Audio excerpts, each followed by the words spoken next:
In 2034 Japan, he believed risking his life was necessary to achieve something meaningful. Work, hobbies, and ordinary routines felt distant compared to his goal. Days passed with him lying in bed, focused only on reaching the top. School and social life were neglected, while he devoted himself entirely to the game. Within Mobius Online, his character 7 held first place, undefeated and recognized worldwide. Battles against powerful enemies proved his dominance, until all achievements became history. Hackers deleted 7, erasing rankings and data, leaving him defeated. News spread that the hacking culprit had been arrested, accused of targeting thousands of high-ranking players. Soon after, the administrators announced they could not restore any deleted characters. Compensation would only come through minor promotions for new accounts. Anger overwhelmed him, and he lashed out inside his small room. Repeated inquiries brought identical responses, offering no recovery of lost data. Exhaustion replaced rage as he lay back down. Yet he decided he could not remain defeated forever. A faint smile formed as he reached a final decision, accepting the end without hesitation. Darkness followed, and his awareness faded as he surrendered to death. Instead of nothingness, he found himself standing in a busy street, beneath a bright sky, surrounded by unfamiliar buildings and passing strangers. Signs identified the place as the royal capital of Kastal, a location he recognized from Mobius Online. Confusion deepened when townspeople reacted to him, making him realize this world felt undeniably real. He recognized Isis's poster girl immediately, yet her tone and behavior felt different from stored memories. Unexpectedly, she blushed and responded with shy hesitation, reacting in ways no scripted character had before. Surprise overtook him as he observed her flustered movements. Concluding that this change resembled a major system update, through the shop window, he analyzed the situation and suspected a newly implemented report feature.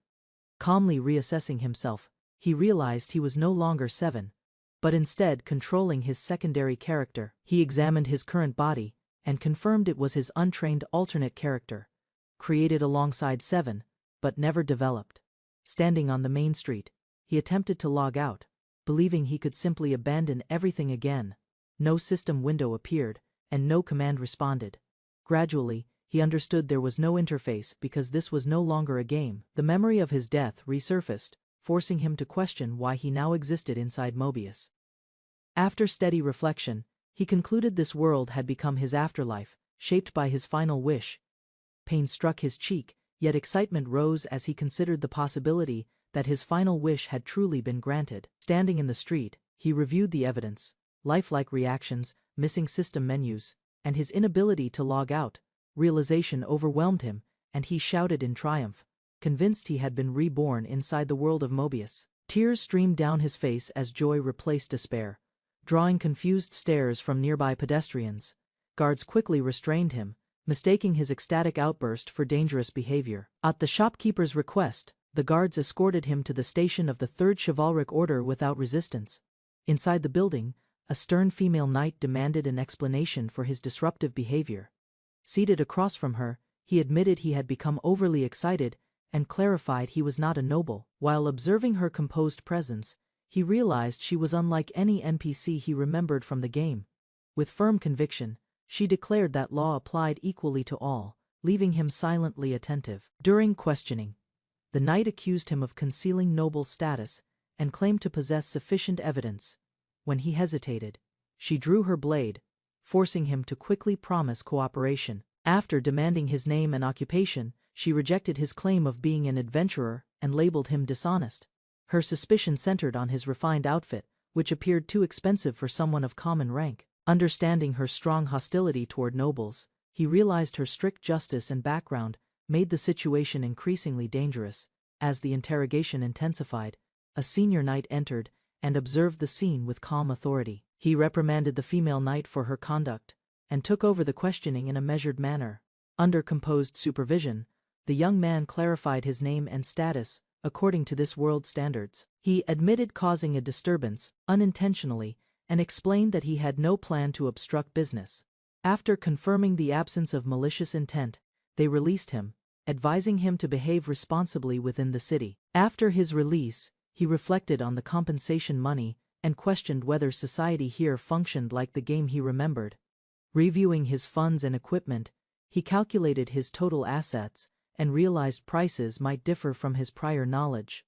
Deciding to test the economy directly, he approached a nearby inn that also operated a bar. Inside, he calmly asked about the cost of a single night's stay. The receptionist responded with visible nervousness, reinforcing his suspicion that his appearance drew unusual attention. The receptionist explained the lodging fee, and he realized the price was far lower than expected, confirming his equipment held significant value.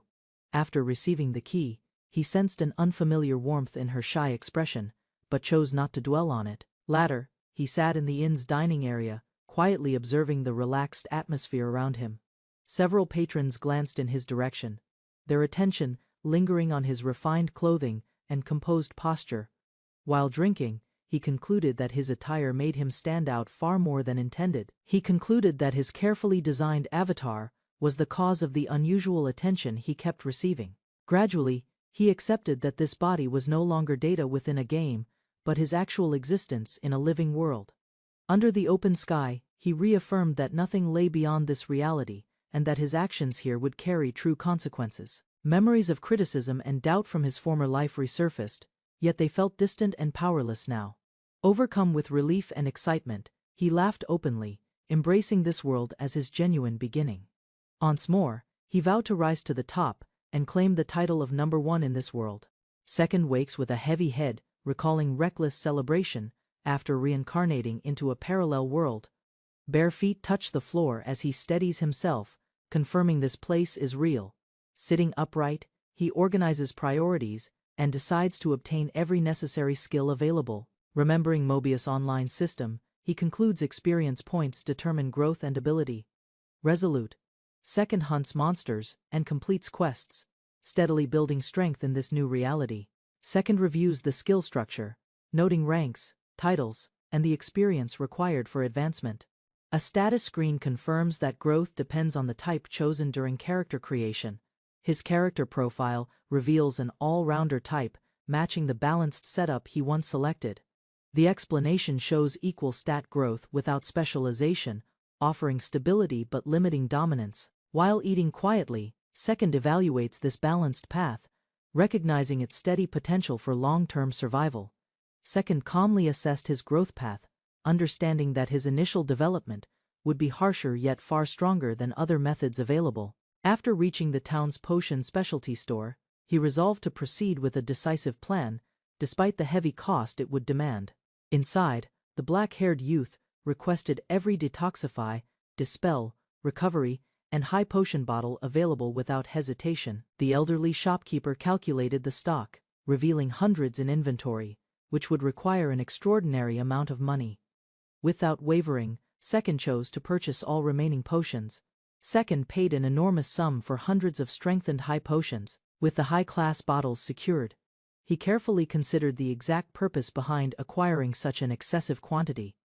A strategy surfaced from old game knowledge, a method once called the dinosaur quest tactic, relying on fixed damage items against evasive foes. In this world, detoxifying and recovery potions also inflicted guaranteed damage upon undead creatures, regardless of their resistance. Each bottle hurled at the undead delivered precise fixed damage, turning Second's massive purchase into overwhelming offensive power. Viper zombies possessed valuable experience among the undead, and the fixed damage from his potions could steadily reduce even an intermediate monster's health. By throwing the bottles directly at them, Second could guarantee their defeat without relying on skill, strength, or advanced techniques. Such a tactic allowed even beginners to destroy the creatures. Yet, it was normally reserved for wealthy high-level players using alternate accounts. The reason remained simple: the method demanded an overwhelming amount of money to sustain continuous attacks. Gaining meaningful experience required at least 10,000 bottles, a cost only someone like Second could calmly prepare. The DK tactic offered exceptional experience at the beginning. Although powerful, the method lost efficiency once a player reached intermediate rank. At the stables, he secured a horse and accepted the identity of Seventh Tio before departing without hesitation. Wind swept across the plains as he rode for nearly 2 hours, silently acknowledging the lengths he would take to accelerate growth. Beyond the mine, a vast cave awaited, known as a hunting ground, where undead gathered in significant numbers. Inside the vast cave, Second found complete silence, confirming that no adventurers had entered the hunting ground. He considered that the decoy tactic might remain undiscovered in this world. Few beginners could afford such costly potions, and most likely avoided this method entirely, despite its efficiency. Moments later, movement stirred within the darkness as a viper zombie emerged from the shadows. Seeing the creature up close unsettled him. Its grotesque form far more disturbing than any version he remembered from a game. Second advanced toward the viper zombie and began hurling bottles one after another. As the creature dissolved under repeated strikes, a surge of experience flowed into him, bringing a rare sense of satisfaction. He moved between hunting grounds, repeating the cycle without pause until every potion he carried had been thrown. By sunset, exhaustion replaced momentum as the final bottle shattered, and the cave finally fell silent. After returning to the capital, his brief rest was interrupted the moment someone ordered him to halt. A female knight confronted Second at the city entrance, studying him with sharp suspicion while recognizing him from the previous day. Under the street lamp, he claimed he had visited the mines to gain experience, offering the explanation without visible concern. Sylvia questioned his reasoning, doubting that someone would deliberately challenge dangerous monsters alone at night, rather than argue. Seriously, Second responded with a careless remark that only deepened her skepticism. Amused yet irritated, Sylvia concluded he lacked common sense, while he silently admitted she was more troublesome than expected. Sylvia stopped him again beneath the dim street lamp, her expression sharp as she questioned his earlier claim about facing danger alone. Second calmly shifted the topic to Mobion's dungeons, stating there should be 21, and describing how players once treated them as valuable hunting grounds. She immediately corrected him, insisting that only 19 existed, clearly confused by his assertion. Realization flickered across his face as he asked how many were currently being raided. When she answered 13, his suspicions deepened while she dismissed him and urged him to leave. Second reflected that he already possessed knowledge others would risk countless lives to obtain. Riding toward the illuminated capital beneath the night sky, he grew confident that this advantage might propel him to the world's summit far sooner than expected. The next morning, Second arrived at a grand academy, recognizing it as his next destination after gaining sufficient experience in this world. Before entering, he confirmed that the Grand Royal Library was essential to the skill acquisition system governing Mobion. Inside, vast shelves and silent readers reminded him that skills could be obtained by studying specialized books under certain conditions. Among countless volumes, a librarian observed him as he calmly searched for the exact skill book he required. Determined to qualify, Second moved quickly through the shelves. Reaching the shelf, Second selected a volume detailing fundamental combat arts.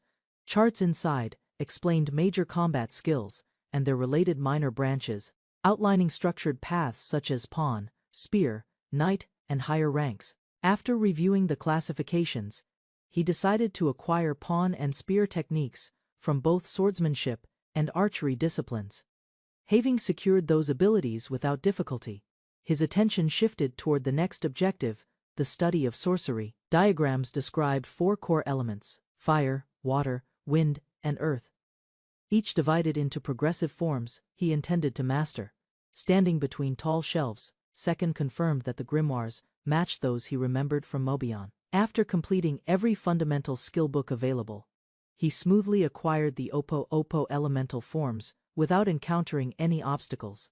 Leaving the stacks behind, he reflected on the abundant knowledge gained and sensed clear progress in his overall development. A structured plan formed in his mind, arranging his training path from archery to swordsmanship, then advancing toward sorcery.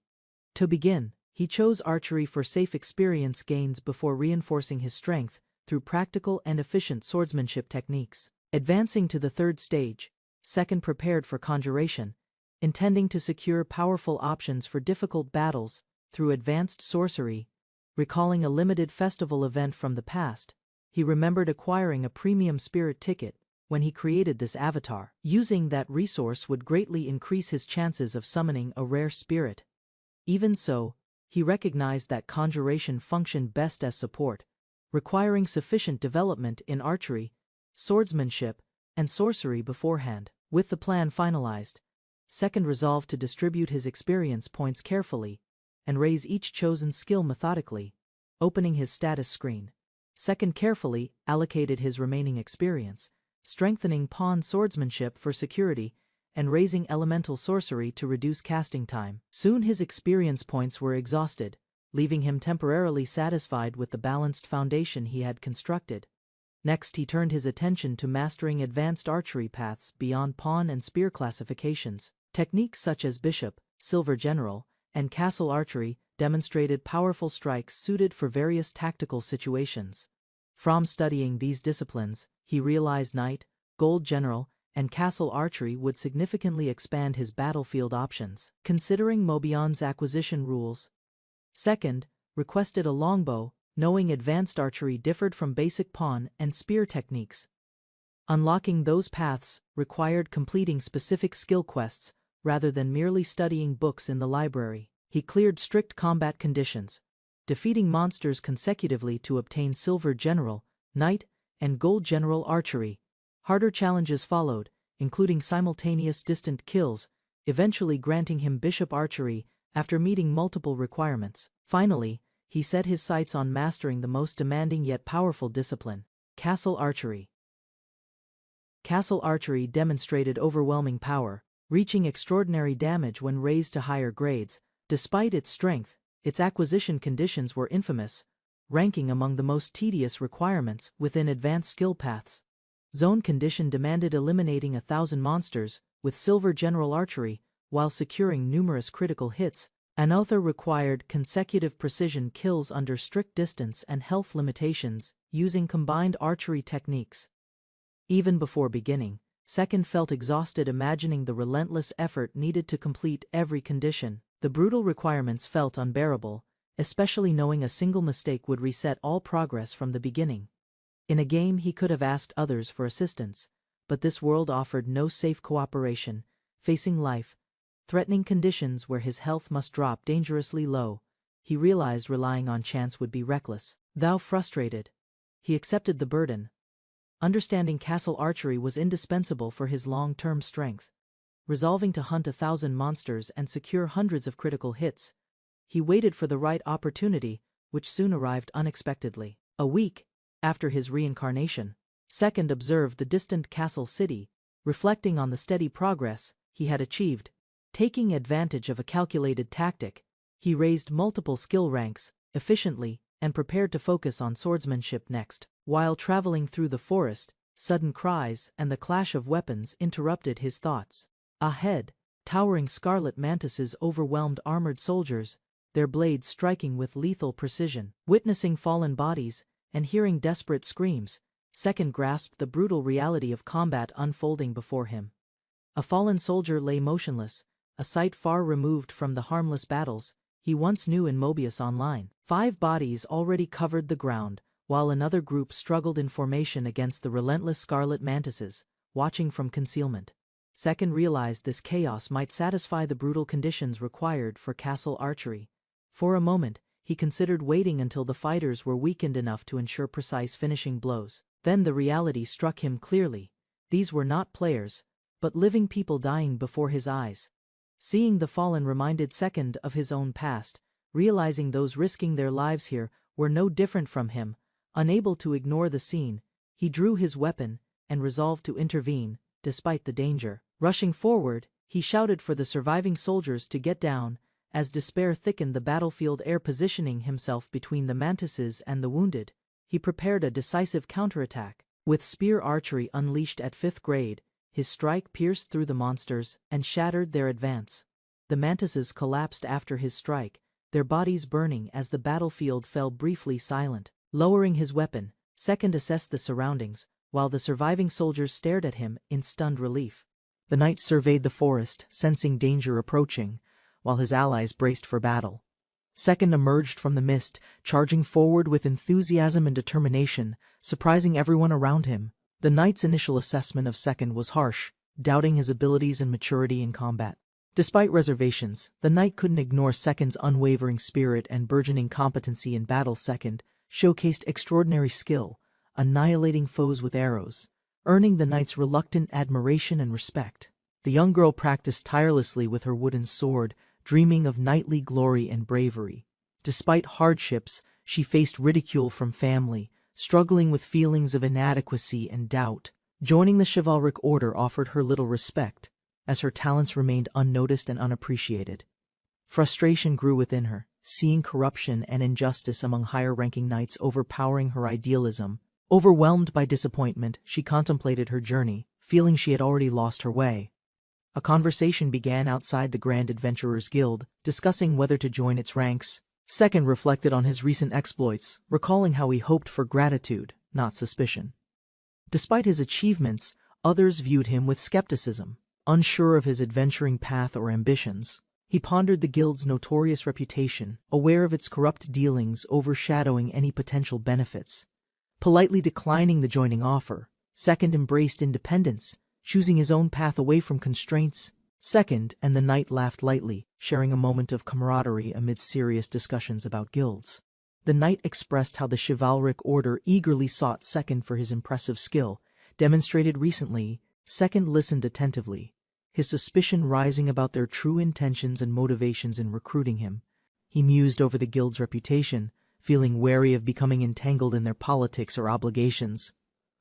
Ultimately, he decided against joining, preferring his independence, but found himself assigned a companion. The knight suggested that Sylvia might keep an eye on Second in their new arrangement. Second contemplated the implications of this, sensing underlying motives within the chivalric order's decisions. He learned about Sylvia's reputation as a knight who opposed noble abuses, potentially creating political tensions. Imagining the benefits of an alliance, Second felt tempted by the idea of a strong companion.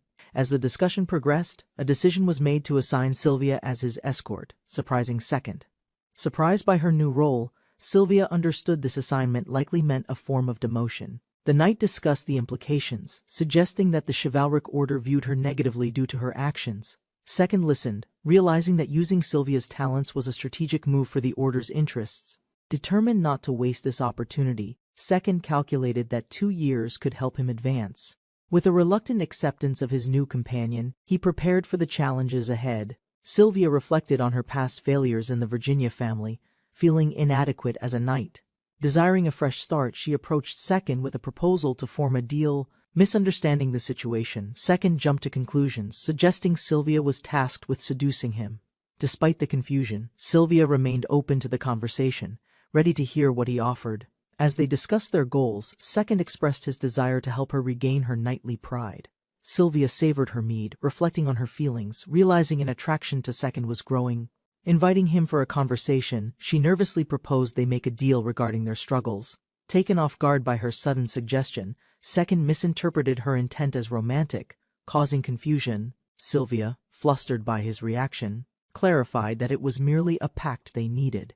Determined to forge a partnership, she resolved to gain strength and combat the injustices around them. Sylvia reflected on her years of training but felt frustrated at her lack of justice achieved. Determined to change her situation, she sought advice from Second about her lack of sword talent. Second suggested she explore alternative weaponry, which surprised Sylvia, who believed in her dedication. Her emotions surged, and she confronted Second, expressing how much her efforts mattered to her. As she envisioned her dreams, Sylvia realized she wanted to be a knight, fighting for justice. Sylvia wiped away her tears, feeling overwhelmed by her insecurities as a knight in training. Second encouraged her to redefine her understanding of justice and not be bound by tradition. Sylvia contemplated his words, realizing that being a knight meant more than just wielding a sword. Determined to forge her own path, she declared her willingness to go out with Second. Seeing her resolve, Second smiled, ready to help her embrace a broader vision of knighthood. Sylvia listened intently as Second shared his ambitious dream of becoming the world's #1. She admired his enthusiasm but felt the dream lacked a definitive path and clarity. As they shared their thoughts, Sylvia realized her own dreams could take shape in unexpected ways. Reflecting on her newfound determination, she felt hopeful about stepping forward with Second's encouragement. Even amidst her embarrassment, she recognized the potential for real change, ready to embrace new beginnings. Second considered Sylvia's potential and calculated her skills, believing she might excel in archery or sorcery. As they planned their future together, Sylvia felt inspired by Second's enthusiasm for his dreams. She relished the promising night, convinced that aligning their efforts would lead to exciting adventures. Later, Second reflected on their discussion, realizing his victory over a monster had been significant. Eager for what lay ahead, Second prepared for training in dungeon exploration, excited by their partnership. Sylvia was intrigued by the idea of magic archery, sparking her interest in new skills. Second explained her potential as a magic archer, noting her exceptional dexterity and intelligence levels. They discussed the lack of known skills in this realm, revealing gaps in their knowledge. Second decided to guide Sylvia through essential training, starting with archery fundamentals at the library. Embracing this new journey, Second felt like he was mentoring a newcomer eager to learn. Sylvia agreed to train with Second, feeling a mix of excitement and determination for her future. Curious about her skills, the little girl was surprised by their discussion of magic archery. Second explained how rare skills like this were often kept secret among the nobility in society. He urged Sylvia to keep her newfound knowledge private, aware of the dangers of exposure. As they continued training, Sylvia was amazed by her progress. Feeling increasingly confident in her abilities, Second revealed his vast collection of expensive potions, startling Sylvia with their potential use. Sylvia struggled to process the idea of using the potions as Second explained their purposes. In the forest, Second eagerly detailed the Daikei tactic, which left Sylvia feeling confused yet curious. He then proposed teaching her castle archery, fueling her desire to learn and improve. They decided to explore the Royce dungeon, aiming to defeat the Flame Wolf and acquire powerful weaponry. Second led Sylvia into the dungeon, emphasizing the ideal monsters to help her acquire skills. Their main goal was for Sylvia to learn castle archery while battling various monsters. As they ventured deeper, Sylvia spotted the monsters approaching, heightening her focus and nerves. Second advised her to practice combining her skills, preparing her for the imminent encounter. Sylvia took aim, feeling a rush of determination, ready to confront the beasts ahead. Sylvia's excitement grew as she realized the potential to become incredibly powerful through her training. With the Daikei tactic, both her knight archery and silver general archery skills progressed significantly. Second encouraged her, affirming that her hard work had paid off and promised further training. Confident now, Sylvia actively prepared to tackle the next challenge with elevated enthusiasm and determination. As they strategized, Second explained the final requirements for Sylvia to master castle archery in the dungeon. Second and Sylvia encountered a powerful flaming troll, the target monster for their quest. Second pointed out the troll's weak spot, encouraging Sylvia to prepare for the battle ahead. Sylvia spotted 3 trolls, realizing the importance of her next actions in this dangerous situation. Second instructed her on the strategy, emphasizing timing and attack patterns with confidence. As the trolls charged, Second steeled himself, knowing he had to protect Sylvia during the fight. Second was caught off guard by an unexpected attack, injuring him and reducing his health significantly. Despite the injury, he thought of Sylvia, motivating himself to get back into the fight.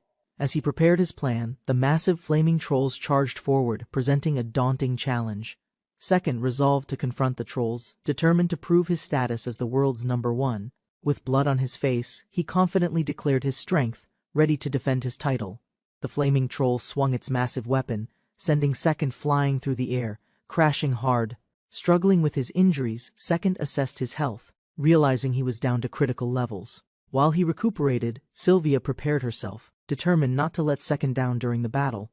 As Second braced himself, he noticed the trolls charging again, urging Sylvia to take aim. With newfound resolve, Sylvia unleashed her attack, targeting the trolls with perfect precision, ready for victory. After the battle, Sylvia tearfully scolded Second for his reckless actions, showing her deep concern. Though injured, Second reassured her, realizing he couldn't let his health deter his responsibility. Eventually, they celebrated Sylvia's success as she unlocked the skill castle archery, marking a significant achievement. Filled with gratitude and joy, Second reflected on his thrilling journey alongside Sylvia in this world. Having defeated the trolls, Second and Sylvia approached the lair of the Flame Wolves. They prepared for their next challenge, being aware that the boss was exceptionally powerful. Second explained the strategy of stun locking to ensure they could overpower the Flame Wolf. Sylvia listened carefully, understanding the plan would involve alternating attacks using 2 different archery skills. With determination, they set out to execute the ultimate gold bishop stun for their victory. The victorious duo celebrated as the Flame Wolf fell, marking the end of a tough struggle. After weeks of fighting, Sylvia finally acquired the coveted Flame Wolf's bow, proving her growth. Second reassured her that the powerful bow was essential for her new role as a magic archer.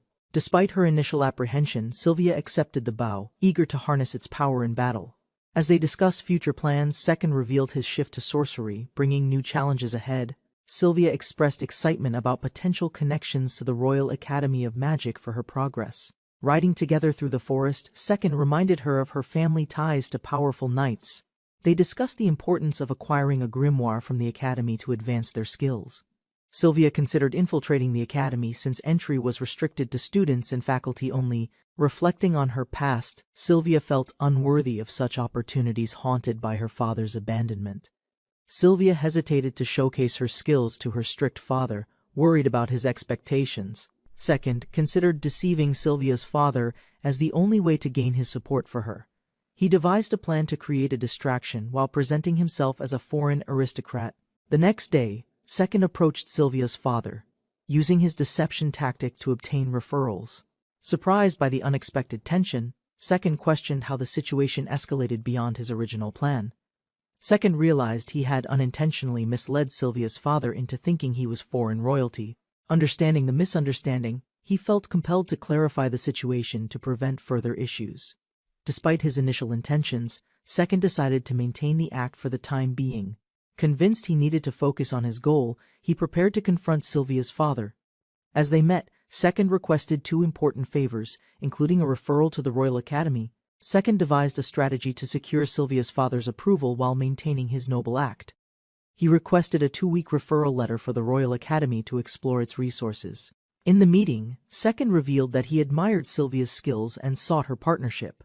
Sylvia's father, intrigued by Second's claim to nobility, agreed to let her travel with him. Second assured him that Sylvia's talents in archery and sorcery would lead to great achievements. Sylvia felt overwhelmed but grateful, realizing her father's support might extend further than expected. Second confidently assured Sylvia's father that they would make the Virginia family proud together. As their partnership solidified, Second playfully contemplated his noble facade, questioning its sustainability in the long run. With a week passing since the deception tactic, they focused on gathering resources and earning experience. Their adventures in the slime forest led them to discover rare slimes, enhancing their skills further. Second and Sylvia discovered a powerful recovery sorcery wand, enhancing their healing capabilities during battles. Equipped with their new item, they strategized how to maximize its effects for future challenges. Acknowledging Sylvia's unconventional talents, Second expressed gratitude for their cooperation on this adventure together. As they prepared to head toward the Royal Academy, they reflected on their journey thus far. Arriving at the academy, they were warmly greeted by professors, ready for the next chapter. Second introduced himself and Sylvia to their new mentors at the Royal Academy of Magic. The headmaster explained the details of their 2-week exchange program, ensuring their accommodations would be comfortable. Professor Kevin offered to give Second a tour of the academy, facilitating their transition into the new environment. During their conversation, Second planned to discreetly gather information about the grimoire location. Upon arriving at Class A, they prepared to meet their new classmates and start learning. The headmaster introduced Second and Sylvia to their new classmates in Class A, creating curiosity. As they took center stage, Sylvia felt shy while Second confidently introduced himself and their background. The classmates reacted positively to Second. Impressed by his charm and friendly demeanor, Sylvia introduced herself nervously, hoping for a warm acceptance from her peers during the exchange. As the lesson began, Second pondered his need to learn sorceries quickly and fit in. Second requested an introduction to his guide for the afternoon, aiming to strengthen their friendship. Professor Kevin agreed to facilitate this and called over Mine, one of the students. Mine, surprised but eager, responded positively to the professor's request, ready for the task ahead. As Second prepared for questions about sorcery, he aimed to gain useful information. When Second and Mine met, they expressed enthusiasm about their upcoming tour and collaboration. Second planned to ask for Mine's help in gathering information about the grimoires available. He requested Professor Kevin to introduce Mine, excited to deepen connections through shared meals after class. Mine was then called over, excited to assist Second during the afternoon tour around the academy. As they walked together, Second learned that Mine was actually a prince, which surprised him. Realizing the implications of befriending a royal, Second began to worry about how to respond. Second jokingly questioned Main's orientation, leading to a surprised and flustered response from him. Sylvia overheard the conversation and quickly intervened, baffled by Second's unexpected remark about Mine. As they walked, a classmate noted Mine's attractiveness, further complicating Second's thoughts about his new friend. Second expressed his growing fondness for Mine, who was surprised yet happy about the compliment. Mine felt burdened by his identity as the second prince, seeking genuine connections at the academy. As they conversed, Second realized the complexities of royal expectations and Mine's feelings of isolation over lunch. Second casually addressed Mine's earlier remark, trying to ease the tension in their conversation. Second shifted the topic to the grimoires, keen to uncover more about the academy's resources. Second learned the fourth form grimoire was kept securely at the royal palace, not the library. After their lunch, Mine insisted it was time to begin the afternoon tour of the academy grounds. The sun set as they neared their main destination, the academy's grand library filled with knowledge. Mine explained all students had access to the library, encouraging Second and Sylvia to use it freely.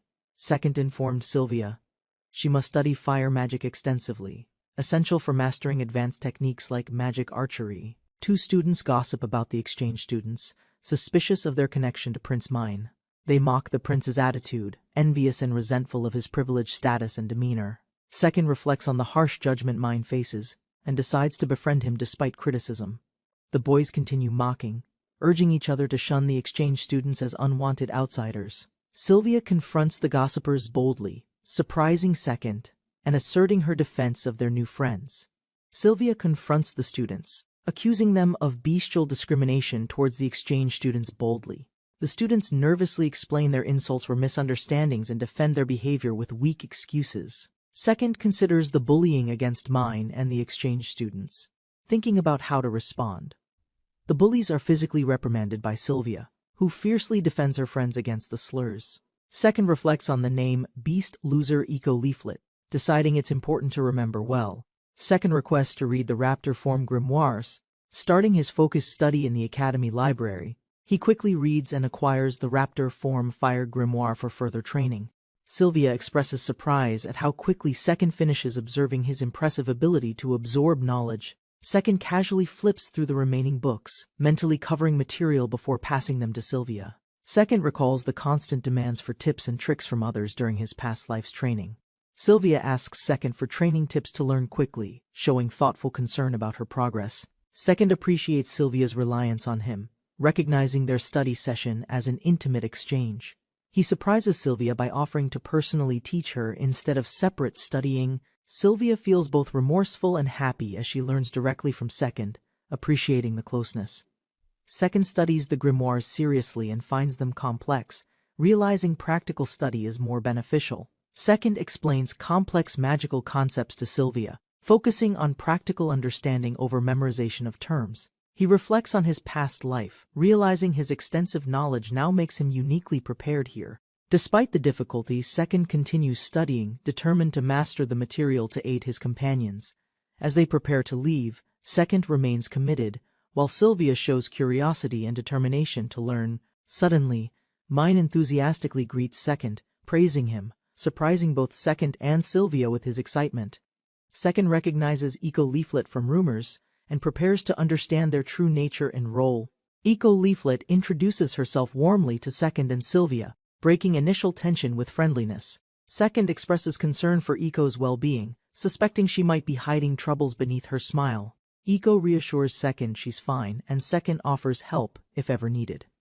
Eco reveals she manages many book requests, showing her importance as their group's gopher. Eco confidently assures Second she can handle the tasks alone despite his concern. Second insists on personally helping Eco, emphasizing how rare it is for him to intervene.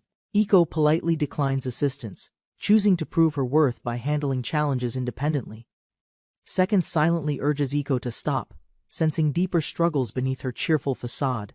As Eco leaves, Second reflects on the painful effort she hides, disconnected from true progress. Second questions Eco's strength but respects her confidence and determination to manage on her own. Eco insists on proving herself, refusing Second's assistance and showing strong independence in tasks. Second watches Eco leave with a mix of concern and understanding for her struggles. He reflects on Eco's efforts and pain, feeling a deep desire to help her succeed. Later, Second questions Sylvia's competence and wonders why she attends the prestigious Royal Academy despite doubts. Second decides to recruit Iko Leaflet, recognizing her potential and value for their group. Sylvia humbly expresses gratitude for Second's support and shared determination to help Iko succeed. Despite Second's offer, Iko insists on proving her strength by handling everything herself. Second watches Iko leave but is struck by a deep sense of unease and concern. He returns with Sylvia to find Iko injured, sensing something has gone terribly wrong. Iko faces harsh rejection, ignored by students who refuse to acknowledge her presence. Second and Sylvia discover Iko injured and upset, showing immediate concern for her condition. Second senses the depth of Iko's suffering, recognizing signs of deep emotional pain. A familiar scent stirs painful memories in Second, symbolizing the despair Iko endures. Iko fiercely pushes others away, driven by pain and a desperate need to protect herself. Second feels uncertain about what happened to Iko, but is determined to support her. Iko continues her exhausting work, unaware of the cruel plan waiting to punish her. Bullies mock Iko's efforts, and their cruelty culminates in a humiliating public attack. Ultimately, Iko confronts harsh reality. Realizing her struggles have been ignored for too long, Iko fiercely pushes Second and Sylvia away, overwhelmed by pain and fear she cannot express. Second is deeply concerned but respects her boundaries, hoping to help when she's ready. Sylvia becomes exhausted trying to reach Iko, who still has energy but refuses to talk. Despite their efforts, Iko's determination to bear her burdens alone causes isolation and suffering. Second remains hopeful, watching for any chance to support Iko and break her solitude. Iko breaks down, unable to hold back tears from overwhelming pain and cruelty she endures. Second recognizes Iko's fragile state and refuses to leave her isolated in such despair. He acknowledges Iko's flaws but believes helping her is a risk worth taking. Second prepares to protect Iko, drawing his sword to confront those who torment her. He launches a fierce attack, determined to defend Iko from further abuse and suffering. Second, injured and desperate, fights fiercely to protect Iko from their relentless attackers. Sylvia watches, alarmed and helpless, witnessing the violent struggle and its dangerous consequences. Despite his wound, Second focuses on a plan to recruit Iko for his quest. He offers Iko a healing staff, believing her recovery skills can aid their journey. Iko understands her role as a paladin but struggles with doubt and fear inside. The recovery sorcery wand made by holy slimes, can heal wounds instantly for paladins. Second's injuries worsen, pushing Iko to accept the pressure of using powerful healing sorcery. Second urgently demands Iko use the wand to heal him before his condition deteriorates more. He encourages her to have faith in her abilities, emphasizing the critical importance of healing. Finally, Iko grasps the wand firmly, realizing this is her chance to prove herself. Iko heals Second's injury with the recovery sorcery wand, surprising both with her sudden courage. The healing magic restores Second's arm, but his body still feels weak and unstable. Second regains stability but collapses from exhaustion, showing limits of magical healing in this world. He explains that paladins like Iko heal slowly despite their magic restoring health points quickly. Second reflects on Iko's traits, realizing her low intelligence matches the paladin growth type perfectly. Iko's low intelligence limits her abilities, and her skill set shows potential flaws and weaknesses clearly. Despite obvious weaknesses, many successful teams still include paladins due to their crucial role. Paladins defend their teammates by absorbing damage and using recovery sorcery, becoming living shields. They can endure attacks until exhausting their magical power, protecting their group's survival. Second plans to make Iko a key member, forming a balanced team with diverse strengths. Second reflects on his determination to recruit Iko, believing her essential for achieving his ultimate goal. Second calculated her worth in silence, recognizing healing magic as critical for surviving future battles ahead. Though it felt manipulative, he repeated what he'd done to Sylvia, exploiting her emotional vulnerability again. Driven by guilt and longing, he staged desperation, hoping her sympathy would bind her to him. He awakened disoriented, Sylvia's concern visible. Her voice called him back from the edge of delusion. She held his hand gently, warning him not to risk his dream for fleeting reckless choices. Second downplayed his condition with a calm smile, hiding the real toll beneath his composed face. Sylvia stood firm, reminding him that she and Iko owed their lives solely to his actions. She recalled the moment he saved her without hesitation, then vowed to become his loyal knight. Her eyes glowed with resolve as she promised to follow him wherever his journey would lead. Second suspected Sylvia already knew everything his motives, his doubts, yet still chose to stay by his side. Second reflected on his manipulative intentions but acknowledged her kindness and willingness to trust him. Suddenly, Iko burst in, panicked and emotional, slamming the door and apologizing while rushing to Second. Calmly, Second repeated his offer, urging Iko to quit school and join him in training sorcery. He believed this was the right moment, trusting it would lead her toward healing purposefully. Hesitant and unsure, Iko wavered between fear and hope, uncertain if she truly belonged beside him. Second questioned Eko's hesitation, urging honesty while subtly asserting his confidence as the world's strongest player. He recalled her distant upbringing, born in a secluded beastfolk village, far from noble education systems. Her enormous mana pool stirred hopes in villagers, who funded her enrollment at the Royal Academy. Despite strong magical aptitude, her low intelligence stat led others to underestimate and dismiss her achievements unfairly. Labeled a loser by peers, she remained skilled in elemental control and beast transformation techniques. Eiko confessed her reason she couldn't abandon the hopes of the villagers who believed in her. Second understood the emotional burden, likening their expectations to a chain slowly crushing her independence and will. Offering her a choice, Second calmly revealed he had prepared a new path for her escape. He declared his ambition to become the strongest, hoping to inspire her with a higher purpose. To Second, worldly prestige meant nothing. True greatness came from strength and choosing one's own path alongside him. Second painted a grand future for Iko. Imagining her revered by all in her village, she began laughing at his exaggerations, her worries momentarily replaced by warmth and vivid imagined scenes. Second added silly impressions of villagers and family, making Iko laugh harder, her tension finally breaking away. Their laughter grew sincere, and in that moment, Eko's decision felt clearer than ever before. With confidence in her eyes, Eko stood tall and declared her choice to follow him forward. With a quiet smile, Second acknowledged the outcome of his plan unfolding exactly as intended. Iko accepted her new path with joy, officially joining Second as his first true companion. Second ordered Iko's withdrawal from study and arranged her promotion as his personal Class A attendant. The teacher, surprised by the sudden request, politely asked for some time to consider her decision. Second agreed without resistance, expecting a staff meeting would determine Iko's future later that same day. As they left, Sylvia questioned his motives, puzzled by the boldness of his sudden request. Second admitted the request was unrealistic, but he believed the chances of success were still favorable. Second explained his noble background and concern, having witnessed beastfolk bullying at the academy firsthand. Sylvia realized Second's move could pressure the staff, who appear unable to address ongoing discrimination cases. Second reasoned that avoiding further issues, the school would likely approve his request without resistance. Iko admired Second's strategic thinking, while he confidently declared his status as the world's #1.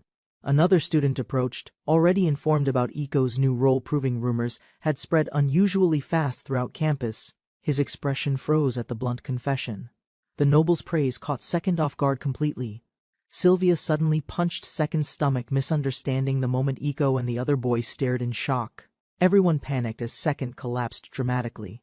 The student council member arrived calmly, drawing attention with her sudden appearance. With a sly smile, Second asked for news. The elf calmly confirmed their request had passed without resistance. The elf granted permission officially.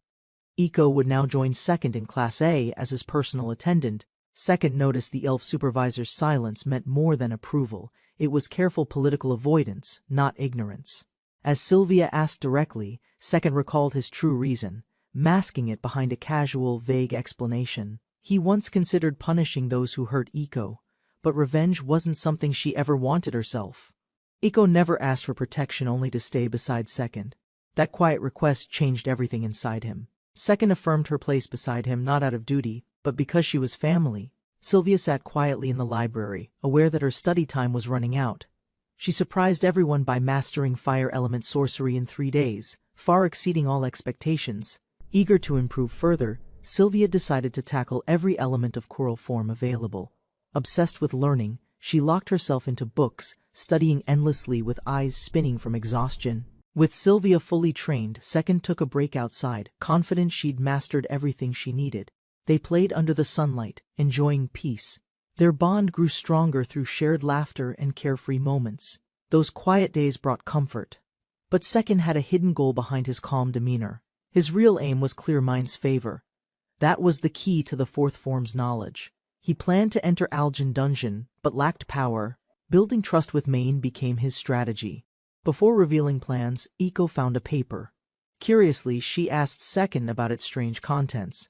Iko struggled with reading Japanese, having only learned the basics to attend the academy. Despite the handicap, she deciphered grimoires using a dictionary and memorized advanced elemental forms. Even with low intelligence stats, she showed remarkable potential by mastering multiple forms through intuition alone.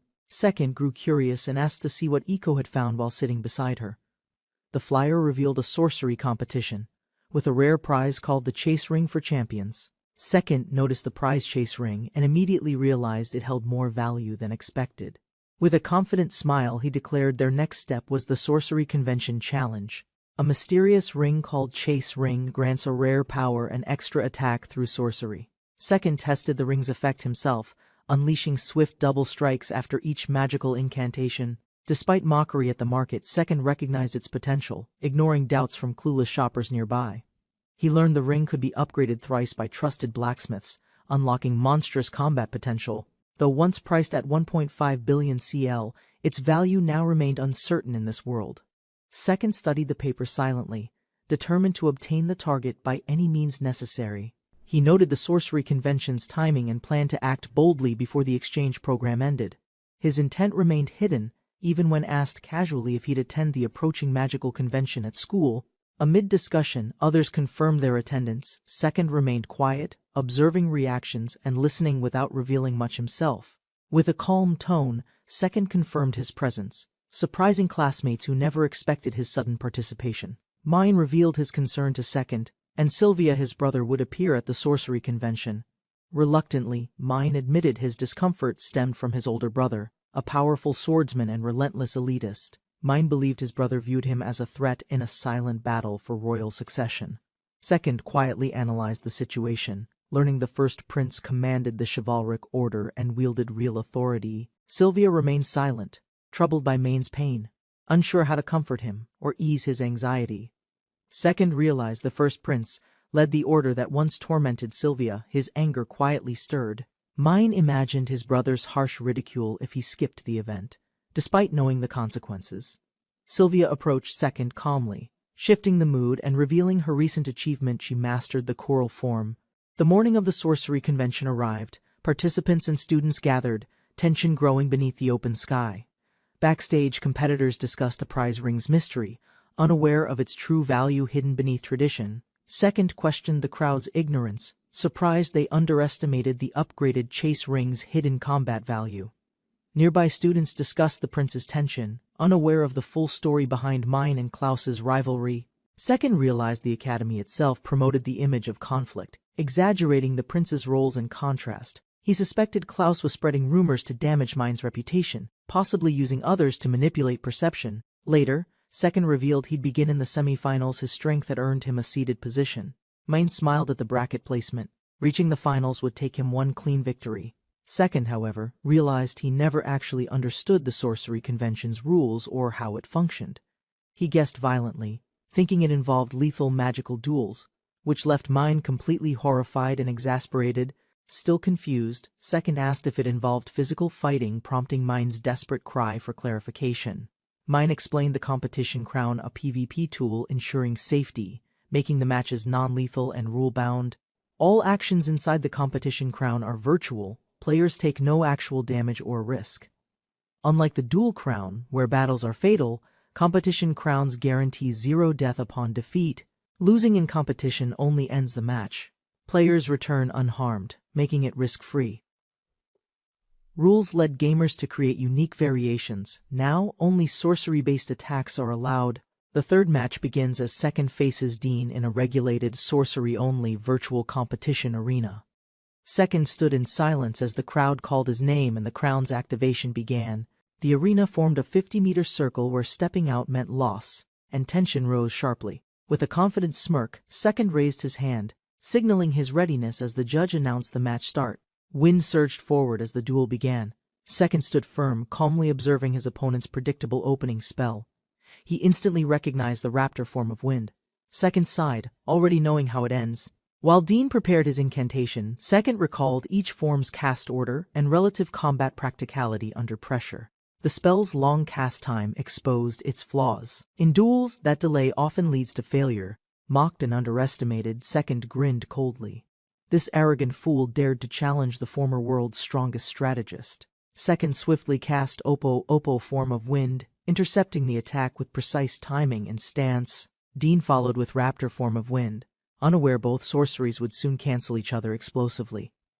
Second calmly explained the defensive strategy. Two sorceries colliding would nullify each other, reducing but not avoiding damage. While Dean recovered, Second closed distance. His faster cooldown gave him overwhelming momentum and a clear tactical edge. He finished preparing Curl form of fire, aiming directly. Dean now realized the vast gap in real combat ability. Second spell ignited, empowered by advanced class bonuses, reduced cast time, and massive intelligence-based damage multiplier. With steady movement, he released the fireball, its force compressed tightly into a devastating attack sphere. The fireball struck Dean directly. An explosion erupted, launching him backward with no time to react. Second approached calmly. His face showed mild regret. He unintentionally used too much strength for a friendly duel. The judge declared Second the winner. The arena restored instantly, erasing all trace of the violent clash. Dean sat paralyzed in shock. Second's cold stare reminded him how wide their skill gap was. Second rejoined his group. While others showed concern, he casually downplayed his overwhelming victory and fatigue. He declared his intent to escape after winning, believing nothing would stop his path to dominance. Amused cheers followed. One girl's encouragement and another's motherly concern sparked laughter, lightening the post-battle tension. The next match was announced: Second versus Keith, a veteran. The true challenge had just begun. The semi-final began. Second faced Keith, knowing only the winner would advance to fight main. Second assessed Keith's posture. Against fellow sorcerers, the first strike usually determines control of the duel. Both competitors cast Oppo form of wind fastest and safest, trying to gain tempo with simultaneous precision. Their attacks clashed mid-air. Neither backed down, and both realized this deadlock would likely repeat endlessly. Second sighed internally, recognizing the flaw. Equal speed sorcery would endlessly cancel, causing a pointless infinite loop. Second acknowledged Keith's strategy, but reminded him that a former world champion won't fall easily. Keith proposed a surrender deal. He planned to manipulate the tournament outcome for political reasons. Second questioned the motive. Keith dismissed him, claiming he didn't deserve to face the royal finalists. Keith admitted the match's meaning was political. Only a duel between royal elites was deemed worthwhile. Second realized Keith wasn't a student rival, but a planted servant sent to secure Mine's victory. Second recalled the rumors. Keith's true purpose was to shield Mine from public defeat in combat.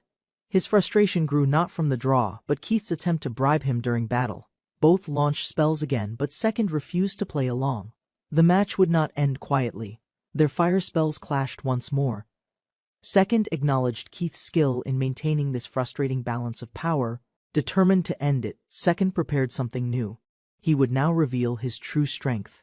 Second broke the sorcery-only restriction, drawing his bow. He warned Sylvia, then prepared a bold move.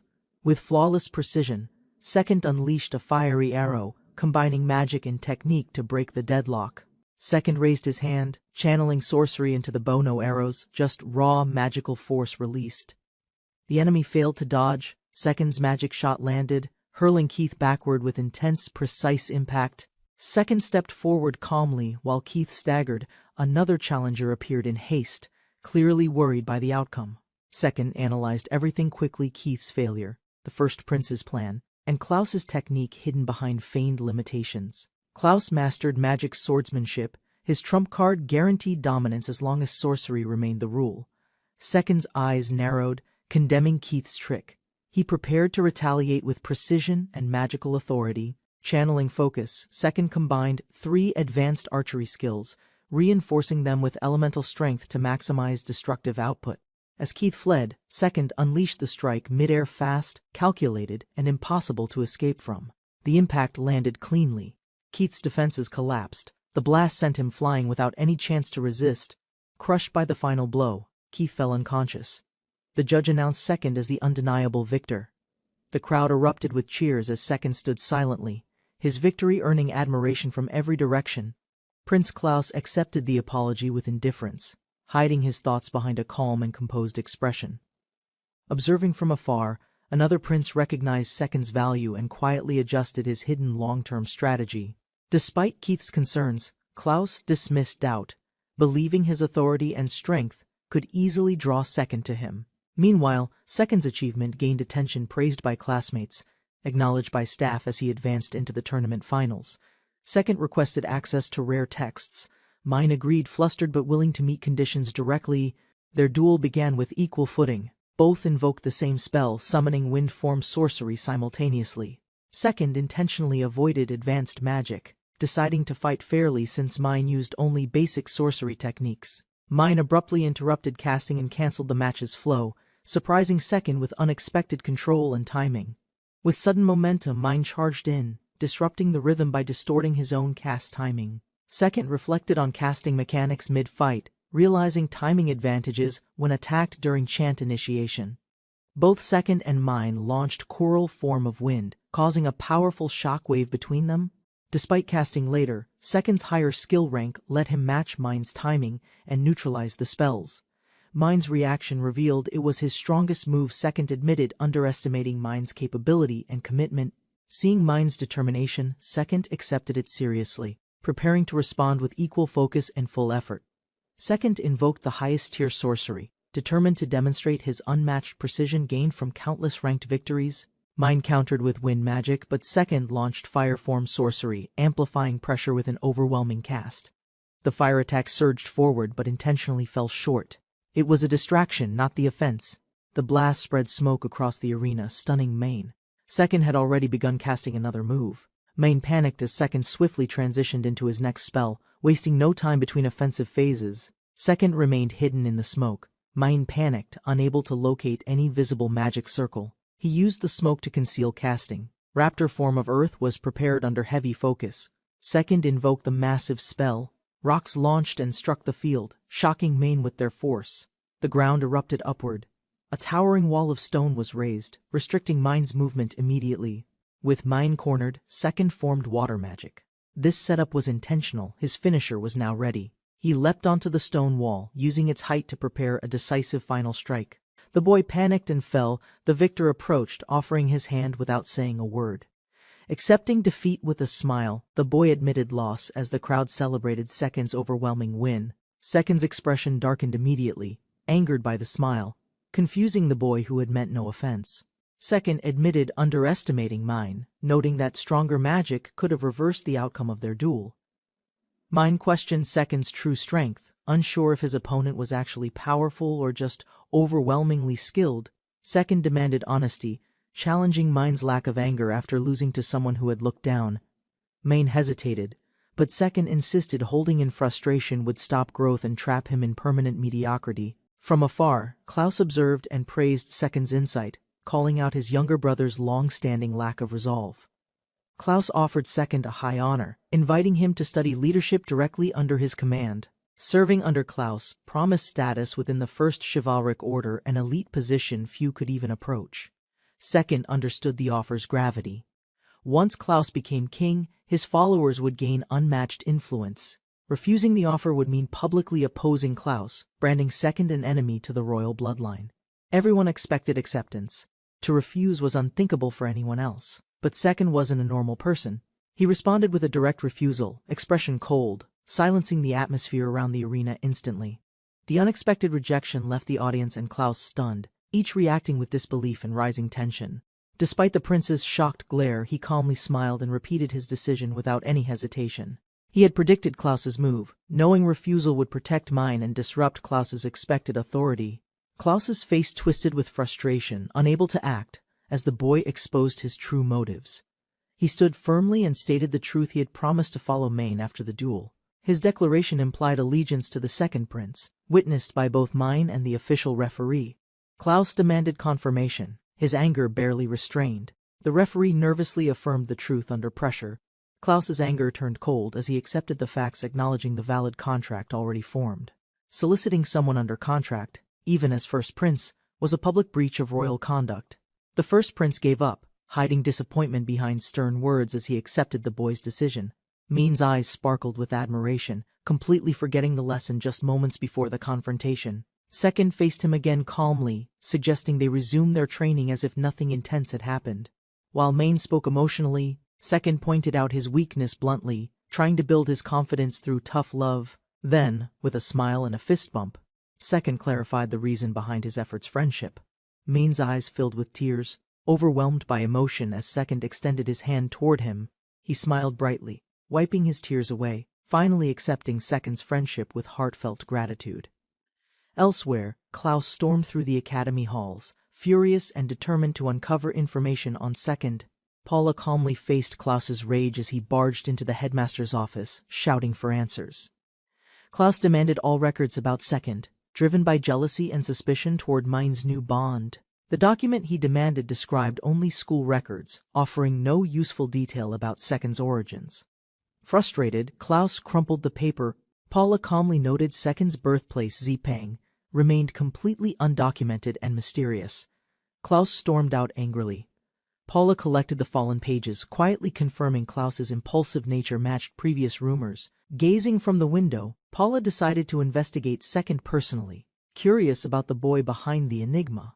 After claiming victory, the young man accepted the chase ring and departed the Royal Academy. With his initial sorcery goal met, he stood confidently, ready to begin the next phase. He gathered his team, calmly preparing to reveal the group's immediate direction and training objectives. He explained their plan: to focus on dungeon exploration and improve everyone's practical combat skills together. The group agreed, and their new journey began in the second-ranked dungeon known as Limped Fath. The team chose Limped Fath dungeon, aiming for training and the Rock Shell Shield reward. Second assigned Iko to the front lines, proposing shield training to enhance her battlefield defense skills. He emphasized healing magic importance, ensuring Iko would recover quickly despite using strong physical defense. While some hesitated about Iko's safety, they headed into town to prepare her equipment properly. They bought Iko a huge shield, trained her arts, and stopped by the Grand Library. They visited the church to review recovery sorcery grimoires, selecting a suitable one for Iko. Iko successfully acquired Recovery Minor and studied the grimoire, preparing herself with focused determination. The group departed on horseback, traveling past Peiho toward the Limped Fath dungeon entrance. Reaching the dungeon, they spent weeks training Iko's shield art skills at a steady pace. Iko quickly mastered 4 shield arts, only failing to learn the difficult bishop shield art. Iko mastered different shield arts, gradually shaping her new identity as a defensive paladin. During their 10th dungeon run, Iko faced a powerful beast and blocked its fierce strike. Sylvia rushed over in panic, but Iko emerged unharmed, surprising everyone with her newfound resilience. Second observed Iko's growth, noting her rising stats and natural talent as a frontline tank. Confident in Iko's strength, the group advanced deeper, preparing for the dungeon boss's final chamber. The Limped Fath dungeon boss appeared, a colossal rock tortoise with overwhelming defense and thick armor. Second explained the monster's traits, reminding Iko that perfect coordination was vital to win this battle. Despite the pressure, Iko remained calm and responded with quiet determination, fully accepting her crucial role. They faced the rock tortoise head-on. Iko took position, shield raised, ready for the fierce clash. To unlock Bishop Shield art, Iko needed to block 100 consecutive strikes from a stronger opponent. Second analyzed the requirement. The word completely meant Iko couldn't afford even minor failure. He devised strategies repelling with spear shield art, or parrying using knight or general shield. Timing was critical. Iko had to match the enemy's strikes perfectly to trigger parry. Parrying resembled a rhythm game. Precise timing allowed repeat defense with significant tactical benefit. Second gave rapid commands. Iko responded flawlessly, shielding against Rock Tortoise's relentless heavy blows. Although the Rock Tortoise's attacks seemed basic, parrying their rhythm remained unexpectedly difficult initially. Iko was knocked back by a mistimed defense, prompting concern but no hesitation from her leader. Despite the pain, she answered confidently, her determination unwavering as everyone looked on with surprise. Iko received a minor recovery spell, regaining composure and preparing for the next assault immediately. For nearly 2 hours, Iko endured and parried, syncing her defense perfectly against each strike. After hours of relentless defense, Iko finally unlocked the Bishop Shield art and celebrated joyfully. Second approached Sylvia, informing her it was time to begin learning the magic archery skill. Sylvia accepted the challenge, showing motivation. Second scheduled training, and Iko curiously watched the conversation unfold nearby. Iko demanded attention eagerly. Second paused, caught off guard by her enthusiasm and spontaneous energy. Second assigned Iko to continue her shield training while Sylvia pursued sorcery-infused archery in dungeons. The group entered the cave. Sylvia began fulfilling the archery sorcery condition, aiming for the required monster count. Second instructs Iko to activate her new skill. A monster's claw cautiously edges forward. Iko positions her shield and activates Bishop Shield Art, intercepting the creature's aggressive frontal attack. The impact is absorbed flawlessly. Iko and Sylvia react to the surprising strength of the defense. At maximum grade, the skill can deflect boss-level attacks using enhanced vitality-based shield resistance. Second warns that the skill drains SP fast, advising Iko to reserve it for emergencies. Echo cried uncontrollably after realizing her skill finally made her helpful in real combat. Sylvia proudly announced her success in learning magic archery, and a creature soon appeared. She calmly drew her weapon, preparing to fire her newly gained skill at the beast. Though nervous, Sylvia focused under Second's reassurance and gathered her energy for the attack. With one decisive motion, Sylvia launched a powerful shot using the full magic archery combination. The explosion engulfed the area as Sylvia's magic collided with the monster, vaporizing everything instantly. Second assessed Sylvia's power calmly, calculating damage and potential if her skills were fully upgraded. Inspired by Sylvia's growth, Second declared his intent with sudden intensity, catching her completely off guard. He stepped closer, expressing his resolve, while Sylvia stood frozen, startled by his unexpected determination. Sylvia panicked, misunderstanding his words, overwhelmed and embarrassed by what she assumed he meant emotionally. He declared his determination to grow stronger, surprising Sylvia with his sudden passion and intense gaze. He explained the connection between Sylvia's flame wolf's bow and their mutual need for growth. While Iko slept, they discussed damage potential and the importance of upgrading their battle equipment. Sylvia was shocked by the projected power increase if the bow reached its final stage. Realizing the potential, Sylvia agreed but questioned the method. They needed a blacksmith to proceed. He raised 4 fingers, explaining they had 4 realistic paths to find a blacksmith. The first plan involved forming a team and gathering recruits through the Adventurers Guild system. The second option was to scout and invite those with blacksmithing talent, regardless of experience. The third method was to recruit a practicing blacksmith, though convincing them seemed extremely difficult. With 3 options explained, he hinted the fourth path would be their most likely success. Second proposed buying a slave with a serious expression, catching Sylvia off guard and curious. Sylvia considered the idea logically, noting it wouldn't be difficult to find one nearby. Second expected rejection, but Sylvia calmly approved, analyzing the practicality of recruiting one with skills. With no objections, they agreed to return to the royal capital and search tomorrow. Sylvia suggested dressing formally. Second agreed, realizing appearance might influence the dealer's attitude and cooperation. Second arrived at Vinston's royal capital with Sylvia, entering the Maurice Slave Company for recruitment. They were greeted by Philip, the company's president, who welcomed them with practiced hospitality. Second requested a blacksmith slave. His formal clothing impressed Philip, ensuring full cooperation without delay. A group of chained men entered. Each potential slave appeared strong, disciplined, and battle-worn in silence. After examining their stats, Second realized Sylvia's calmness. They were professionals trained for specific roles. Second realized his expectations were wrong. Blacksmith slaves were older, seasoned men, not youthful talents. Although disappointed, he began reviewing their individual status sheets and filtered them based on usefulness. He focused on STR, Dex, and Luke, prioritizing blacksmith growth types with balanced attributes. Understanding their role's importance, Second sought someone with both skill potential and exceptional growth traits. After assessing all candidates, Second concluded decisively none possessed the quality he needed for his mission. Second asked about other options. Philip revealed only criminal slaves remained, including potential blacksmiths. Since criminal slaves couldn't be shown openly, Second agreed to inspect them in secure chambers. Second left Sylvia and Iko behind, noting the surprisingly decent conditions within the slave facility. Philip led Second through barred corridors, informing him that only one blacksmith was among inmates. After evaluating the blacksmith's status, Second immediately rejected him, finding his capabilities completely insufficient. Philip apologized for not meeting expectations. Second remained calm but sensed something else behind the offer. Philip unlocked a heavily secured chamber, suggesting its contents were unique and possibly dangerous. Inside was a chained dark elf woman, once an assassin, judged innocent and reassigned here. Philip explained she had a no-hostility clause and faced rejection due to her race. Second questioned her lack of demand, surprised someone so capable was dismissed over a safety clause. The Kingdom of Castle faced discrimination issues, prompting legal measures to protect persecuted races. Second asked for her status, sensing her silent strength despite the surrounding prejudice and restrictions. Her stats showed incredible dex, solid STR and INT matching elite all-rounder class traits in combat. She confirmed elite combat skills. Second understood her build-enhanced sorcery, assassination, and string-based abilities. Seeing her stats and growth potential, Second decided quickly she could become a blacksmith. He offered. Second decided instantly to purchase the Dark Elf. Her cost was an astonishing 16 million. Philip prepared a slave sorcery contract. Second recalled seeing this type used before in Mobion.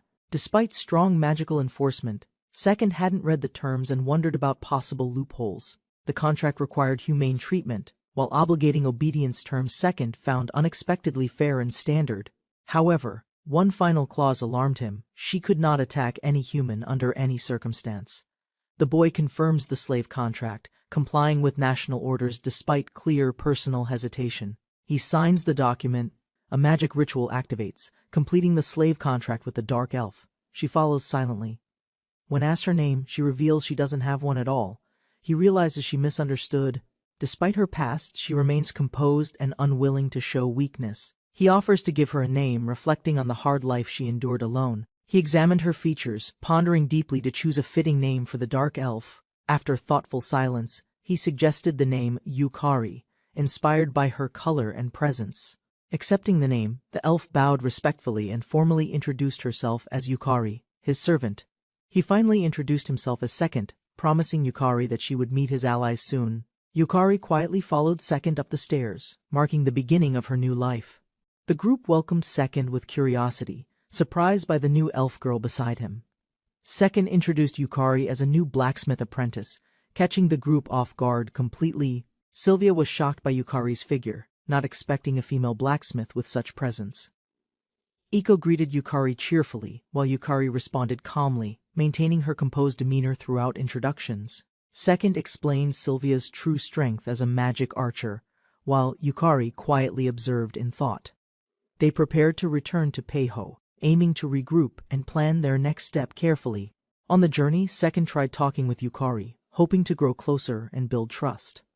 Despite his efforts, Yukari remained distant, answering plainly, which discouraged further casual attempts at bonding. After struggling, Second decided to stop guessing and ask Yukari directly to understand her.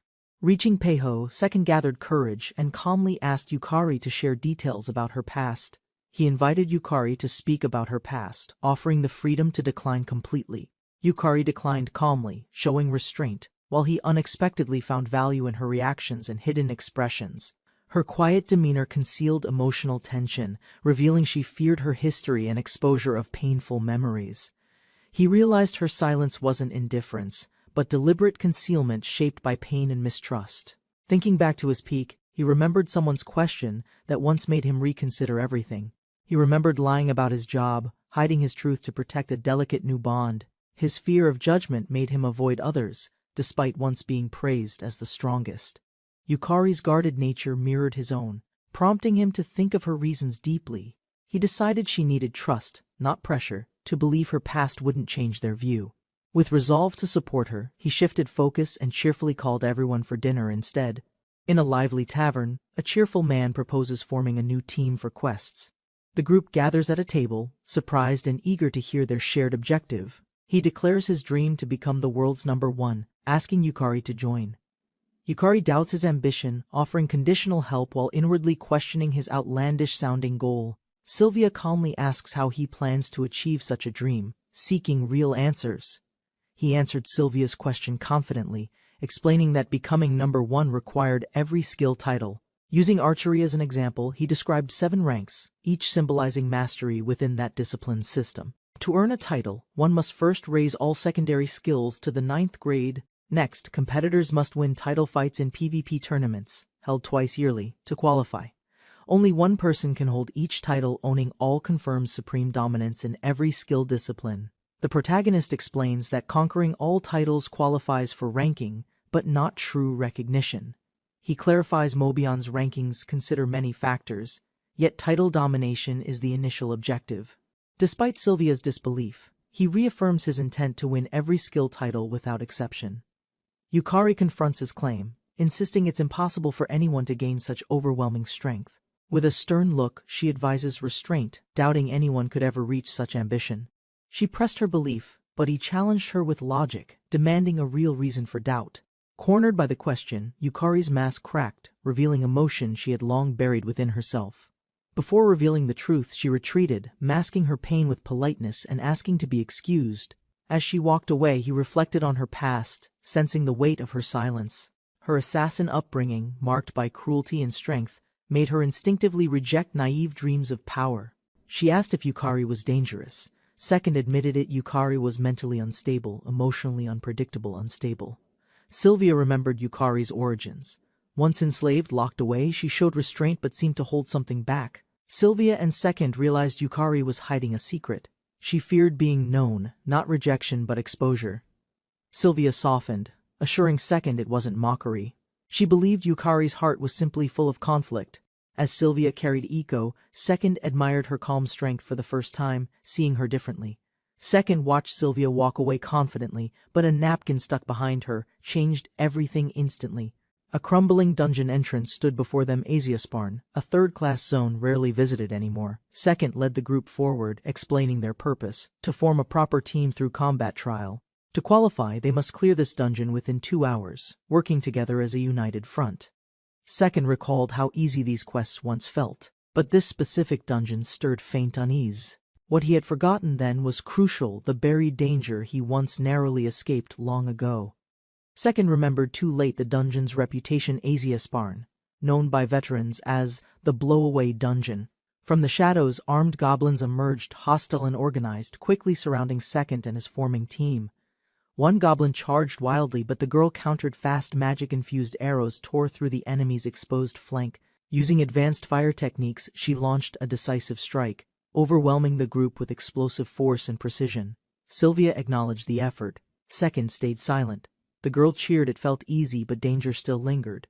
Iko charged ahead, confidently facing the next wave, declaring victory before battle even officially began. Yukari questioned the approach. Second allowed it. Iko launched her shield technique to block incoming goblins. With great impact, her shield skill flung the goblins backward, sending them crashing violently into the cave walls. Second observed quietly. Their teamwork showed promise. He decided to stay back and guard Yukari's position. Deeper inside, a massive goblin appeared, the dungeon boss. Slow and durable, but tactically unimpressive and vulnerable. Second assessed their strength calmly, knowing the goblin KO could be defeated in 2 hits. Iko asked for strategy. Second explained simply: she draws attention while Sylvia and he deliver the finish. With everyone understanding their role, Second gave the order. Sylvia and Yukari responded without hesitation or doubt. Iko dashed ahead to provoke the boss. The goblin KO responded with a massive downward strike. The battle had begun. Iko raised her shield, bracing for the impact with unwavering confidence. The boss's massive attack barely scratched Iko. Confused, she peeked from her shield unharmed. Second praised Iko's defense. Sylvia launched a precise shot. Her calm expression showed the fight lacked challenge. Second prepared his own attack. His arrow pierced cleanly. Castle archery landed a decisive blow to the boss. The fight ended swiftly. Sylvia watched in silence, acknowledging how easily Second ended it all. The goblin KO fell. Second only needed 2 arrows. Sylvia handled the remaining mages without difficulty. Second noticed something wrong. The team formation quest remained incomplete even after the boss was defeated. The goblin KO's body began vanishing. One remaining mage quietly used the time to prepare. As smoke rose, Second spotted the hidden mage aiming directly at Yukari, catching him off guard. Reacting instantly, Second shielded Yukari. His body moved on instinct before the enemy could unleash magic. Without hesitation, Second activated fire magic Oppo form of fire to strike down the last hidden threat. Second and Yukari found themselves teleported to a beach. stunned by Asura's infamous hidden effect. Random teleportation forcibly expelled them 4 kilometers away, one of the dungeon's sorcery triggers at death. Historically, players reported bizarre cases. One Mobion Wiki user claimed a teleportation distance of 255 kilometers. This unusual effect happened when a mage cast the spell while touching the boss's corpse during vanishing. Teleportation distance is MP-based. The more mana spent, the further the caster and targets are displaced. The goblin's random spell misfired, resulting in an uncontrollable 255-kilometer long-distance teleportation jump. Second recalled this event too late, triggered inside a low-level dungeon usually avoided by experts. Stranded on a distant coastline, Second and Yukari stared silently, realizing the mess ahead. As waves rolled ashore, Second remained calm while Yukari processed their sudden and confusing relocation.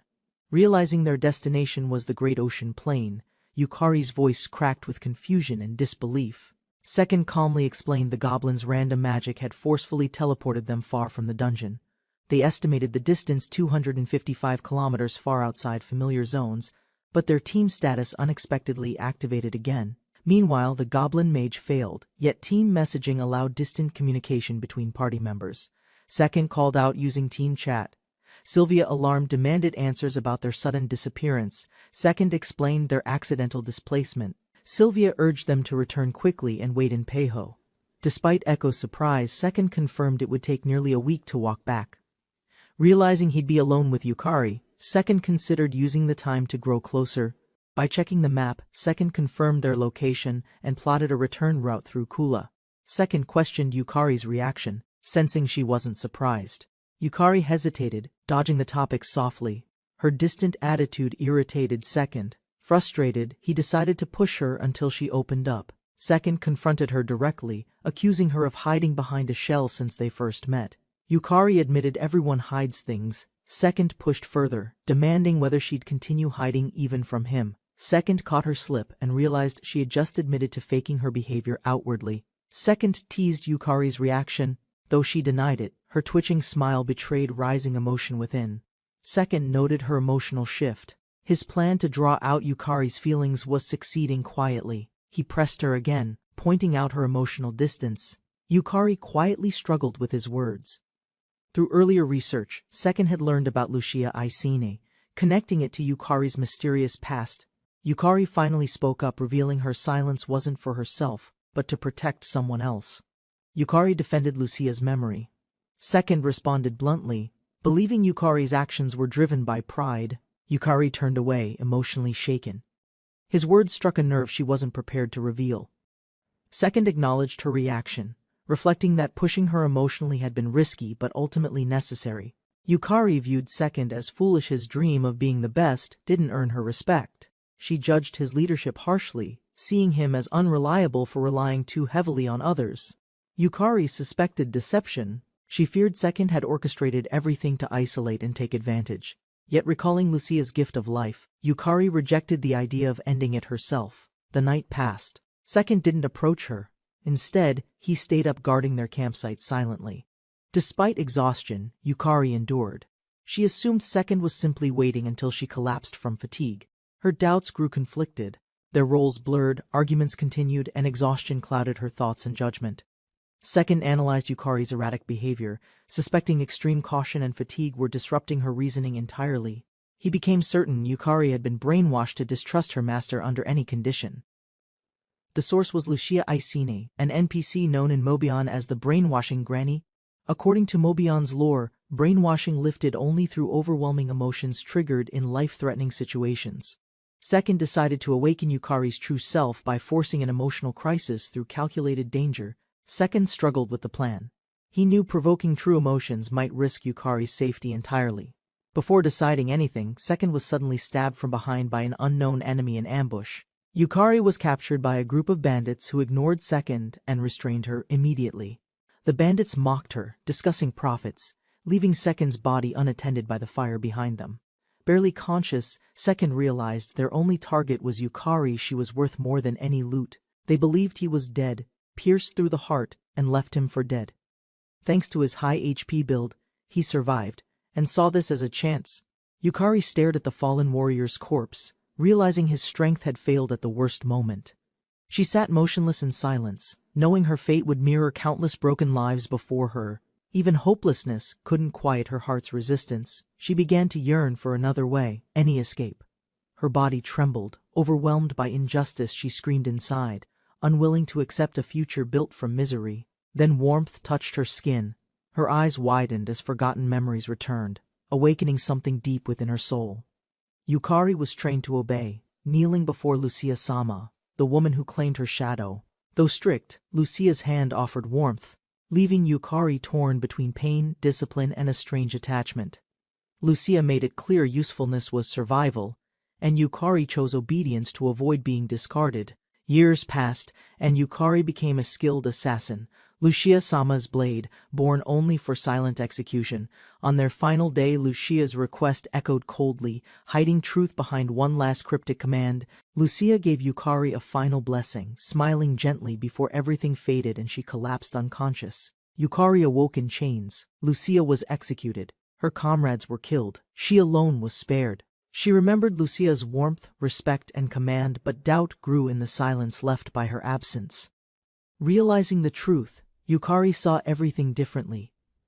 Her devotion was not love, it was manipulation. Surrounded by jeers and disgust, she coughed blood, her past shattered along with her blind loyalty. Yukari was kicked down again. Laughter followed. Her pain was dismissed as unimportant merchandise damage. Tears welled as truth surfaced. Lucia's kindness was rare. Her warmth only shone at death. Yukari trembled in grief. Questions flooded her mind. Her survival felt like a cruel punishment. With rising anguish, she screamed. Her trust, her devotion, everything she believed in was a complete illusion.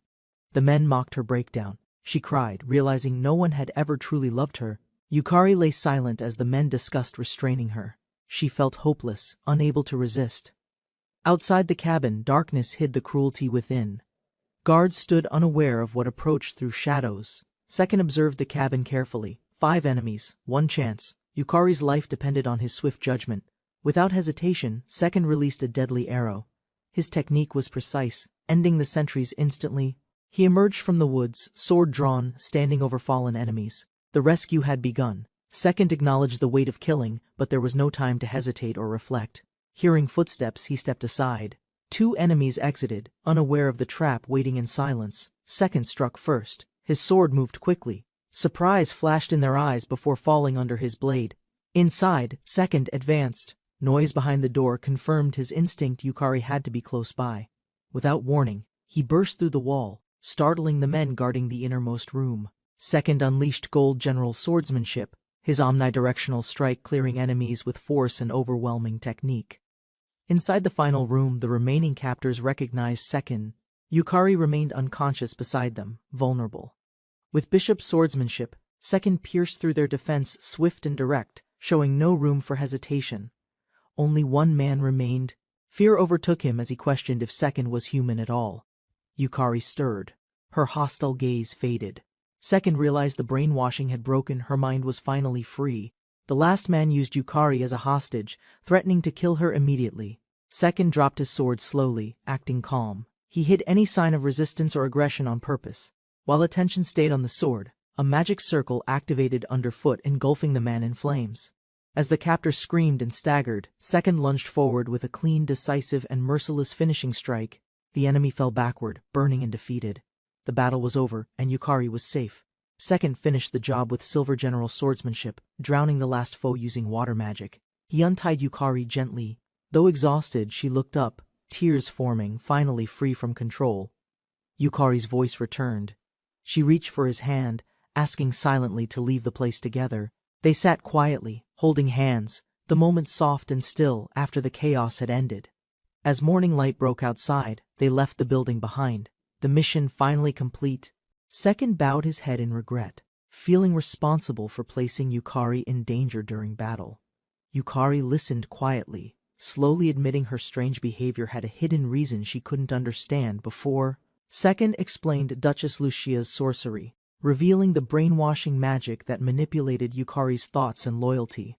They walked slowly through the forest, giving Yukari time to reflect and open up her past. Yukari revealed Lucia raised her nameless, solely to serve as a silent, obedient tool for assassination. Yukari reflected on her past, realizing her loyalty to Lucia had been manipulated through brainwashing. Once freed from the spell, despair overwhelmed her. She admitted Lucia never truly cared for her. Second listened quietly. Yukari explained how she clung to a false sense of love for strength. He asked directly if this related to Lucia's execution. Yukari quietly confirmed, eyes heavy with memory and guilt. Yukari revealed the truth. Lucia was framed by Prime Minister Balmoral in a political scheme. Second asked how she knew so much. Yukari admitted serving Lucia, shedding blood silently. She believed her silence was forced, not by fear but brainwashing to protect Lucia's reputation. Second listened carefully. Yukari asked if he would hear her thoughts without judgment or rejection. He affirmed her logic but offered another view. Lucia's actions hinted at deep care for Yukari. Yukari rejected the idea. Second proposed the brainwashing might have been a shield, not control. Yukari denied illusion. Her life as an assassin was real, not false loyalty or fantasy. Second began explaining that brainwashing magic is limited, usable only once by any single caster. He revealed both worlds shared rules, and this contradiction led him to uncover the truth. Second explained the spell was used on Yukari to distrust him, not form her beliefs. Despite uncertainty, Yukari felt relief. If he's right, her entire life wasn't a mistake. Second suggested Yukari escape captivity, hinting at a hidden method made possible by broken brainwashing. He explained the loophole. Escaping meant breaking both the slavery bond and combat restriction enchantment. Despite the looming threat of Maurice Company, Second insisted Yukari become his blacksmith immediately. Yukari found Second's priorities ridiculous, doubting his sincerity while internally questioning his unusual reasoning. Although the proposal defied legal magic, Yukari agreed to trust Second if escape succeeded. Second boldly challenged Yukari to test her restraints by headbutting him with full strength. Confused, Yukari hesitated, unsure whether her contract would allow her to cause physical harm. Second remained confident, urging her to strike hard, believing she could override the contract's limits. Yukari stepped forward, focused, gathering resolve to act, unsure if the magic would stop her. With surprising force, Yukari's head smashed into Second's chest, stunning them both with the impact. Yukari stood stunned, realizing her headbutt counted as a true attack. Her curse was broken. Second quietly acknowledged her breakthrough, confirming every word he'd said before was rooted in hidden truths. Memories rushed back, teleportation, arguments, training all suddenly aligned with a larger purpose only now becoming clear to her. Everything pointed to one intent, Second shaping her future, raising her to become a skilled blacksmith. Faced with his question, Yukari softly nodded, accepting his plan, his trust, and her path. Yukari lowered her guard slightly, admitting her trust, though hesitant, had begun to grow toward him. The jailbreak triggered unintentionally, releasing Yukari from her subordination due to a system bug. A critical bug allowed freedom if a slave NPC's head collided with the player's head. They arrived at the port city of Kula, ready to investigate the hidden conspiracy. Second recalled Yukari's connection to Duchess Lucia's death. Suspecting the Prime Minister's involvement in murder, Balmoral's influence, and First Prince Klaus's cruelty hinted at deeper corruption behind political power. Second reflected on King Baywell Castle, whose actions prioritized profit over the people's welfare. Though unimportant in the game, the king's influence now threatened Second and Prince Mine. Determined to protect Mine and reach the top, Second decided to begin investigating immediately. Second brought up the Prime Minister's name, assuring Yukari he would uncover the full truth. Yukari, mistrusting promises, warned him not to speak recklessly about matters he didn't yet understand. The group reached the quiet farming town of Peiho, seeking shelter and a temporary reprieve. Reunited, the girls showed mixed emotions. One scolded harshly, while another joyfully tackled Second with enthusiasm. Second tried calming the situation, but tension remained as concern over recent events hung in the air. Yukari locked eyes with the girl, her stern gaze silently communicating suspicion and cautious evaluation. Without explanation, the girls left the confused Second behind, heading off to talk in private. Second silently watched the girls' intense exchange, realizing it was a serious, competitive girls-only gathering. Yukari and Sylvia clashed over their closeness to Second, each claiming superiority in experience and dedication. Iko asked about their next adventure, but Second explained dungeon raids were unsafe during the evening hours. They agreed to plan strategy over dinner instead, walking together as conversation resumed among the girls. Second declared their focus was gaining experience for Yukari's blacksmithing, starting with Peiho's nearby Limped Fath dungeon. Second forgot about naming the team, distracted by their earlier teleportation and chaotic dungeon travels. Yukari asked about the team name, prompting Sylvia and Iko to throw out their ideas. Iko suggested a chivalric name, but Yukari declined since they weren't knights. Second sensed growing chaos around him. Yukari proposed SOS team with serious logic, leaving Second overwhelmed by their competitive spirit and naming ambition. Hoping for fairness, Second turned to Iko for the final say only to find her asleep. Everyone with his certainty, Yukari warns about the pressure that name brings, but Second believes in his destined top position. The next morning they depart for Limped Fath Dungeon, despite Second's drunken reasoning behind the impulsive name. Inside, Sylvia and Iko work in perfect sync, blocking enemy attacks while holding their ground. Second eliminates enemies effortlessly, praising the dungeon's pace and how easily they gain valuable combat experience. Yukari's rapid skill development impressed Second, prompting him to assess her composition and ranking properly. After checking, Second discovered Yukari had 2 rare grade-level skills, an unexpected and fortunate advantage for training. Second recognized Yukari's unique potential and realized her skills accelerated their dungeon progress far beyond expectations. He told Yukari that her becoming a strong blacksmith would strengthen the team's exploration ability. With mutual resolve, Second and Yukari vowed to reach the top of the world together. Yukari quietly reaffirmed her goal, declaring her intention to become the world's strongest blacksmith someday. Her past disbelief was fading, replaced by newfound determination influenced by her master's unwavering dream. The young man sensed her change, watching her with silent confidence and a proud, calm expression. As she offered a soft smile, he realized how much her trust meant to him. Iko returned to dungeon life with Second's party and finally obtained the rockshell shield. Unexpectedly, Yukari requested the shield to upgrade it, surprising Iko with her calm, serious approach. Yukari had mastered ability upgrade to 5th grade, allowing her to enhance even rare items reliably. Despite her explanation, Iko refused, hugging the shield tightly, suspicious of Yukari's intimidating stare and request. Second watched quietly, amused by Iko's possessiveness, realizing beastfolk instinctively cling to treasured things like children.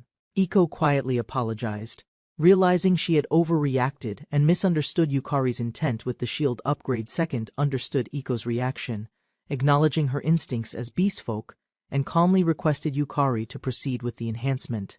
Yukari completed the upgrade flawlessly. While Second noticed her ears twitching slightly, she was clearly flustered yet composed. Iko received the improved shield joyfully from Second, thanking Yukari with a bright smile and tail twitching. Sylvia confirmed their next plan with surprise, as Second informed the group they would soon change exploration locations. Second explained his plan. A new location offers better experience, money, and resource gathering efficiency combined. He continued explaining that monster drops there would allow crafting superior equipment, which benefits future dungeon progression. Additionally, the dungeon boss dropped mithril, a rare material ideal for advanced gear and massive profit gains. Their income plan included building a luxurious mansion to serve as Team Fastest's new operating base. Second finally appreciated the housing system's practicality, choosing to invest in a functional yet grand headquarters. Sylvia raised her hand as Second declared their goal 50 billion CL through mithril alchemy. She questioned the massive goal. Second answered confidently, referencing capital real estate worth 25 billion CL. He explained further only double that could earn the title of world's #1 estate. Yukari, curious, shifted the topic and asked about the specifics of mithril alchemy itself. Second explained how mithril alloy forms using ores, blacksmithing, and refining skills near a dungeon called Bad Gold. The group learned mithril alloy was forged with mithril and iron, extremely strong, rare, and valuable. Sylvia questioned Second's knowledge about Proline, a dungeon nobody had yet conquered or even fully mapped. Second hesitated. Doubt swirled in his mind as everyone waited for a clear and honest answer. Sylvia gently insisted there must be a deeper reason. Second finally admitted the truth was difficult to explain. He wondered if confessing everything would bring judgment, haunted by guilt that weighed silently on his heart. Second lay in silence, convinced that revealing the truth would only distance him from others. He believed fear of the unknown would ruin trust, halting his dream of becoming #1. Despite everything, Sylvia responded with unwavering trust, assuring she would accept him regardless of his past. Second admired Sylvia's honesty, her willingness to hear truth even if it risked everything they built. He ultimately withheld the truth, declaring it untouchable, shielding his secret from everyone without exception or apology. Second believed evasion was essential, revealing nothing meant staying true to the mindset of former greatness. He declared his secret eternal, something he'd never reveal, not even with time or closer bonds. Though Sylvia accepted his words, Second offered a condition, wanting her to understand his stance deeper. Sylvia smiled gently, offering him forgiveness anytime. In return, he silently recognized her kindness from his heart. Second and the group arrived at Bad Gold, aiming to sell their mithril alloy directly.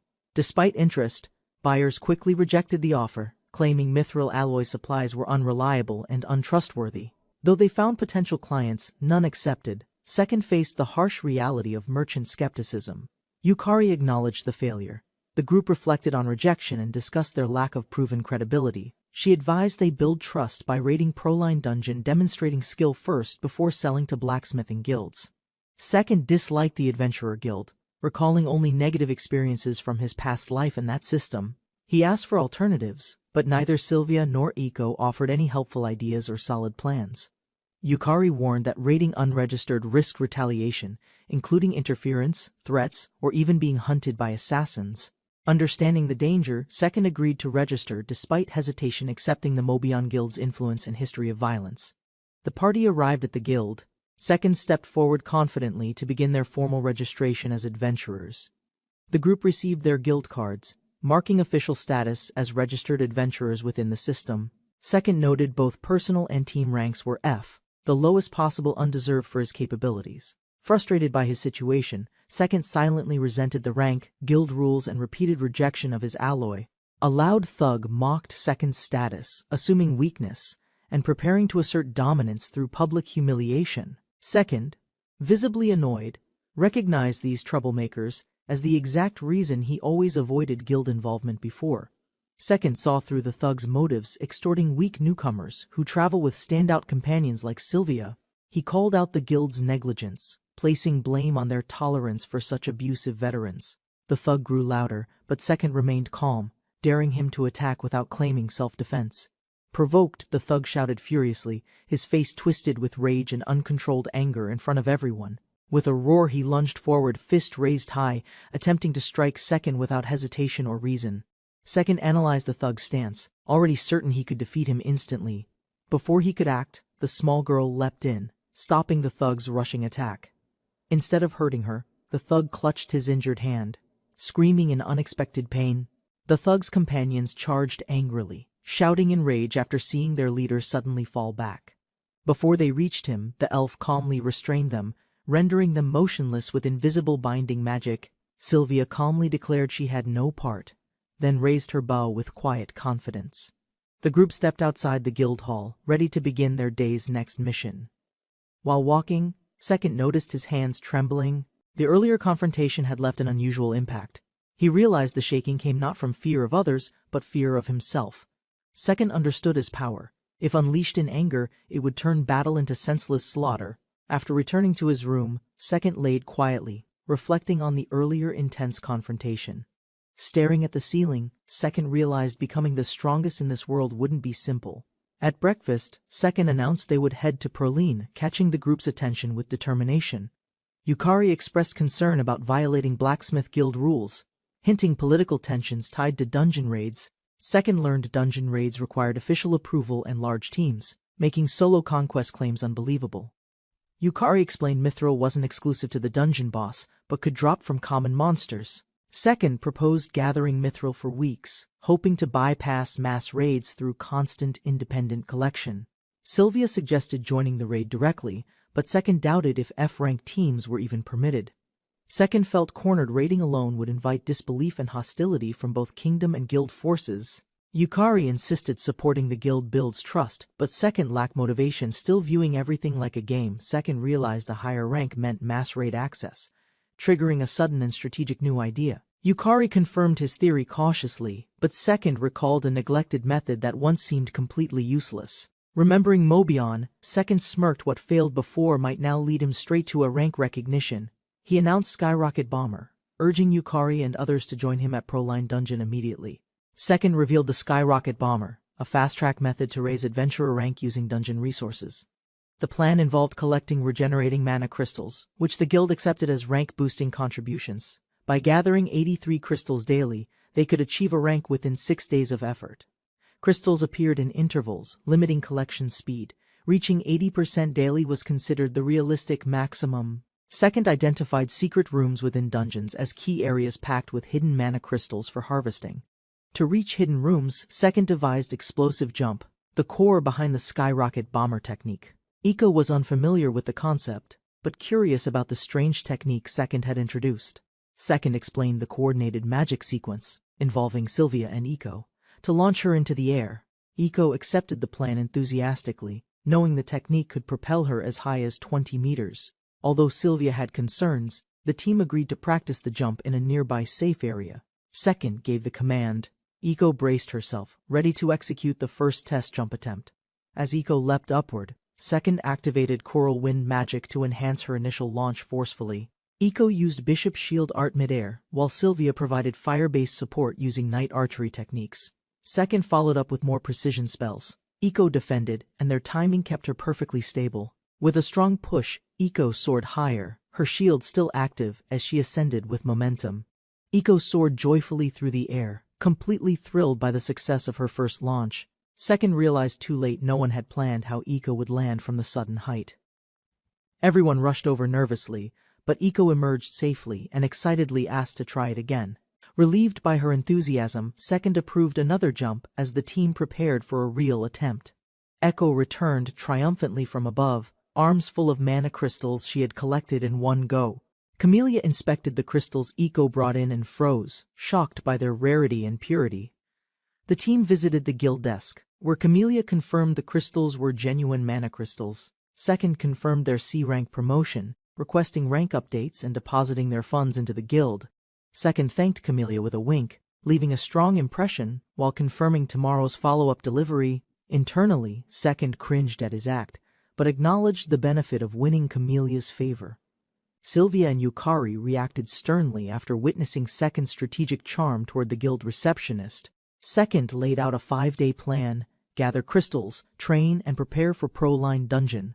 Sylvia agreed with the plan but asked if they'd continue building Yukari's blacksmithing expertise. Second decided to balance efforts, having each member train equally to strengthen the entire party. Confidently, Second announced his next goal: he would begin improving his conjuration skill starting the next day. 5 days of training, gathering, and dungeon exploration passed quickly as the group stayed focused. While Iko fetched crystals, Second and Sylvia hunted golems relentlessly, gaining massive experience and materials. Yukari, meanwhile, conducted a quiet investigation into the city's guilds, while the team trained underground. She discovered 2 issues: an incoming Pro-Line mass raid and a mithril shortage affecting blacksmiths. Second reconsidered their plans should they rank up, join the raid, and earn the guild's trust. Second weighed 2 options: solo the dungeon for control or gain trust through mass raids. He realized one earned faster money but more enemies, the other safer but less profit. Yukari, calm and deliberate, requested 1 more day to execute a yet unrevealed independent plan. After brief hesitation, Second agreed. Yukari hinted at a time-efficient strategy involving external influence and support. She revealed her goal to utilize the Merchant Guild's network to accelerate their broader objectives. Yukari explained that becoming a rank would establish trust, attracting merchants seeking easy profits. Second raised concern about guild retaliation, fearing their actions might provoke the Adventurer Guild's hostility. Yukari revealed the strategy: join the mass raid publicly while secretly contracting with merchants privately. She explained the Merchant Guild's protection, ensuring safety even if conflict arose with adventurers later. Second realized forming ties through mithril alloy sales would bind both guilds tightly to their side. Second agreed to Yukari's plan. She promised to negotiate terms with the Merchant Guild tomorrow. Second felt reassured. Yukari handled strategy wisely, compensating for what his gaming background couldn't provide. Yukari humbly accepted the praise, showing quiet confidence while taking full responsibility for the guild negotiations. While Yukari handled merchants, Second revisited Pro-Line to train and soon achieved a rank status.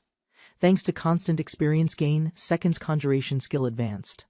Spirit summoning neared 4th grade classification. Spirit summoning binds 1 unique spirit per user, while monster summoning handles various tamed beasts. Advancing spirit summoning to 4th grade unlocks spirit possession, boosting power by merging with the spirit. Although he unlocked spirit possession, he hadn't secured a spirit yet to use the skill. He prepared a rare premium spirit ticket from a past purchase to summon a powerful spirit. The ticket guaranteed an ultra-rare spirit with over 25,001 strength, ranking it extremely valuable. Second considers when to use the premium ticket. Aware the summoned spirit might resist control, he hesitates, wary of unpredictable allies during uncertain times, unsure of trusting another unfamiliar presence. Reflecting on trust, he recalls how Yukari once slowly opened up, then receives her message. The party visits the Merchant Guild where Yukari explains the need to prove their strength. Although A-rank status was earned, the guild requires proof through a performance to validate trustworthiness. Second meets Shinsei, the acting guild master, to begin talks about a major proposal. They firmly shake hands, establishing temporary trust, though Second remains wary of the man's intentions. Sei discusses a valuable offer, stating the Merchant Guild awaits the outcome of their venture. Despite Second's rank, SE remains skeptical, noting actions matter more than titles in risky deals. The group feels the pressure rise as Sei's intense demeanor leaves everyone visibly uneasy and tense. Shinsei demands Second prove strength by conquering Proline swiftly, or face severe consequences. The threat fails to intimidate Second, whose calm confidence contrasts the other's anxious reactions. Second declares victory is certain, knowing the man lacks real skill or standing in rankings. He confidently offers to conquer Proline in 3 hours, reinforcing his unmatched capabilities without hesitation. Second understands the need to radiate confidence, prompting Sei to react with curious amusement. Shinsei laughed heartily, impressed by Second's confidence, confirming Yukari's assessment of his abilities. Yukari admitted orchestrating the test, explaining her request to verify Second's worth through practical evaluation. Second clenched his teeth, furious, while Iko watched tearfully, sensing her master's rising tension and emotions. Second erupted, demanding an apology for Iko, while the merchant quickly submitted, ending with reluctant peace. Despite the agreement, doubts lingered. The Merchant Guild needed further proof to fully trust Second's strength. The merchant outlined his plan to gather staff and clients to witness Second's public demonstration. Sylvia and Iko were chosen to assist Second using their own specialized combat styles and roles. Second explained his mastery over all elements, stunning the room, while Sylvia praised his unmatched capabilities. Yukari confirmed Second's latest achievement in conjuration, elevating his spirit summoning skill to an advanced 4th grade. Everyone was shocked. The merchant panicked. Second scolded him again while Iko hid nervously behind him. Second realized the merchant proposed spirit summoning as a public display to resolve trust issues effectively. He recalled that the higher the summoning rank, the flashier and more vivid the visuals. The first-time summon always left a strong impression, especially with massive spirits having elaborate appearances and effects. A 4th grade summoning in public could confirm his power and clear doubts about his abilities. Second understood the plan's merit and silently agreed, seeing it as an efficient solution to proceed forward. Second agreed to the demonstration plan, using a premium ticket to summon a powerful flashy spirit. Sylvia unleashed a fierce flame arrow. Eiko braced herself behind her shield, absorbing impact. The spectators gasped in amazement as Eiko emerged unharmed, proving the shield's power and control. Villagers whispered about their strength flame bow, perfect defense.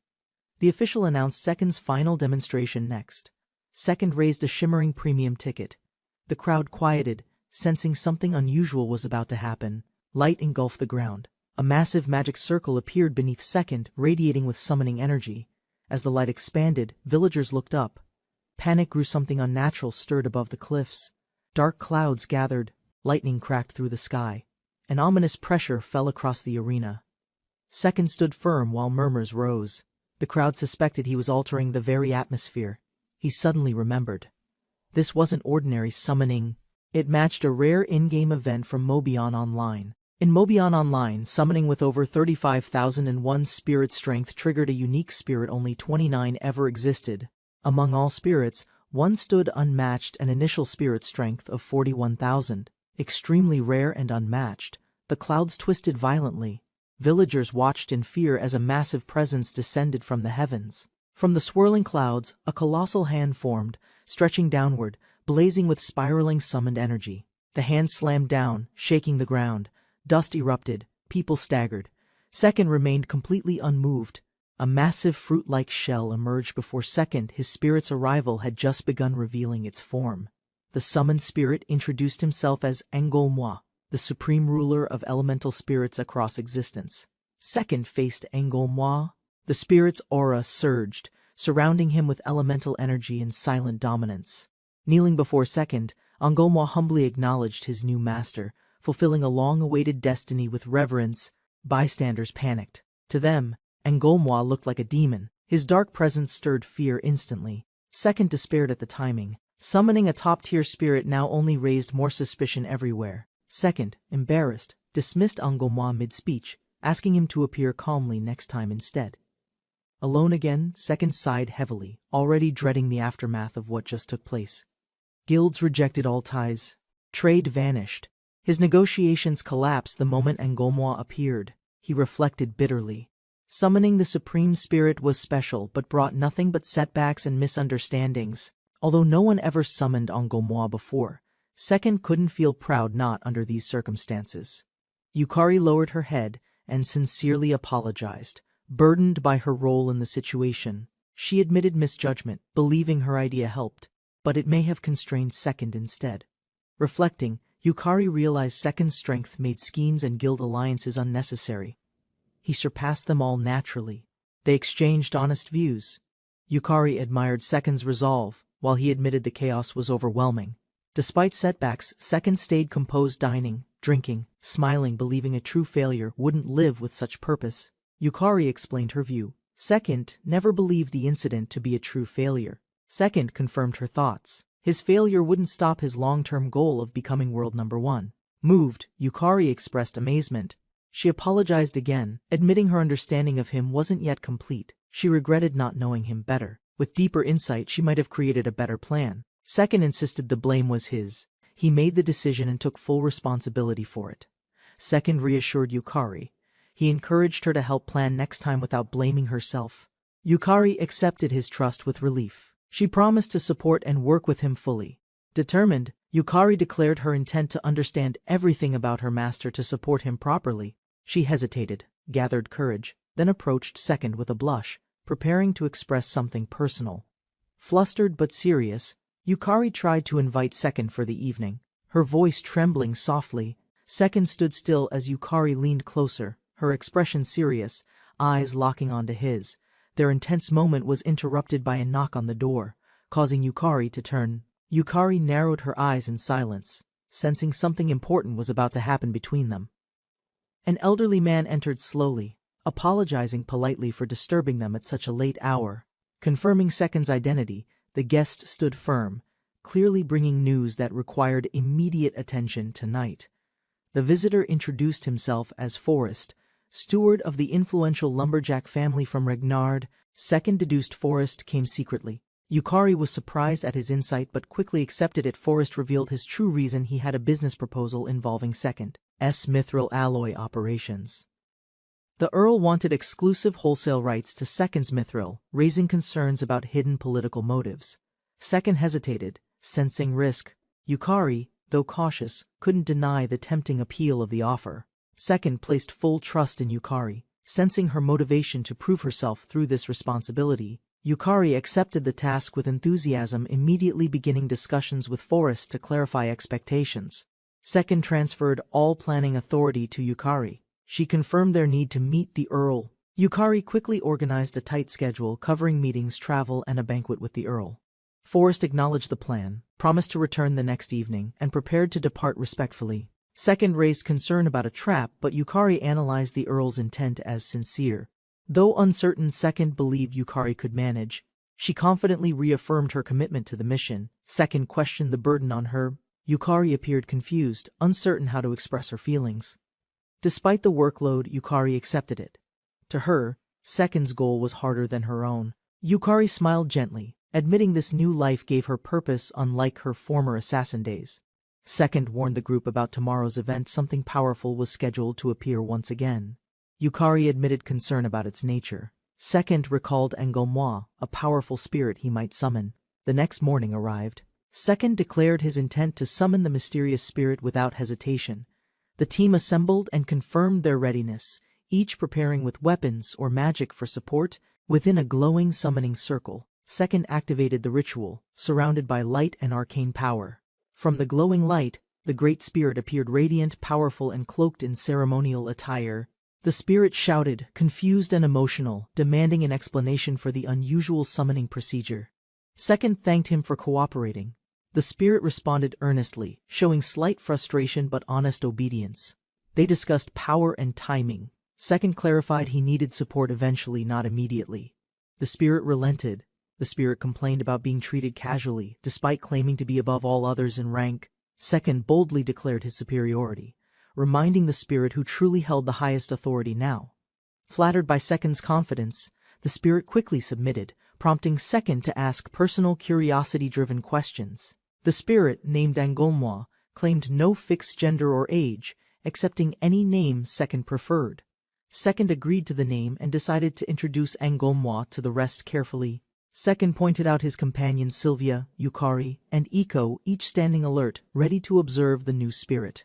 Enrollment suddenly revealed knowledge of Sylvia, Yukari, and Iko's roles, shocking Second with accuracy to test the spirit. Second asked personal questions. Enrollment answered correctly, leaving Second stunned. Second escalated the test with historical trivia. Enrollment instantly named Emperor Jinmu, shocking everyone again. Realizing the spirit's power was genuine, Second grew nervous. He hadn't expected such mental precision. Enrollment boasted again of spiritual supremacy, but also humbly questioned his own inferiority towards Second. Second froze in place as Enrollment suddenly referenced a name no one else should know. Second panicked as the elf's curiosity grew, fearing exposure of his secret past identity. He barely avoided suspicion, while Sylvia and Yukari silently questioned the awkward tension between them. To test their strange bond, the elf instructed Second to mentally project his thoughts back. They successfully connected minds, sharing synchronized thoughts in real time, confirming a hidden telepathic system. Second realized this telepathy, unlike anything from Mobion, unlocked limitless tactical advantage with enrollment nearby. Second confirmed that enrollment's power and the lightning element could bypass traditional elemental weakness mechanics. Feeling a mysterious connection, Second instinctively understood and controlled lightning sorcery without prior training or explanation. Reviewing his sorcery sheet, Second found lightning skills listed forms never available in Mobion's player system. Despite confusion over the cause, Second celebrated the breakthrough, embracing the unexpected compatibility with enrollment. Their laughter echoed in sync, marking the beginning of a powerful partnership built on shared strength. Sylvia and Yukari grew suspicious, watching Second and enrollment laugh like fools without explanation. They theorized the strange behavior came from telepathy or enrollment's rare spirit ruler abilities. Second tried to exit, but Sylvia immediately noticed his presence hadn't disappeared from the room. Sylvia panicked upon realizing the identity of their recent visitor, someone tied to noble authority. The name Earl Woodcut brought disbelief, but Sylvia confirmed the lumberjack family's prominent reputation and reach. Yukari explained Regnard's lumber trade origins, crediting the lumberjack family's success for the thriving city. Sylvia elaborated that the current head, Earl Beryl, and his children were skilled adventurers too. Yukari confirmed the brother mastered swordsmanship, while Cherie Lumberjack was a rare spirit summoner prodigy.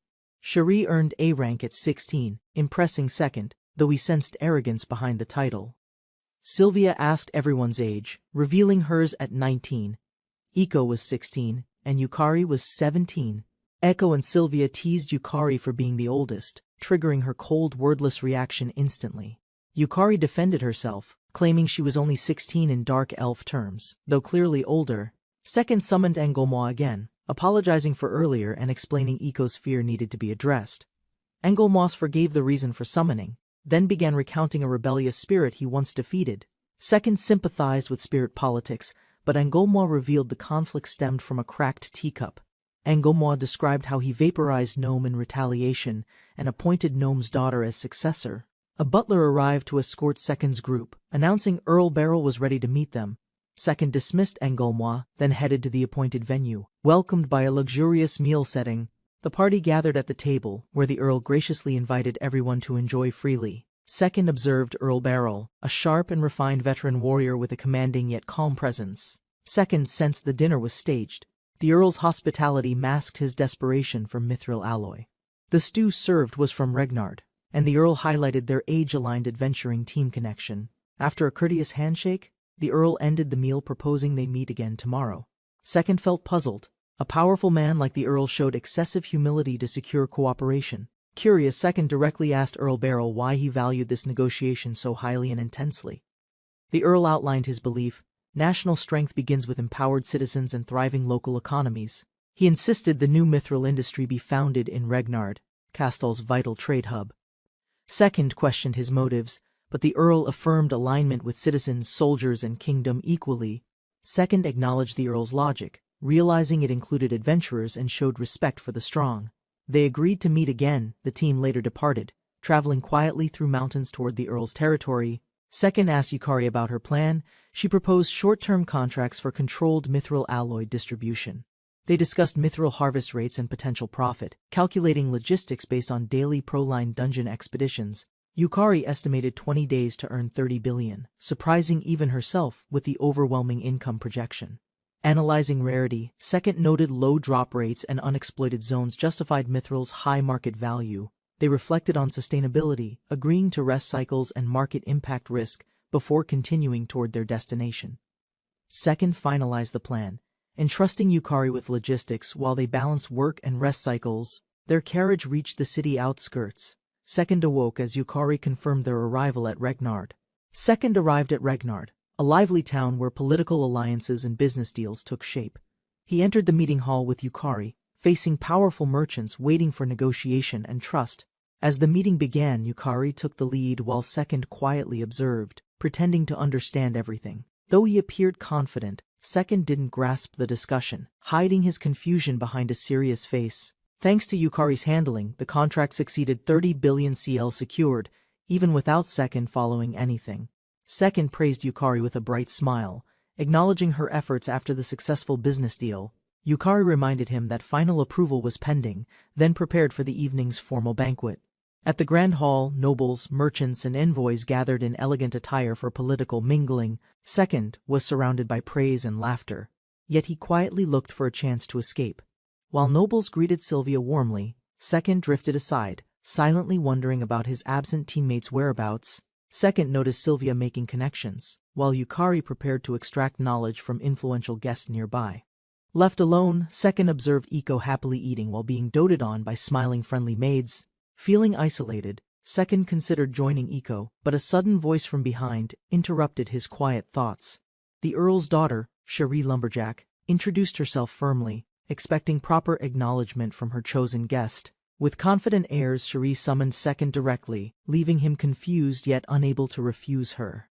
Cherie grew frustrated with Second's calm replies, mistaking his neutrality as arrogance and defiance. Without explanation, she stormed off. Second hesitated, then followed, watching her fume in small circles. She snapped at him to walk properly, while Second quietly wondered if she was talking alone. Cherie questioned his class, assuming he's a spirit summoner.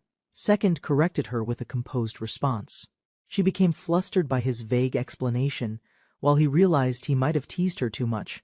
Cherie aggressively warned Second not to overstep, citing her father's favor as a boundary. She boasted her solo A-rank status, while Second calmly pointed out his own rank.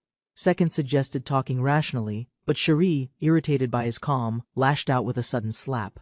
Frustrated, Second demanded answers. Cherie, prideful and dismissive, claimed it was his punishment for insolence. Cherie declared she'd prove her higher status, shocking Second with her intent to demonstrate superiority. Second asked how she'd prove their difference. Cherie smirked, insisting he'd understand soon enough. She confidently announced her spirit would break his pride, daring him to maintain his calm. A summoning circle activated behind her, revealing a majestic spirit with long hair and glowing presence. The spirit responded to Cherie's call. She ordered it to declare her superiority to Second. Instead, the spirit warmly greeted Second and introduced herself as Terra, the great spirit of Earth. Cherie grew furious as Terra casually addressed Second, undermining her intended display of dominance. Second remained amused, calculating Terra's overwhelming power. Cherie urged him to summon his inferior spirit. Mocking continued, but Second agreed to summon only to be interrupted urgently by Sylvia's unexpected arrival. Sylvia shouted that Iko had collapsed, instantly alarming Second and halting the duel entirely. Second rushed away. A doctor explained Iko's condition: overeating, requiring only rest to recover normally. Second observed the Great Spirit Terra casually greet him, causing shock and frustration to her summoner. Despite her anger, the girl demanded Second reveal his spirit, mocking him with Terra's impressive strength. Amused by the taunt, Second accepted the challenge, preparing to summon his own hidden spirit. Before he could act, urgent news arrived. Echo, their companion, had suddenly collapsed from unknown causes. Second rushed off, only to learn Echo had overeaten. She simply needed rest to recover. Without warning, Cherie declared she would join Second's group, stunning everyone with her boldness. Second's expression darkened instantly, spiraling into dread as he realized what her presence would mean ahead. Second and Cherie chatted for hours, their banter resembling a rehearsed act full of interruptions. Despite her constant complaints and bursts of energy, Cherie's cheerful aura remained consistent and sincere. While riding in the carriage, Second asked Cherie her reason for suddenly joining their journey. Cherie declared it a spirit summoner contest, though Second clarified he wasn't exactly one himself. Flustered, Cherie struggled to pick a challenge format, revealing she hadn't planned anything specific yet. She suddenly proposed a competition using contribution points from the guild, her eyes sparkling confidently. He doubted the logic behind her reasoning, questioning the connection between points and spirit arts. He insisted he could earn points without spirits. She brushed it off, thinking she'd win easily. She finally set the rules. One day, starting sunrise the day after, winner gets glory. That evening, she took the room beside him, joining dinner uninvited, adding to his growing annoyance. Cherie entered the inn with confidence. Whispers spread, everyone recognized her as the spirit summoner. Second teased her achievements, provoking a fierce reaction. Their banter drew attention and lightened the mood. Though rough around the edges, Cherie brought balance to a team that lacked playful energy. Alone in his room, Second recalled something important. A forgotten function stirred quietly in his mind. Summoning light flared, revealing an elegant figure. An old companion returned, greeting Second after long silence. Second apologized for his delay. The spirit's stern gaze demanded explanations without any signs of leniency. They discussed Terra, a mysterious girl under nomadets. Her appearance felt gentle, but truth remained elusive. Second asked about her father's fate. The spirit answered bluntly, hiding no guilt behind confident laughter. He joked about scaring Cherie too. Second accepted the idea, already imagining her shocked reaction later. With timing perfect, Second suggested visiting. The spirit paused, surprised they were right next door already. Second noticed their absence. The spirit confirmed no one remained in the room next door anymore. He recalled Cherie's earlier words. The timing of the contest suddenly felt suspicious and wrong. Doubts formed. Her actions' random contest, forced encounters seemed deliberate, not coincidental, raising deeper questions about her intent. The spirit offered a clear explanation. Her behavior, he said, was rooted in silent envy. Second accepted the truth. Cherie's jealousy drove her to stay close, seeking purpose through rivalry. Second realized the truth. Cherie had entered bad gold, a dangerous place even for veterans. He burst into frustration, blaming her recklessness. If she continued like this, she might not survive. Anger overflowed. Second stormed out, fed up with the chaos she constantly brought into everything. Despite Second's complaints, the spirit smiled. Deep down, Second still cared enough to chase after her. Driven by envy and fear of loneliness, Cherie entered the dungeon determined to surpass Second.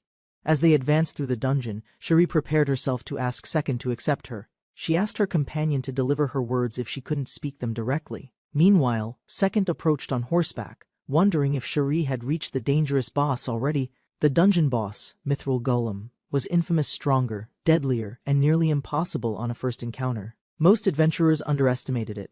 Sorcery worked better, but physical attacks usually failed against its defense. Uninformed players rely on basic sorcery, but the Mithril Golem resists both magic and weapons. Exhausted from casting, they collapse. The Mithril Golem finishes them before they can even react. Cherie lacked the strength needed. Without a proper attack skill, survival was nearly impossible here. Second and Engolmwa charged into the dungeon. He trusted Engolmwa's ability to detect her location. Sensing her spirit nearby confirmed that Cherie was alive, still holding on inside the deadly dungeon. Second rushed through the dungeon, minimizing battles, desperate to reach Cherie before it was too late. Cherie recalled her childhood isolation. Her sharp tongue and noble status pushed everyone else far away. She believed her behavior couldn't change. Being an earl's daughter, loneliness seemed like her fate. Despite acting strong, Cherie quietly admitted the truth she had always felt deeply. painfully alone inside. To ease her loneliness, she turned to spirit summoning, finding companionship and purpose through them. She flaunted her status as an heiress and summoner, masking years of silent, lonely strength. Though independent, she never experienced warmth from others, until one boy listened without judgment or fear. Meeting him sparked something new: desire for human connection, a longing she'd buried under pride and solitude. Determined to earn his respect, she vowed to become someone impossible to ignore or dismiss. Now, commanding Terra and her spirit ally, she fights skillfully, proving her growth and unshaken resolve. The attack was swift. Terra smashed the incoming rocks before they reached Cherie and her spirit. After the attack ended, Cherie and her spirit walked deeper into the rocky mountain corridor. Inside the cavern, they discovered a massive rock pile that seemed intentionally arranged into something ominous. Suddenly, the rocks began shifting and trembling. Cherie and her spirit prepared for a possible threat. The rocks formed a towering golem, its eyes glowing as it loomed over the two girls. Option. Despite Terra's warning, Cherie clenched her fist. If she defeated it, their path would open. The enemy towered before them. Cherie signaled Terra, ordering her to activate the fifth form of Earth. As magic swirled, Terra shaped the spell. Cherie shouted the command to unleash her strongest sorcery. The massive golem advanced. Rocks shook around them as the battle began, tension rising with each second. The cavern floor. Cherie and Terra watched the collapsing debris in silence, uncertain if their final attack succeeded. Excitement filled Cherie's voice. They believed the Proline boss had fallen before Second arrived. Suddenly, the rubble moved. The golem reformed, launching forward with renewed strength and violent speed. Cherie's confidence shattered. Terra had no energy left. Their attack failed. The boss remained completely unharmed. The golem delivered a crushing punch directly to Cherie, launching her body through the cavern wall. Pain surged as she collided with stone. Dust exploded outward. The blow left her unconscious. Terra screamed and rushed forward. Cherie lay motionless while the boss slowly turned toward them again. Cherie struggled to stay conscious, her vision blurred, thoughts scattered, body too broken to respond properly. Terra reached Cherie, shielding her, but the golem approached again, its massive arms raised to strike. Cherie, bruised and weak, realized Terra stood firm to protect her without hesitation or fear. She whispered gratitude, unable to speak clearly, hoping Terra would understand through her expression and eyes. As the golem prepared to strike, Cherie silently accepted defeat, believing it was her end. Suddenly, a sword intercepted the attack. Second arrived, placing himself between the monster and the girls. Without pause, Second launched a rapid assault, pushing the golem back with precise, powerful counterattacks. Second attacked fiercely from all angles, his strikes breaking through the golem's defenses without hesitation. Cherie watched in disbelief. His power was beyond normal adventurers. Each move forced the golem backward hard. Terra recognized his technique, castle swordsmanship. His overwhelming ability proved he wasn't an ordinary A-rank like them. As Terra comforted Cherie, she whispered regret. Her strength couldn't even protect Terra or return her safely. Cherie realized her ambition had blinded her. Her weakness placed Terra in danger. She only wanted meaning. Cherie closed her eyes, tears falling as guilt settled. She called herself a fool without restraint. Second explained how he invested EXP into spirit possession, raising it to barely usable combat potential.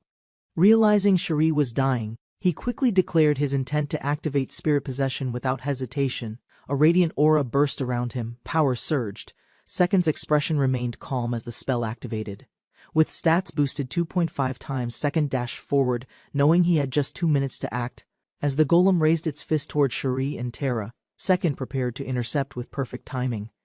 Second met the golem's punch directly, countering with overwhelming speed and boosted strength from spirit possession. The golem's massive arms shattered. Second's precise attack broke through its body, sending debris across the cavern. He explained the boss was simple, predictable attack patterns made it easy with high physical power. Second stood victorious. The golem lay broken. Most people died before mastering this fight's rhythm. As spirit possession ended, Second relaxed, proud.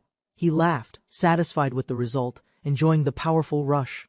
Terra expressed gratitude cheerfully, unaware that her mistake had nearly cost them their lives earlier. Second scolded them sternly, recalling how close they were to death, then prepared a recovery potion. He rushed to Cherie's side, forcing her to drink the high potion before it was too late.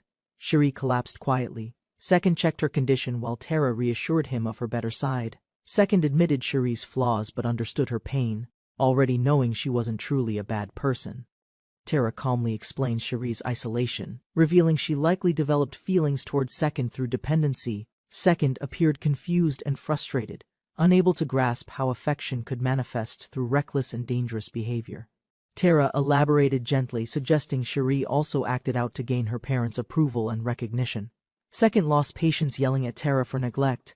While Tara begged him not to blame Cherie, though annoyed, Second admitted he didn't truly hate Cherie, then summoned the spirit's master for serious answers. Tara calmly explained Cherie's isolation, revealing she likely developed feelings towards Second through dependency. Second appeared confused and frustrated, unable to grasp how affection could manifest through reckless and dangerous behavior. Tara elaborated gently, suggesting Cherie also acted out to gain her parents' approval and recognition. Second lost patience, yelling at Tara for neglect, while Tara begged him not to blame Cherie. Though annoyed, Second admitted he didn't truly hate Cherie, then summoned the spirit's master for serious answers. Tara, overwhelmed, sat exhausted, while Second demanded clarity about the mysterious feeling of unity. The master explained that spirits and masters merge minds over time, especially when bonds grow stronger. Cherie's influence had taken control of Tara. The connection had gone beyond normal master-spirit boundaries. Because Tara failed to resist her, she was deemed unqualified to remain a great spirit. Second listened as Tara's past was revealed. Understanding her compassion came from caring for a lonely child. Second softened his stance, moved by Tara's story, while the master decided to pardon her actions. The master laughed, revealing he exaggerated the situation just to tease and stir up trouble. Second sighed, realizing the master had a twisted personality and was toying with them from the start. He carried Cherie out of the cave, only to feel something wet and unexpected. To his dismay, Second discovered Cherie had lost control and wet herself from fear and exhaustion. Second quickly woke Sylvia through team chat and instructed her to prepare clothes and warm water. Cherie remained unconscious, unaware of her earlier embarrassment, while Second muttered frustration about her waking moment. She suddenly jolted awake, confused and panicked, trying to recall what she had done before fainting. Tara greeted her warmly, but Cherie struggled to remember anything, still dazed from the previous day's events. Tara stopped her apology gently, admitting fault and wishing she had warned her master much sooner. Cherie took full responsibility, denying Tara's fault, while Tara revealed she already knew her feelings. Embarrassed, Cherie panicked and tried to deny everything, but her reaction made it even more obvious. Tara calmly explained Cherie's reckless actions, asking if they weren't all done for Second's attention. As Tara defined affection, Cherie began to reflect, recognizing her feelings as more than simple admiration. Still confused, Cherie tried to deflect, but Tara linked her behavior to both danger and embarrassment. Tara explained how Second rescued Cherie, healed her with a potion, and carried her back. Cherie realized the potion was valuable and considered giving Second a fitting gesture in return. Embarrassed, she recalled the cause of her collapse and noticed her clothes were unfamiliar and changed. She froze in horror as Tara casually revealed the truth about her accident during unconsciousness. Mortified, Cherie cried out in panic as Tara bluntly repeated the embarrassing event without hesitation. The morning began quietly in the village, but sudden knocking startled Second awake in bed. Second sat up annoyed, expecting peace. Someone insisted on disturbing his morning with urgent knocking. A nervous girl stood outside, trembling with a letter clutched tightly in her shaking hands. She handed it quickly to Second, apologized, and ran, leaving behind confusion and curiosity in him. Tara smiled gently, watching her leave, and thanked Second for his kindness on everyone's behalf. Said earlier already, he tried resting again, but duty called. A strategy meeting had to be held immediately. While meeting at the inn, Second received a package Cherie had entrusted to the innkeeper. Inside the package was a heavy pouch, containing gold coins as payment for his past help. He then turned to Sylvia, explaining their next plan. She listened eagerly, excited to keep training. Second outlined Sylvia's next objectives, focusing on strengthening offensive skills and unlocking advanced archery techniques efficiently. Sylvia questioned his advice, remembering he once called those skills useless at the start of training. Second clarified they were hard to use early but essential for experts aiming to reach top ranks. Sylvia was shocked by the goal, a title. Second confirmed it, she was the intended candidate.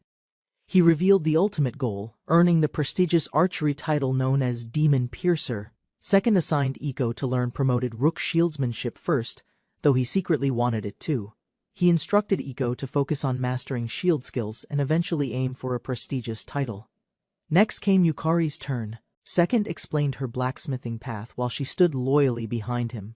She would raise both blacksmithing and endowment to 9th grade, though her closeness startled Second. Yukari understood. With confidence, she vowed to handle endowment, aware of its powerful item-enhancing potential. Yukari asked about Second's own plan.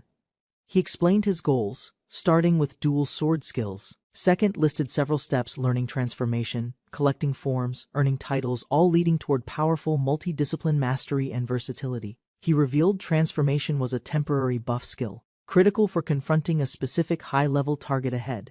The group committed to 2 months of training and gathering resources from Prolene while growing stronger. Unseen by the group, Cherie secretly watched Second, her face nervous and determined. Cherie waited nervously, wondering if Second had read her letter, with the elf standing nearby. Suddenly, a young man called out and approached. Terra warned them someone was coming. The stranger enthusiastically identified Cherie, startling her with his sudden appearance and overly familiar tone. He introduced himself as Serum, a 19-year-old C-rank adventurer, and a big fan of Cherie.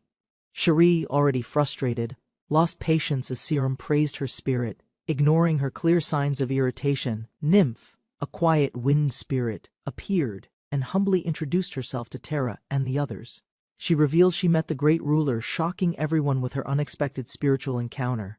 Terra confirmed it was Enrollment, the feared Great Ruler of spirits, respected across all spirit realms. To their disbelief, Terra added he now served someone named Second, pointing directly at him nearby. Cherie panicked, realizing Second commanded a legendary spirit. She shouted, unleashing power to prove her worth. Cherie was struck by disbelief. Second's spirit summoner had the Great Ruler under command. Terra casually admitted forgetting it. Cherie couldn't believe such a critical fact was so carelessly ignored. Not wanting to get involved further, Cherie grabbed Terra's hand and fled down the town's alley. Meanwhile, Serum nervously greeted Second in person, confirming Cherie had spoken of him earlier that day. Wind Spirit Nymph politely introduced herself, acknowledging Second's greatness as the Great Ruler's current master. The Spirit Nymph's immense power was recalled as Second doubted the man's flattery and motives. A sudden message from Yukari interrupted the conversation, drawing Second's attention with quiet urgency and concern. The warning mentioned assassination. Yukari grew suspicious as Serum's friendliness seemed like an intentional tactic to deceive. Second analyzed Serum's behavior, questioning what benefit he might gain from meeting the Great Ruler. Serum answered calmly. His reasons were accepted, but only if he was truly a spirit summoner. He devised a plan to handle Serum's demand and agreed to show the ruler. The summoning ritual activated with great power, stunning Serum with the overwhelming magic Second casually demonstrated. Second commanded his spirit to display strength, ordering a show of force to assert his dominance. Serum was crushed to the ground by immense spiritual pressure, completely unable to resist or respond. Second and the Great Ruler stood above him, leaving no doubt about who held control. Second analyzed the Spirit Ruler's technique, realizing it forced submission by amplifying a target's fear. Feeling a bit of pity, Second considered ending the pressure now that dominance was established. The Great Ruler commanded the group to raise their heads, restoring dignity among the humbled. Yukari warned Second of hidden intentions, while the ruler began investigating with the Spirit Nymph. One spirit moved suspiciously, triggering magical suppression as the group swiftly subdued his escape attempt. The elf calmly revealed the truth. The suspicious man was a spy from Marbel Empire. Second grew cautious, recalling the Empire's reputation for strength and aggressive expansion toward Kingdom of Castal. Despite the spy's nervous act, Second remained skeptical and considered if everything was just performance or manipulation. He respected the Empire's rise through strength, though their methods clashed with his principles and beliefs. Second decided to release him, ensuring he remembered the name of the future strongest man. Second ended the encounter with a smirk, mocking the spy and asserting complete psychological dominance. The agent blended into Castal's capital, gathering intelligence for Marbel Empire's military high command assessment. By chance, he witnessed Cherie and Terra, key figures in the spirit realm's growing influence. Terra's presence confirmed a war threat, but one unknown male controlled spirits an even greater concern. His cover was blown. The enemy commander praised him mockingly, exposing his allegiance to the Empire. Shocked, he questioned everything. Had his movements been predicted from the very beginning of this mission? Confused by the exposure, he panicked. No contact, no mistake. Yet they suspected everything. He realized defeat his every move outmaneuvered, overwhelmed by someone far sharper in every respect. Kneeling in surrender, he swore his last duty was reporting this to the Empire's leadership. To his shock, the enemy commander clarified he had no intention of executing him today. Instead, he casually invited the spy to join their dungeon raid, leaving him speechless and shaken. The agent realized Second had known everything and used the entire encounter to test him. Terrified by Second's calm nature, he panicked, unsure whether to flee, obey, or collapse. Second allowed him to leave, but warned him to deliver a message to his emperor. The agent accepted the message, understanding that Second's true target was the ruler behind enemy lines. Shaken to his core, he left Castle, vowing never to forget Second's terrifying presence. Yukari questioned Second's choice, but he confidently assured her the spy posed no threat. Second revealed it was Manhwa who uncovered the spy through spirit memory extraction under his control. While Second smiled proudly, Yukari and Iko were left confused by his cryptic sense of accomplishment. Second admitted fondness for the Empire, and surprisingly, Manhwa shared the same sentiment without hesitation. Despite Second's words, Sylvia warned him his challenge toward the Emperor might bring dangerous consequences soon. Second reflected on Sylvia's advice while Iko excitedly pulled him forward toward their next destination. Despite the shift in tone, the group headed for Proline Dungeon to train and gather mithril. Within a month, they completed their mithril objective and gained significant experience beyond their original expectations. Using their downtime wisely, Second gathered everyone, proposing a focused training period to expand their practical knowledge. They began studying core skills, targeting promoted bishop and rook abilities to strengthen their future combat performance. Each member was assigned skill combinations like promoted bishop or rook for their class advancement goals. Second emphasized promoted rook swordsmanship's value and planned to develop it personally after acquisition during training. Sylvia eagerly asked how they'd obtain the skills, prompting Second's bold answer by defeating a dragon. The team was stunned by the requirement, but Second remained composed while laying out his strategy. Second explained they must attack the dragon with specific skills. Yukari questioned the plan's practicality. Second calmly stated that defeating one dragon was only the start of acquiring promoted bishop archery. To fully unlock it, they needed to repeat the same process against 5 unique dragons. They then discovered Mobion had over 20 dragon types, greatly increasing the challenge's scale and complexity. Second explained, promoted rook archery required defeating 10 dragons with castle archery, though it was supposedly easier. Sylvia collapsed under the absurd difficulty, overwhelmed by Second's unrealistic explanation masked as a simpler alternative path. Second reassured Sylvia that he would assist her in the hunts needed for swordsmanship. Iko's training was unique, involving dragons exposed to every tier of shieldsman skills before defeat. She then needed to parry 100 blows with castle shieldsmanship during a dragon encounter. With responsibilities delegated, the group concluded their business in Proline and began their dragon hunting operation. They rode north through rocky terrain from Bad Gold, searching the ravine for their first dragon. Second explained Meteo Dungeon's terrain and the presence of 7 unique dragon types, including bosses. Sylvia realized Meteo was still unconquered, shocked at the danger they were walking into. Second had predicted this. If Proline was untouched, Meteo surely remained unexplored and even harder. Despite her worries, Second assured they'd handle it as a trio, each dragon being highly formidable. With preparations complete, Second, Sylvia, and Iko advanced into the open field near Meteo Dungeon's entrance. Second and his team entered Meteo Dungeon, a massive ravine with signs of dragons nearby. A towering dragon appeared ahead. Second stepped forward confidently, ready to demonstrate the proper technique. Second stood quietly before the dragon, preparing to begin his advanced course on dragon hunting tactics. With a magic circle glowing, he initiated spirit summoning, drawing forth a powerful spirit ally named Angelmoa. The spirit entered his body, amplifying his strength and speed through a technique called spirit possession. Targeting the dragon, Second planned to unlock a new skill by meeting specific attack conditions. He struck first with pawn archery, launching a precise blow that disrupted the dragon's stance immediately. Second dashed forward with precision, landing his second strike using spear archery to further weaken the dragon. The dragon retaliated fiercely, but Second countered with gold general archery, forcing it back with sheer power. Continuing without hesitation, Second launched bishop archery next, maintaining momentum and cycling through the required skill conditions. He noticed the dragon's posture shift. Its roar signaled an imminent breath attack, a pattern he had studied. As expected, the dragon stiffened after exhaling. Second recognized this moment as the perfect window for finishing strikes.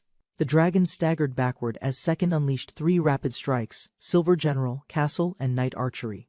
All 7 skill requirements were met. Second reviewed them mentally, preparing the final bishop attack sequence. With no hesitation, Second knocked his arrow, his aura surging while preparing the ultimate bishop archery technique.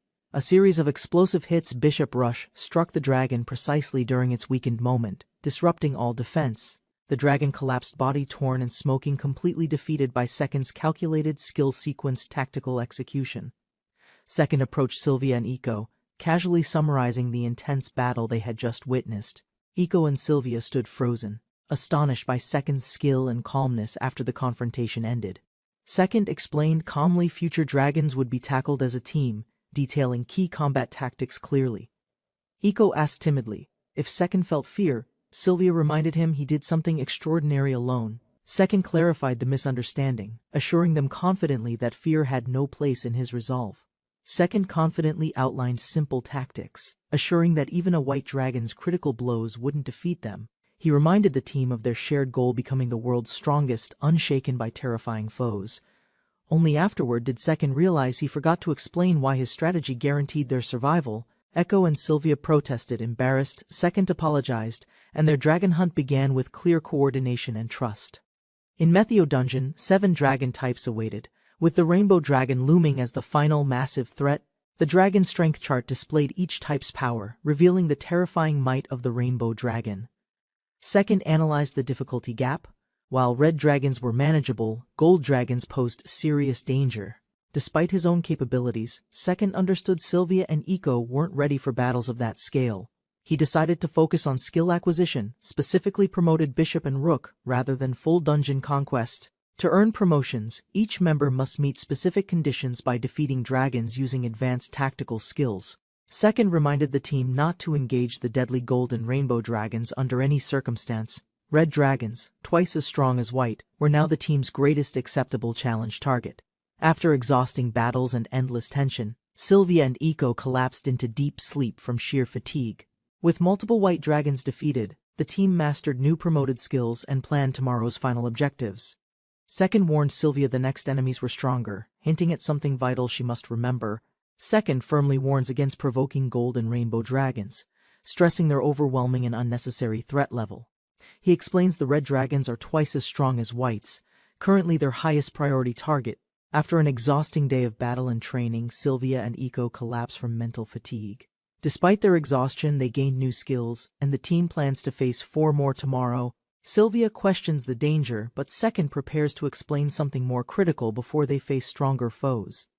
He remembered each dragon's attack pattern, developed techniques through countless failures, and finally succeeded surviving. But he realized that no one could afford to die even once in reality. She listened closely, internalized every word, and responded with confidence that she had understood completely. Though she suspected the source of his knowledge, she accepted it in silent trust. With the briefing done, they confirmed the plan: no dungeon conquests, just survival and repetition tomorrow. Second explained that while Metheo Dungeon was conquerable, doing so now brought no real benefit. Sylvia found his logic unusual, questioning his lack of interest in recognition or traditional dungeon fame. Second calmly accepted her view, affirming his only focus was becoming the world's strongest through efficiency. Sylvia pointed out how odd his calmness was, while Iko had already fallen asleep. As the moon rose over quiet rooftops, the group rested, preparing for tomorrow's deadly challenge. Second charged forward as the red dragon roared, protecting Sylvia standing stunned behind him silently. After retreating safely, Sylvia recounted their growth. She and Iko had mastered bishop-style defensive skills. Thanks to Second's precise tactics, they defeated dragons repeatedly. Even green or red dragons fell easily. Second announced his solo challenge. Calmly, he approached the red dragon to earn sword mastery. With swift precision and no hesitation, Second engaged the beast alone, blade ready for decisive combat. Second launched high into the air, striking with precision as the red dragon opened its jaws. Every movement Second made was deliberate and sharp, suppressing the red dragon without wasting effort. The dragon fell, Second confirmed the skill gain and casually signaled the group to return. He smiled warmly, the same way he did after good food or simple personal victories. Sylvia silently watched him walk ahead, inspired by his strength and hoping to follow someday. After completing the quest, Second and Eco exchanged a nod, ready to return without worry. Just before exiting, the group noticed battle sounds echoing. Second turned back, sensing unexpected activity nearby. They cautiously climbed higher, spotting another party deep inside Metheo dungeon still unconquered and known as Deadly. Second observed a lone swordsman facing danger, clearly experienced and daring enough to fight alone. The swordsman clashed against a dragon without hesitation. A mysterious woman watched silently from a distance. While observing, Sylvia confirmed the stranger's strength. He was soloing the yellow dragon with ease. The yellow dragon fell quickly. Without resting, the man approached a green dragon for another fight. He launched straight into battle, his sword raised against the roaring beast's charge and heavy blows. Sylvia admitted his power, but something felt off. His movements lacked grace, presence, or emotional control. Compared to Second's calculated elegance, this man's performance seemed crude, efficient, yet unrefined like earth to sky. Second considered warning the stranger, knowing rainbow or gold dragons could overwhelm his current strength. They confirmed the strangers were leaving. With no threat ahead, the group resumed their journey calmly. Back in town, Yukari arrived at the Earl's mansion shortly after Second's team went hunting. To secure the mithril alloy, Yukari delivered payment and agreed to stay at the mansion. Believing the safest option was to wait, Yukari prepared silently, trusting Master to return successfully. Yukari began preparations for mansion acquisition, arranging meetings with developers, builders, and real estate professionals. Despite inviting top experts, Yukari doubted their ability to meet her master's high expectations. Second inspected the proposed mansion, finding it smaller than imagined but not reacting with disappointment. Even the most expensive mansion in the capital didn't faze Second's calm and steady attitude. He proposed purchasing 9 mansions and connecting them into a single vast estate under one vision. Yukari questioned Second's boldness but resolved to take action and fulfill his ambitious request. The room of professionals sat speechless, caught off guard by Yukari's overwhelming demands and expectations. Calculating total costs, Yukari determined Second aimed for the world's greatest estate without hesitation or limits. With building plans nearly complete, Yukari turned to organizing labor, specifically a plan for hiring servants. Surprised, Yukari learned the Maurice Slave Company's president had arrived, marking the next negotiation phase. Yukari analyzed the unexpected development, suspecting a careless agent had leaked critical purchase information prematurely. Realizing the legal implication, she declared her slave contract invalid and consulted Master through team chat. Though uncertain, Yukari trusted Master's decision, believing everything would be all right under his guidance and intent. She ordered Philip to enter, observing him closely, ready for serious negotiations regarding their servant needs. Philip entered confidently, but Yukari remained cautious, questioning his surprise while staying alert to possible deception. Philip visited unexpectedly, speaking vaguely about slave law violations. While watching Yukari's tense, suspicious expression closely, Yukari stayed alert, realizing he wasn't hostile. Instead, Philip praised her master's flawless slave management. Confused, Yukari recalled her freedom.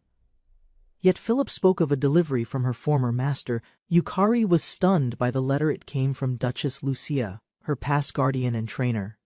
Philip explained the late Duchess's wish: if trust grew, he must give the letter to Yukari's master. Yukari stepped forward, realizing Philip wasn't ignorant. He knew the truth behind her history and bond. She tried to expose the lie, but Philip deflected calmly, insisting everything was a misunderstanding.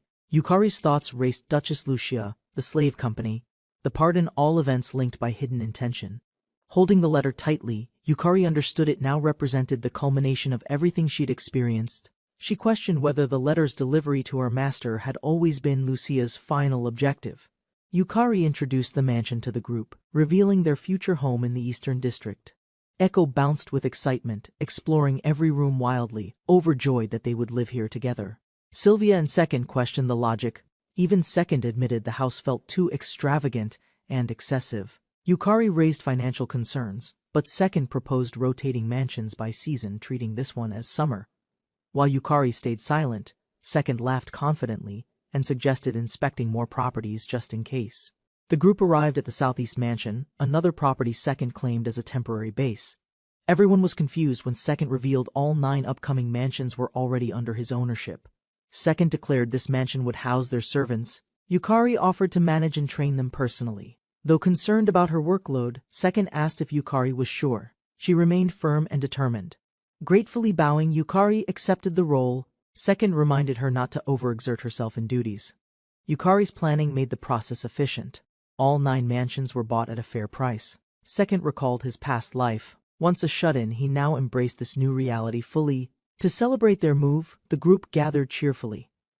Second suggested a barbecue to lift spirits. After drinking too much the previous night, Second descended the stairs hoping for a morning coffee. Yukari, now dressed as a maid, greeted him formally, surprising Second with her elegant presence. Yukari prepared breakfast professionally. Second, half awake, admired her maid look with growing quiet amazement. Sylvia appeared, shocked at Yukari's initiative. Yukari calmly declared victory through swift calculated action alone. Iko ran in excitedly, shouting about giant fruits found in the garden outside the mansion. Second explained the fruits were coconuts, edible but tough. Iko pouted, disappointed by their hardness. Yukari served lunch elegantly. Everyone gathered at the table, enjoying the peaceful meal she prepared. As Second sipped his coffee, he observed Echo's playful chatter outside through the glass doors. Staring at the sealed letter, Second grew serious, realizing it might carry deeper responsibility ahead. Yukari explained Lucia's request. Second suspected something odd, perhaps even brainwashing, given Philip's strange cooperation. Yukari reacted with surprise at the idea. The thought of brainwashing unsettled her calm demeanor. Second pondered the situation. For a mere letter, everything seemed too calculated and suspiciously elaborate. Second finished reading the letter. Its content was far more serious than he expected. Yukari asked about the letter. Second hesitated, explaining the situation was complicated and deeply troubling. Despite the tension, Second reassured her with confidence, determined to take full responsibility himself. Yukari felt relieved by his words. She smiled softly and accepted his lead without hesitation. The letter revealed 4 matters: trusted people, untrusted ones, kingdom secrets, and brainwashing magic methods. He learned that Castel's Prime Minister Balmoreau was secretly from the Marbel Empire. Spies from the Empire infiltrated Castel, controlling opinions while silencing those who knew the truth. Even small villages had hidden agents. The kingdom's collapse was closer than anyone expected.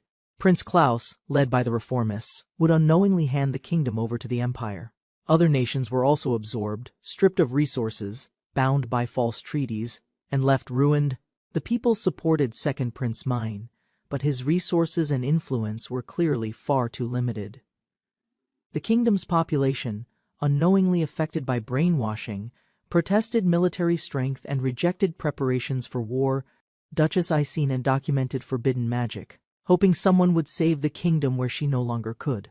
The letter selected someone who could see Yukari's brainwashing and free her if necessary.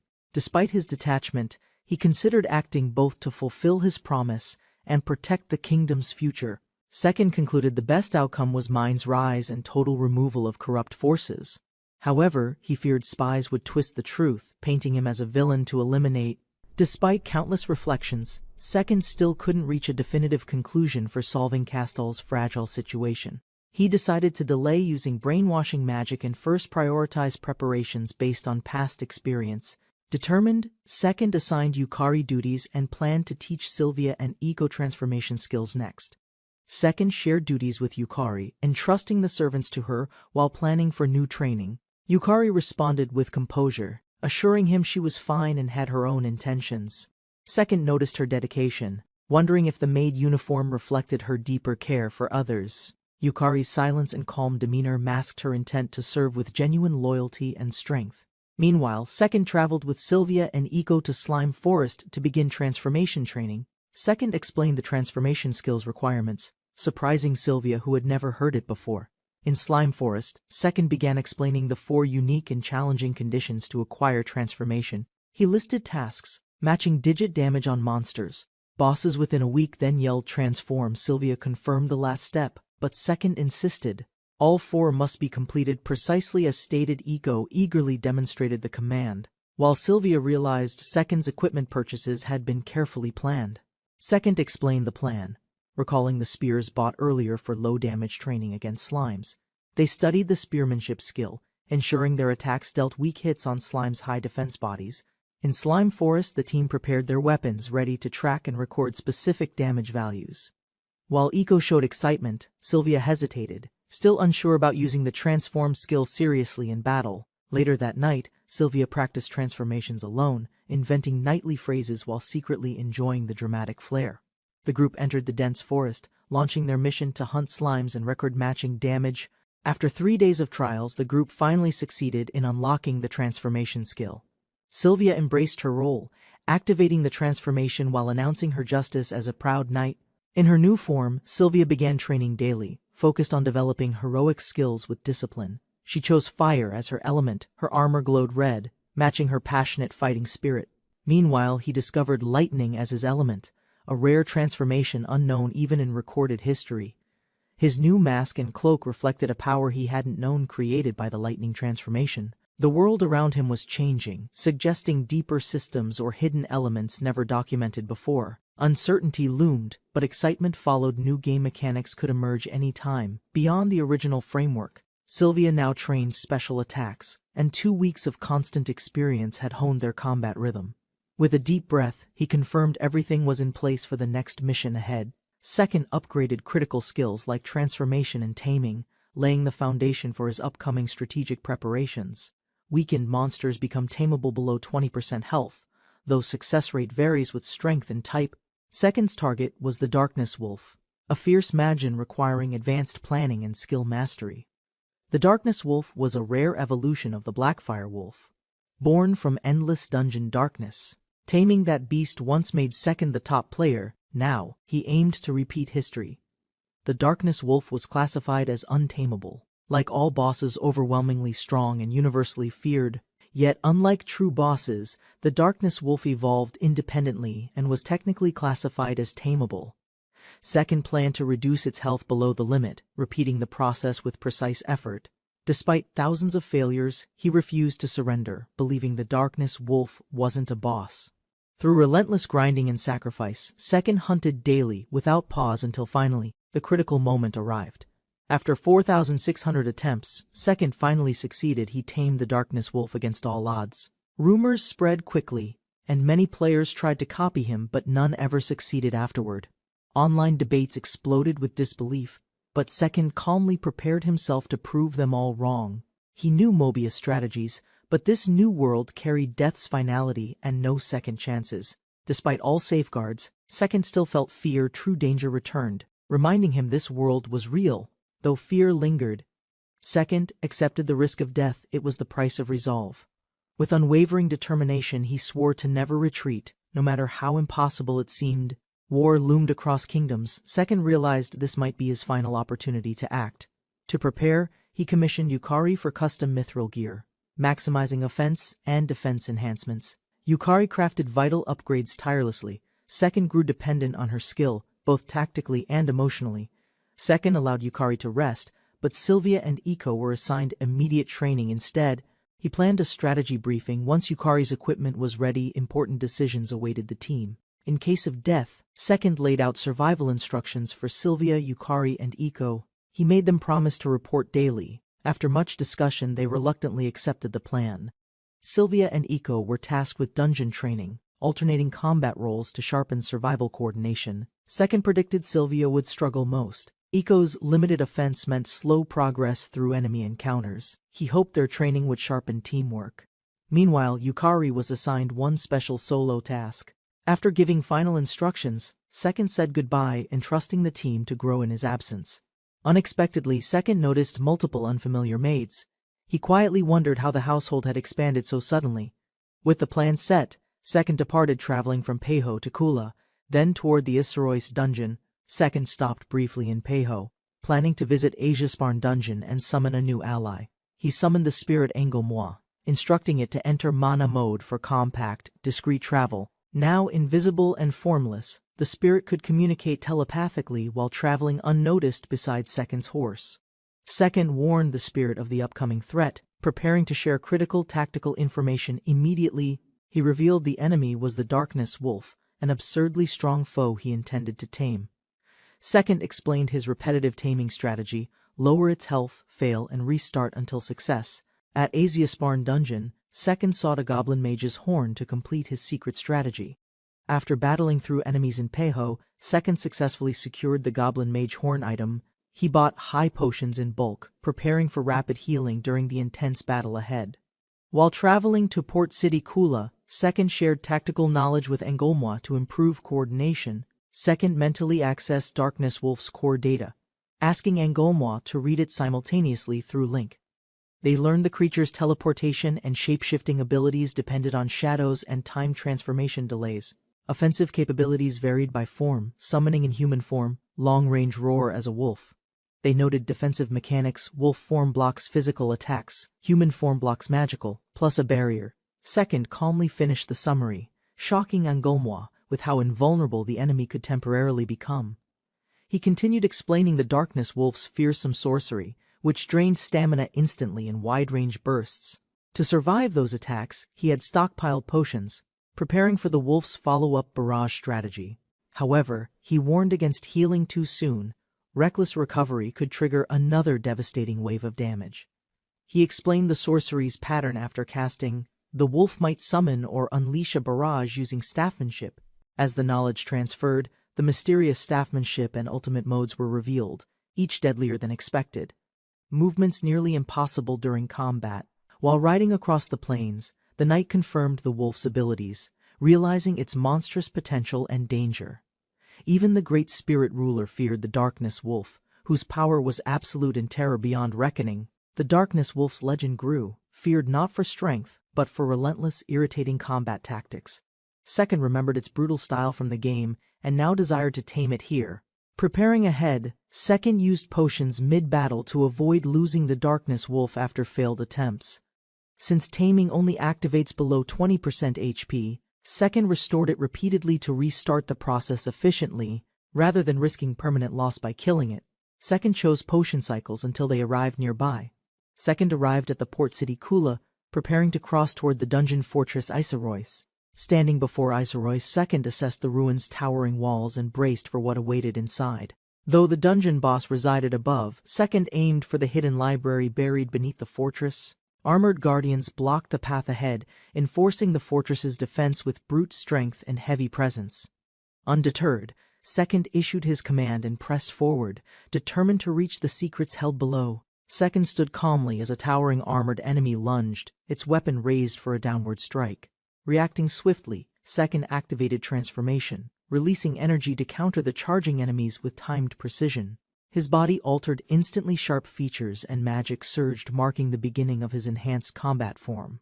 The shockwave from transformation knocked enemies back, granting Second temporary invincibility within a controlled blast radius. The skill granted 8 seconds of safety, with 2 seconds free for decisive, invincible action afterward. Second dashed forward, utilizing his invincibility window to crash through the enemy's defense with force. The attack opened space for a follow-up skill, targeting the knight's vulnerability to magic damage. Second released a lightning-charged arrow using specialized archery technique designed for breaking armored opponents. The knight took a direct hit, the blast overwhelming its body under the named combo strike. With one enemy down, Second calmly observed the battlefield, analyzing the next threat without hesitation. Second's lightning strike shattered the enemy's form, confirming the finishing blow with practiced precision and force. Though powerful, Second admitted luck played a part. Critical hits shortened what should have been a struggle. With the fight over, Second proceeded alone through torchlit halls, following the winding path downward cautiously. He reached the large door marking the underground Grand Library, the target of his mission. Recognizing monster behavior, Second set camp at a raised ledge, safe from wandering ghost-type enemies. The torch was lit, its glow marking the start of a cautious, deeper descent ahead. Second gripped the torch firmly, instructing his partner to activate spirit possession. When the door opened, dark energy surged around Second as he initiated the spirit possession technique without hesitation or delay. Inside, a lone Darkness Wolf stood atop scattered books, radiating menace deep within the library. Second froze, recognizing the beast immediately. His expression tightened as the encounter turned into something unexpected. The Darkness Wolf stood alert atop ruined texts, its presence undisturbed by Second's sudden entry. Second acknowledged his disadvantage. Though confident, he accepted the wolf's power exceeded his current stats. Still, Second smiled, recalling the system's logic. He knew how to turn odds through mechanics. He lit a new flame, drawing the wolf's attention as he prepared his opening tactic. The wolf launched forward in its usual charge pattern. Second responded instantly with cast arch core light. Second combined magic archery and magic swordsmanship, aiming for the wolf's legs to build weakness. Anticipating its post-charge actions, Second dodged left, confirming a tackle from the wolf's leg movement. The tackle missed. Second calmly predicted the follow-up. Dark teleportation, transformation, then summoning would begin. The darkness wolf appeared across the chamber again, shadowy flames rising as its body changed. As expected, it transformed no longer a wolf, but a humanoid dark woman with power. The ground exploded as she descended, her magic shattering stone and silencing the empty street.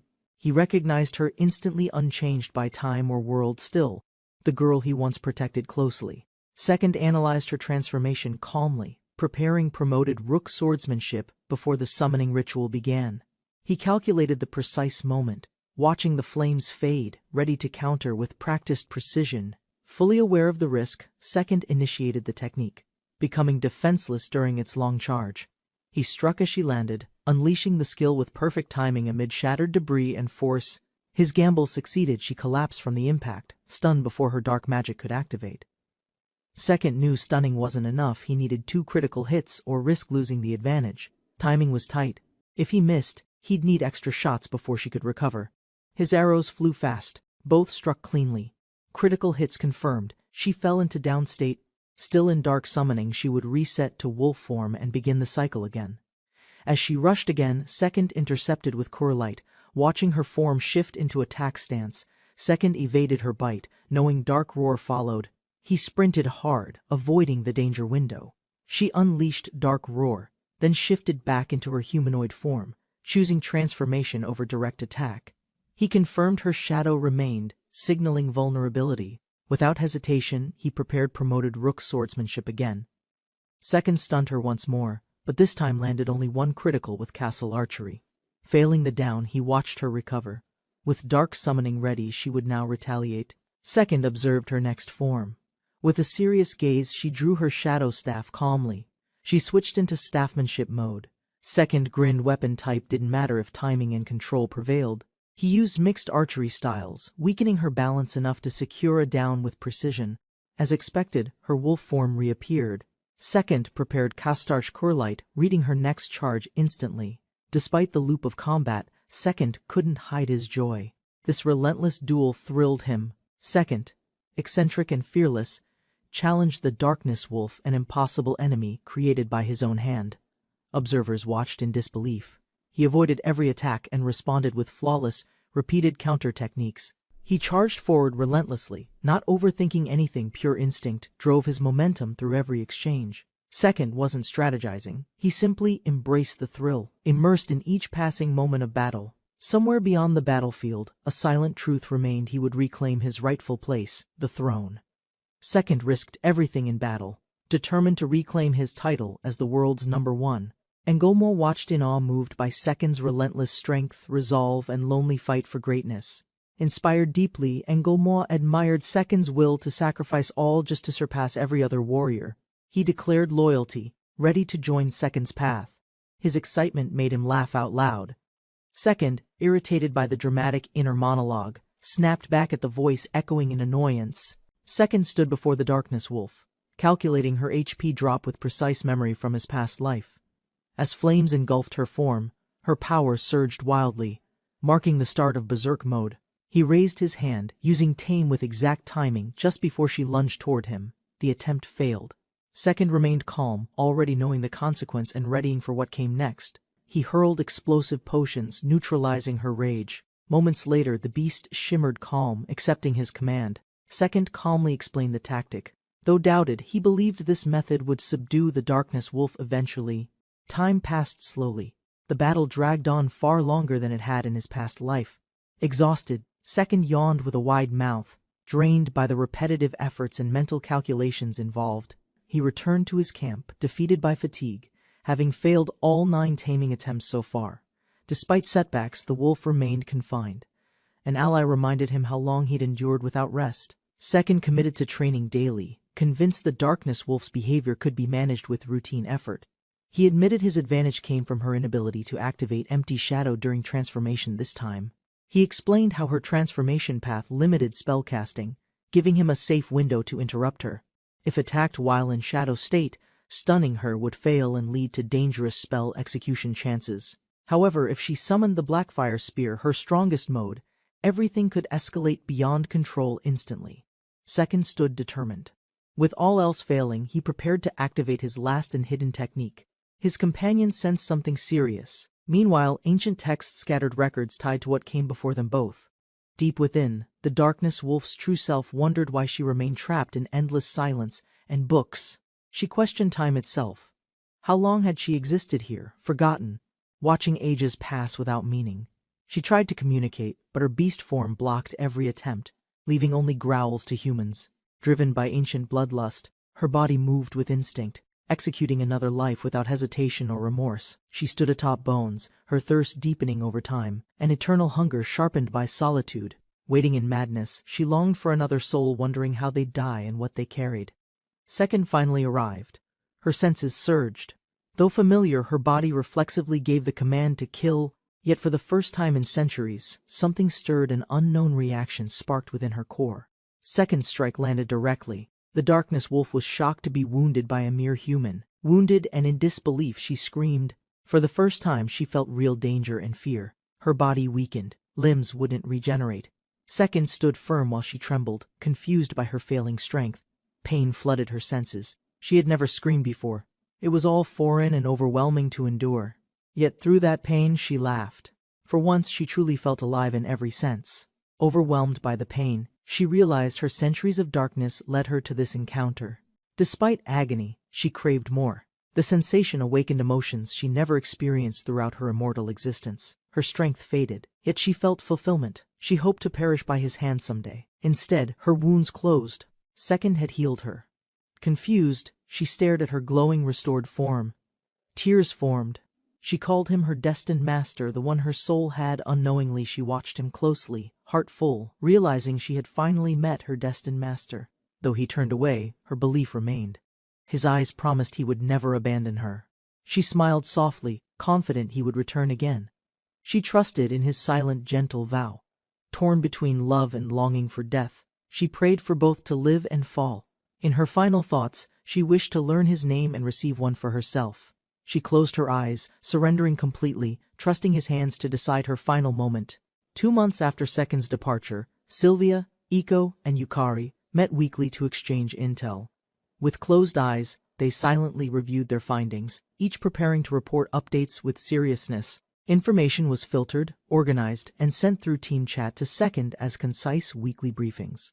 Although they found meetings unproductive, they admitted manpower shortages required outside assistance despite personal dislike. Even Yukari reluctantly agreed, preferring help over hostility, though distrusting men and their usual behavior. Yukari explained her goal to train the maid unit and strengthen their influence across regions. Sylvia asked about the unit's size, prompting Yukari to describe 10 nearly identical combat maids. Iko reacted in fear at their uniform appearance, drawing a stern correction from Yukari immediately after. Sylvia acknowledged their strength, but noted the castles lacked supporting staff to follow their commands effectively. Yukari agreed commanders alone weren't enough. Reliable subordinates were vital to execute strategies across multiple fronts. Yukari emphasized that supplementing with female slaves was best, allowing maids to train future personnel. Sylvia agreed on using female slaves exclusively for maids, while other roles go to males. Yukari refused to give up her post, reminding them it was assigned by their master. Sylvia insisted she was only curious, warning Yukari's sharp attitude might push Second Dano away. Yukari countered Sylvia's accusation calmly, unfazed, as their exchange exposed subtle rivalry beneath mutual respect. Yukari confronted Sylvia with proof she'd secretly broken contact rules and sent romantic poems to Second. Sylvia mocked Yukari's nighttime antics, exposing her own exaggerated longing through teasing impersonation and sharp comments. Their banter escalated into name-calling, as Iko watched nervously while tension filled the weekly meeting. Meanwhile, Second faced danger elsewhere, narrowly dodging an attack, maintaining focus despite the life-threatening situation. 3 months of planning paid off. Second finally observed the awaited pattern needed to trigger transformation. Second recognized her empty shadow state would nullify attacks, leaving him exposed and defenseless mid-combat. Knowing her power could fatally wound him, Second resolved never to strike during that form. She began dark summoning after transforming. Second quickly closed the gap, canceling his planned technique. With no counter left, he braced for the summoned weapon, praying it wasn't Blackfire Spear. She summoned a shadow staff instead. Second analyzed damage thresholds needed to down her efficiently.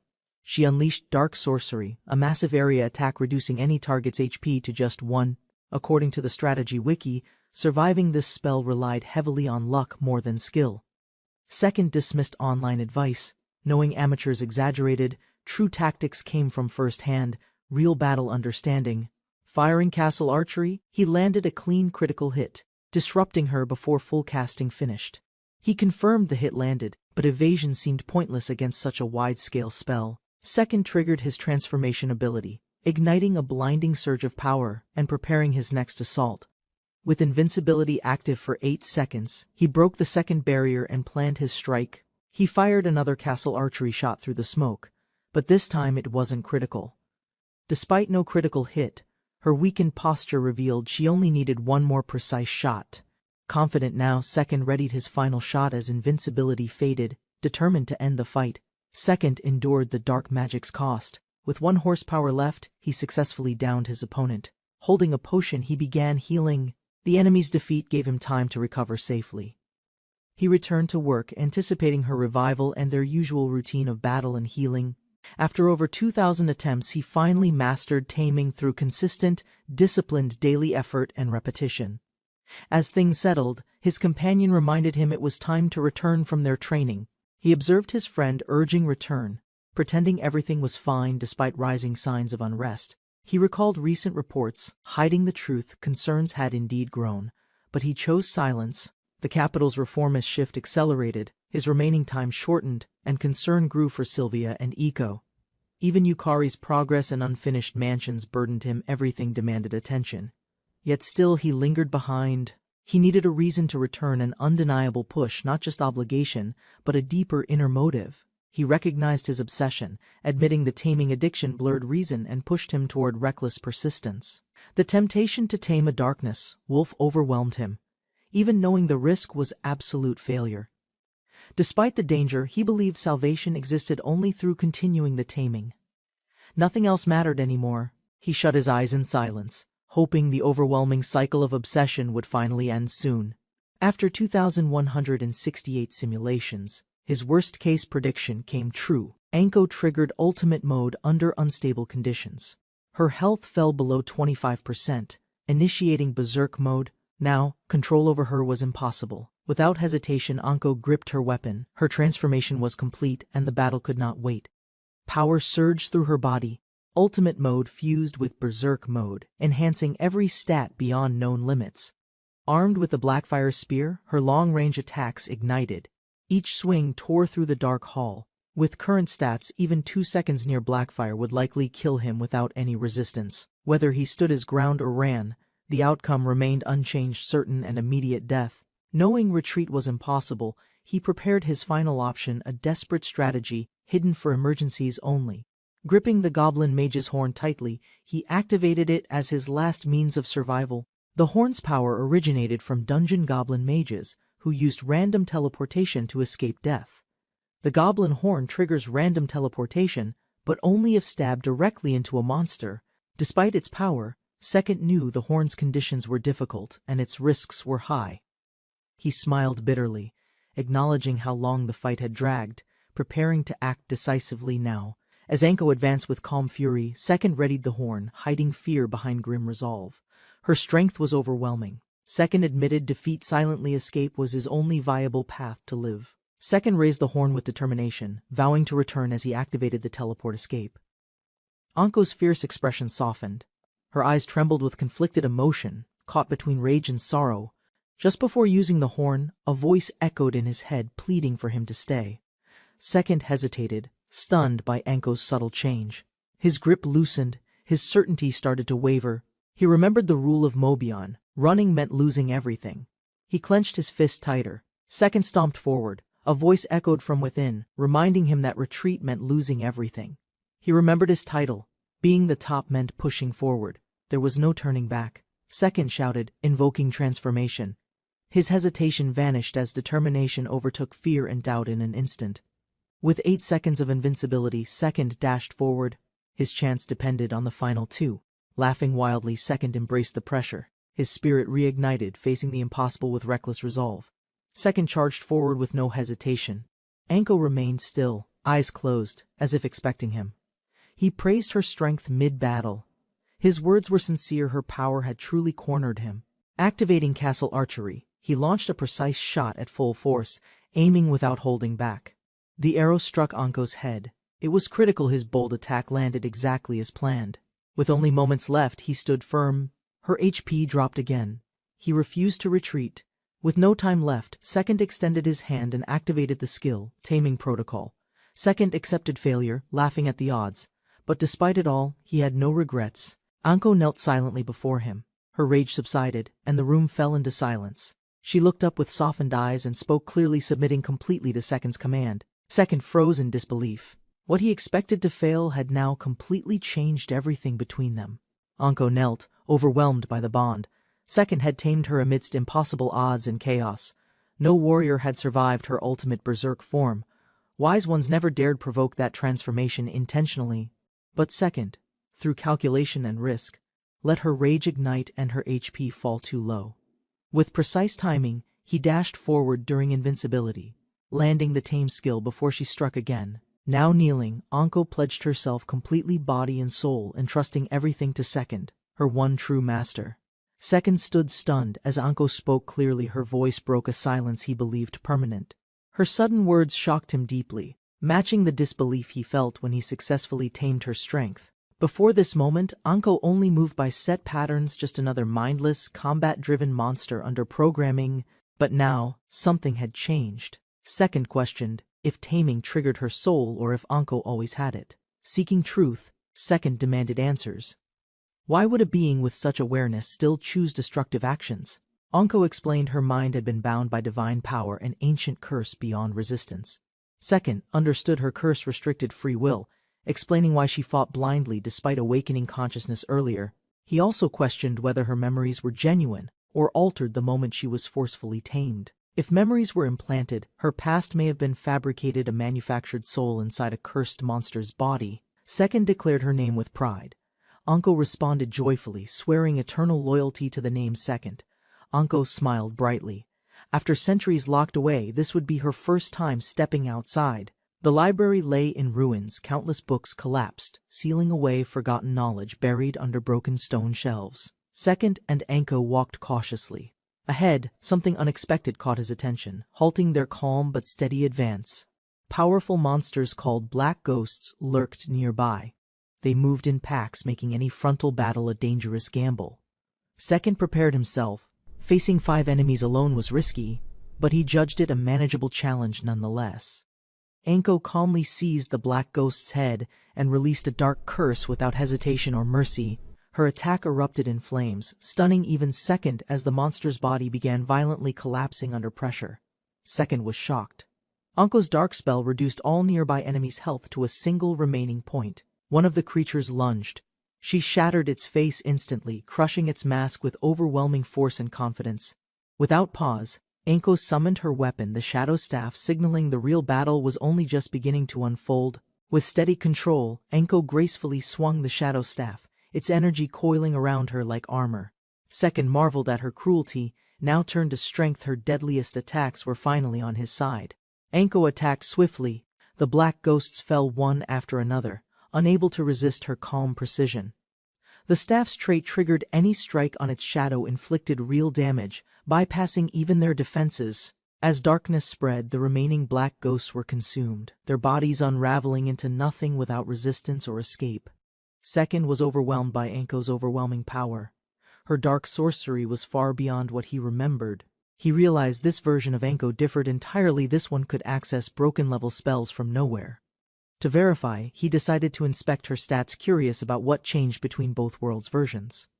Anko permitted the scan, but as she approached confidently, Second became visibly flustered by her closeness. Though trying to focus on stats, his attention shifted to her figure, an embarrassing distraction he couldn't ignore. Second reviewed Anko's stats and discovered restrictions. Dark sorcery only worked against weaker opponents now. Despite the power, it was limited, only usable once per hour, requiring careful planning in battle. Teleportation and summoning were slightly nerfed, while transformation had no cooldown, showing inconsistently tweaked abilities. Compared to her previous self, this version had stronger drawbacks. Post-taming clearly not ideal for Second.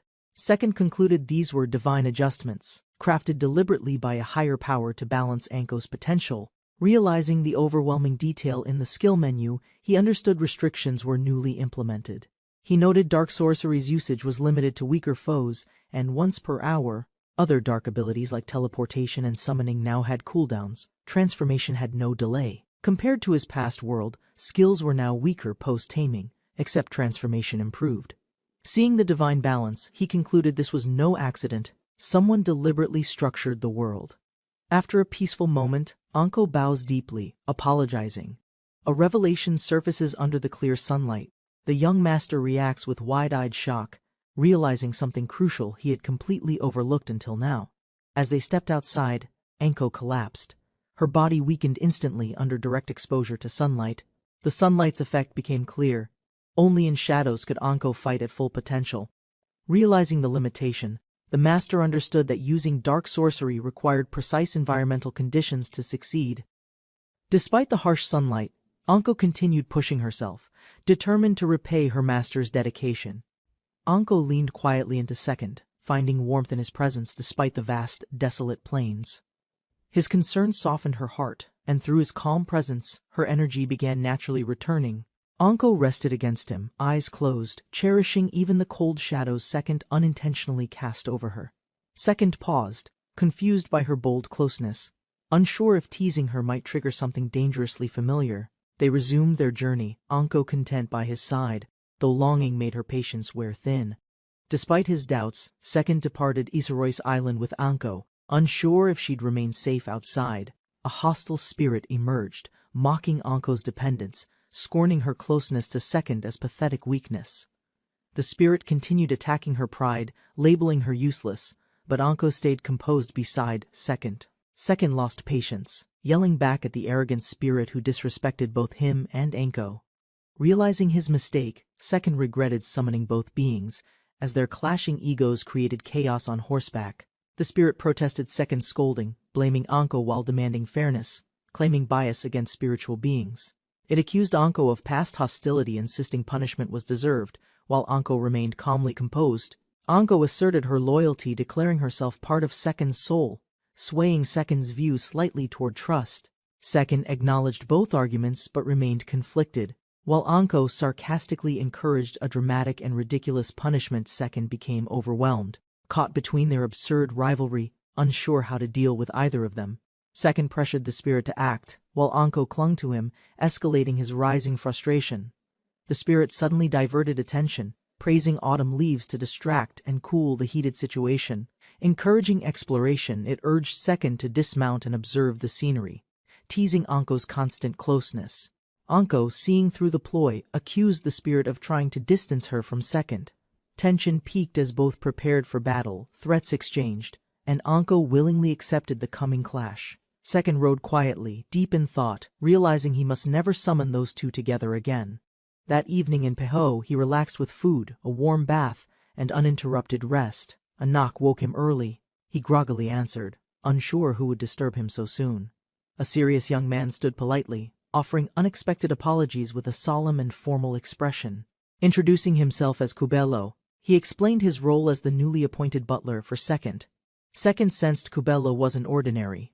A glance exchanged between them revealed tension and mutual curiosity. Despite Kubelo's formal introduction, Second questioned the legitimacy of being called the fastest family out loud. Kubelo clarified Yukari's instructions, while Second struggled to remember details after months of absence from town. Understanding his new public title, Second accepted the role amusedly, but still questioned Kubelo's purpose. Kubelo responded with unwavering loyalty, declaring he'd serve Second anywhere as both his butler and personal valet. Kubelo apologized for disturbing Second and assured him more rest. Already coordinating with the innkeeper, he offered to prepare breakfast, adjusting politely to Second's answers, showing impressive consideration in small details. As Kubelo left, Second watched silently, amazed by his professionalism despite his seemingly young age. Second relaxed, quickly falling asleep. By morning, he woke refreshed, just as Kubelo had planned. Right on time, Kubelo returned with breakfast, causing Second to question if the man was psychic. A subordinate has already taken care of Second's horse, removing his initial concern. Second discusses checking out further details with a serious but cooperative companion. The companion offers chocolate cake and coffee to Second, showing subtle hospitality. Second suggests playing cards on the way back, and the companion agrees with respect. Second approaches a horse-drawn carriage. Sensing tension, the companion notices and asks cautiously. The man offers ongoing support, but Second feels cautious despite his confident response. Second watches the man carefully, trying to understand the source of his underlying unease. Second decides to keep the tension moderate during the long journey to the royal capital. The man appears anxious, showing small signs of strain beneath his composed exterior. Despite his anxiety, the man suppresses it, fulfilling duties flawlessly to avoid troubling Second. The man's willpower suppresses anxiety, impressing Second by maintaining composure against all odds. Second laughs, admiring the man's incredible spirit and determination despite his inner struggle. The man awkwardly reacts to Second's praise, causing a brief moment of confusion between them. They settle into the carriage, Second expressing thanks, clarifying his genuine appreciation without misunderstanding. Second suggests playing cards to ease tension, noting the man's fatigue yet respect for duty. Kubelo and valet carefully holds his cards, showing his serious dedication to duty. Second smiles as they travel by carriage, hopeful for a strong and lasting relationship with Kubelo.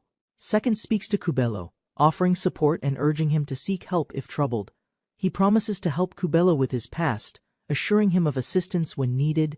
Kubelo feels awkward, explaining his words were careless, wanting to maintain a strong image. Kubelo deeply appreciates Second's kindness, vowing to remember his master's words forever. Later, Kubelo gathers courage to ask Second for a private consultation during the night. Second agrees to help Kubelo with his suppressed anxiety and plans to support him tonight. Arriving at the estate, Second notices the seasonal house change, slightly different from his expectations. He realizes the estate swap idea was adopted by Yukari and others for seasonal living. Yukari greets Second warmly, signaling a comfortable homecoming as they prepare for the season ahead. Yukari leans on Second, showing emotional vulnerability. While Second offers quiet, steady support in response, Yukari embraces Second, apologizing softly while seeking comfort in his strong presence. Second listens quietly as Yukari admits worry, feeling the weight of her responsibilities. They plan a meeting to address ongoing estate matters that accumulated during his absence. Second is cheerfully tackled by a growing, energetic girl happy to see him again. Second greets Iko warmly, noticing her growth as she joyfully responds with innocence. Yukari questions Second's teasing remark about Sylvia, showing a hint of jealousy and protectiveness. Second reassures everyone with a lively attitude, sharing his excitement for upcoming adventures with Yukari. They agree to hold a meeting to address upcoming estate responsibilities and plan their future. Second announces the arrival of a new comrade, surprising Yukari and the others nearby.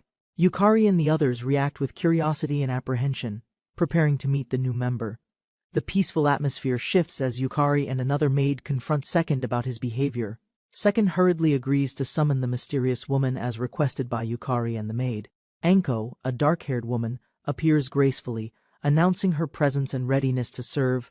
She stands confidently, her presence causing surprise and tension among Yukari and the others. Yukari and the maid react with shock, unsure about Anko's sudden and striking arrival. Yukari and the maid react with shock and disbelief to an unexpected event involving Anko. Second worries, realizing Anko is planning something dangerous and urgent, tries to stop her. Anko smirks sinisterly as she activates a powerful ability, putting everyone on edge.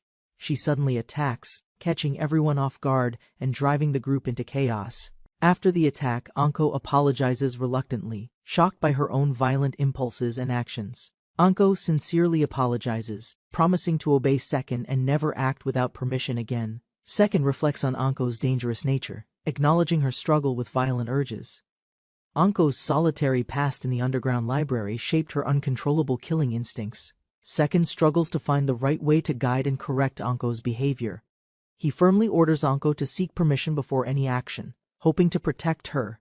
Second notices Anko's happiness, amazed by her unexpected joyful expression despite everything.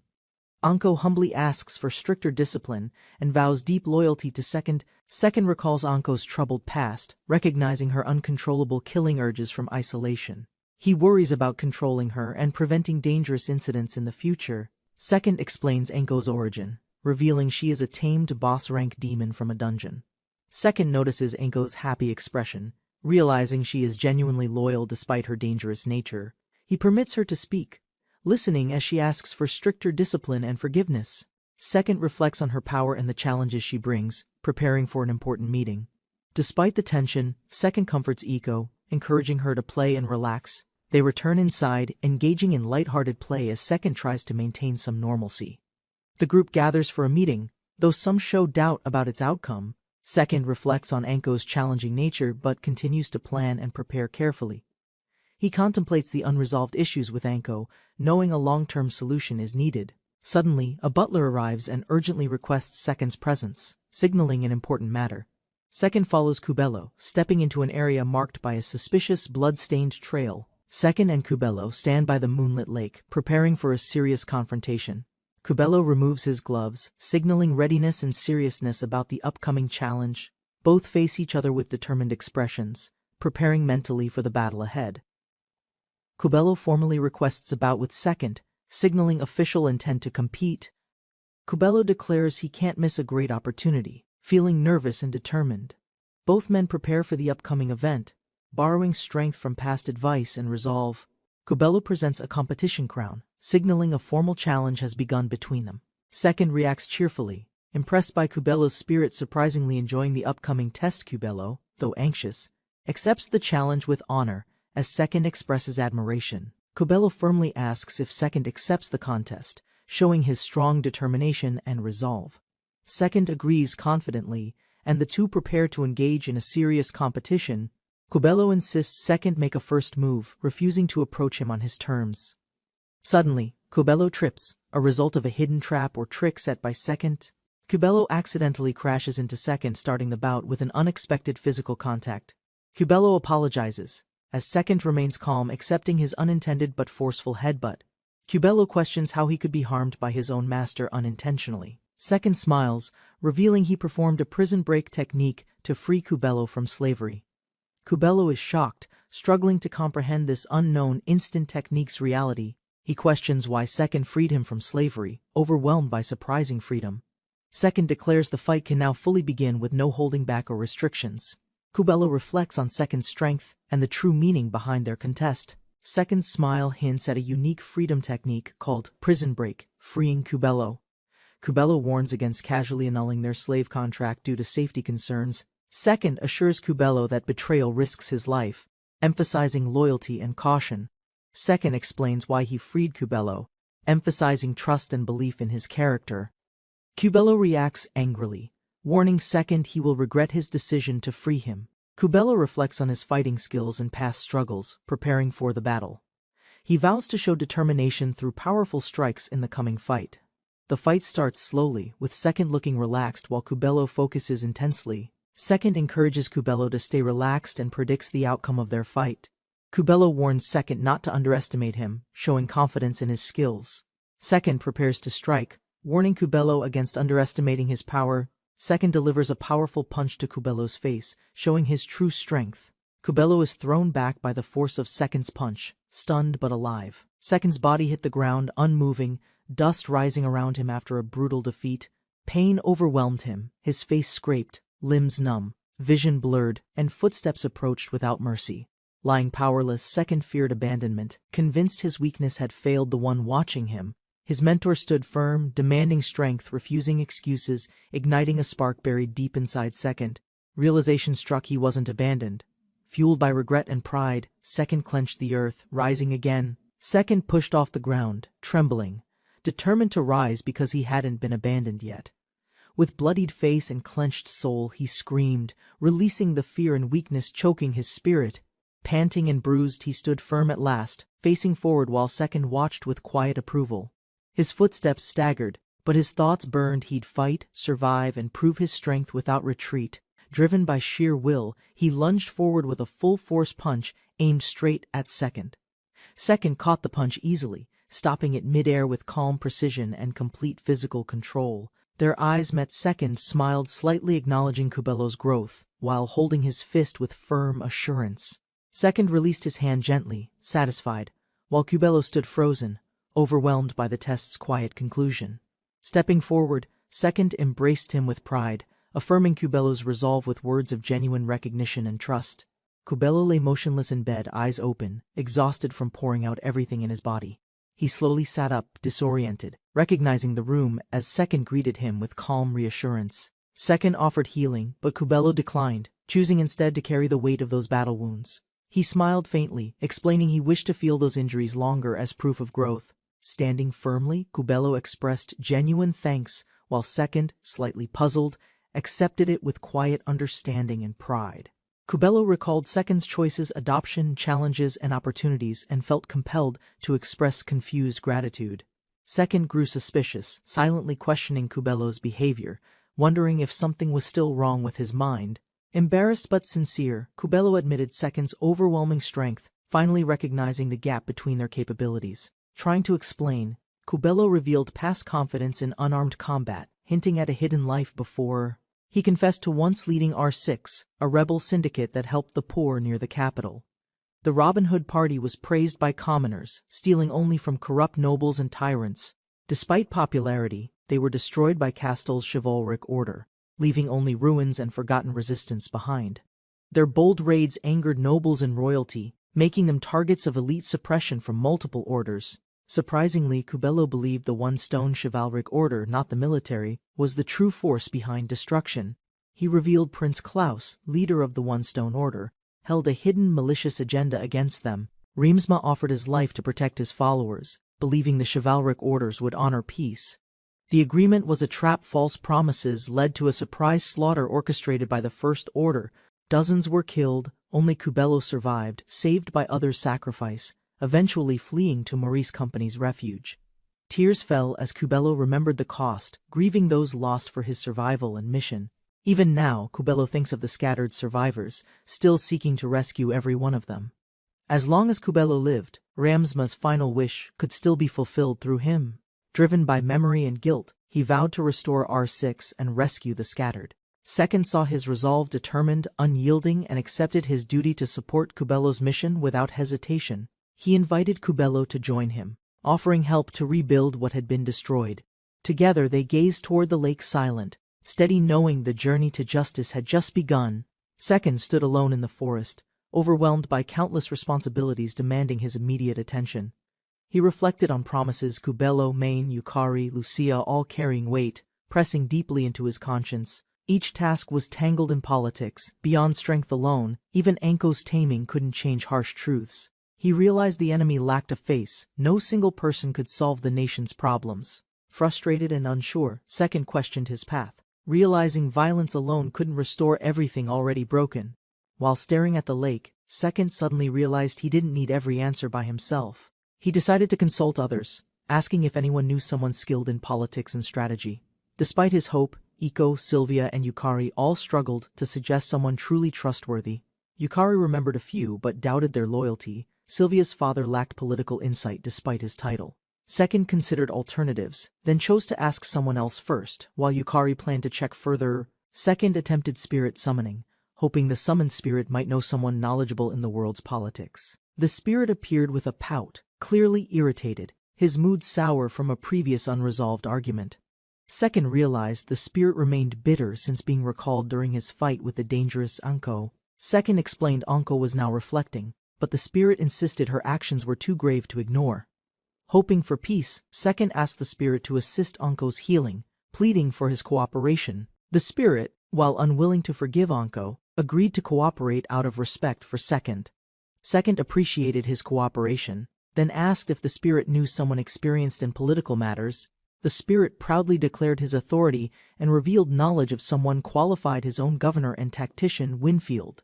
Second reacted with surprise, learning the spirit world had a structured government and appointed mixed element officials. The spirit explained a mixed spirit like Winfield governs by uniting elemental factions through balanced leadership. He contemplated the spirit's position, realizing the title Great Ruler held genuine responsibility. He asked about summoning Winfield, and was told only indirect summoning was currently possible. The spirit proposed another contract method, offering to facilitate Winfield summoning himself if needed. The human was shocked to learn summoning could be precisely targeted by the spirit ruler. Curious, he asked about Winfield's power. The spirit admitted Winfield was weak, even unimpressive. The tactician known as Winfield handles all political matters on behalf of the great ruler. Despite being weak, Winfield governs the spirit world and excels at tactics beyond comparison. The main character appoints Yukari to summon Winfield, believing her role fits the task best. Yukari agrees, realizing stronger allies might be needed later, so weaker spirits suit her now. Spirit summoning requires unlocking sorcery skills and allocating experience to properly activate the summoning ability. To summon a spirit, one must obtain a spirit ticket through monster drops or dungeons. Despite his time in this world, he never saw a ticket drop even once. Due to rarity, buying a spirit ticket at auction seemed the fastest, though expensive. Suddenly, the rich girl approached, claiming she had something important to show him.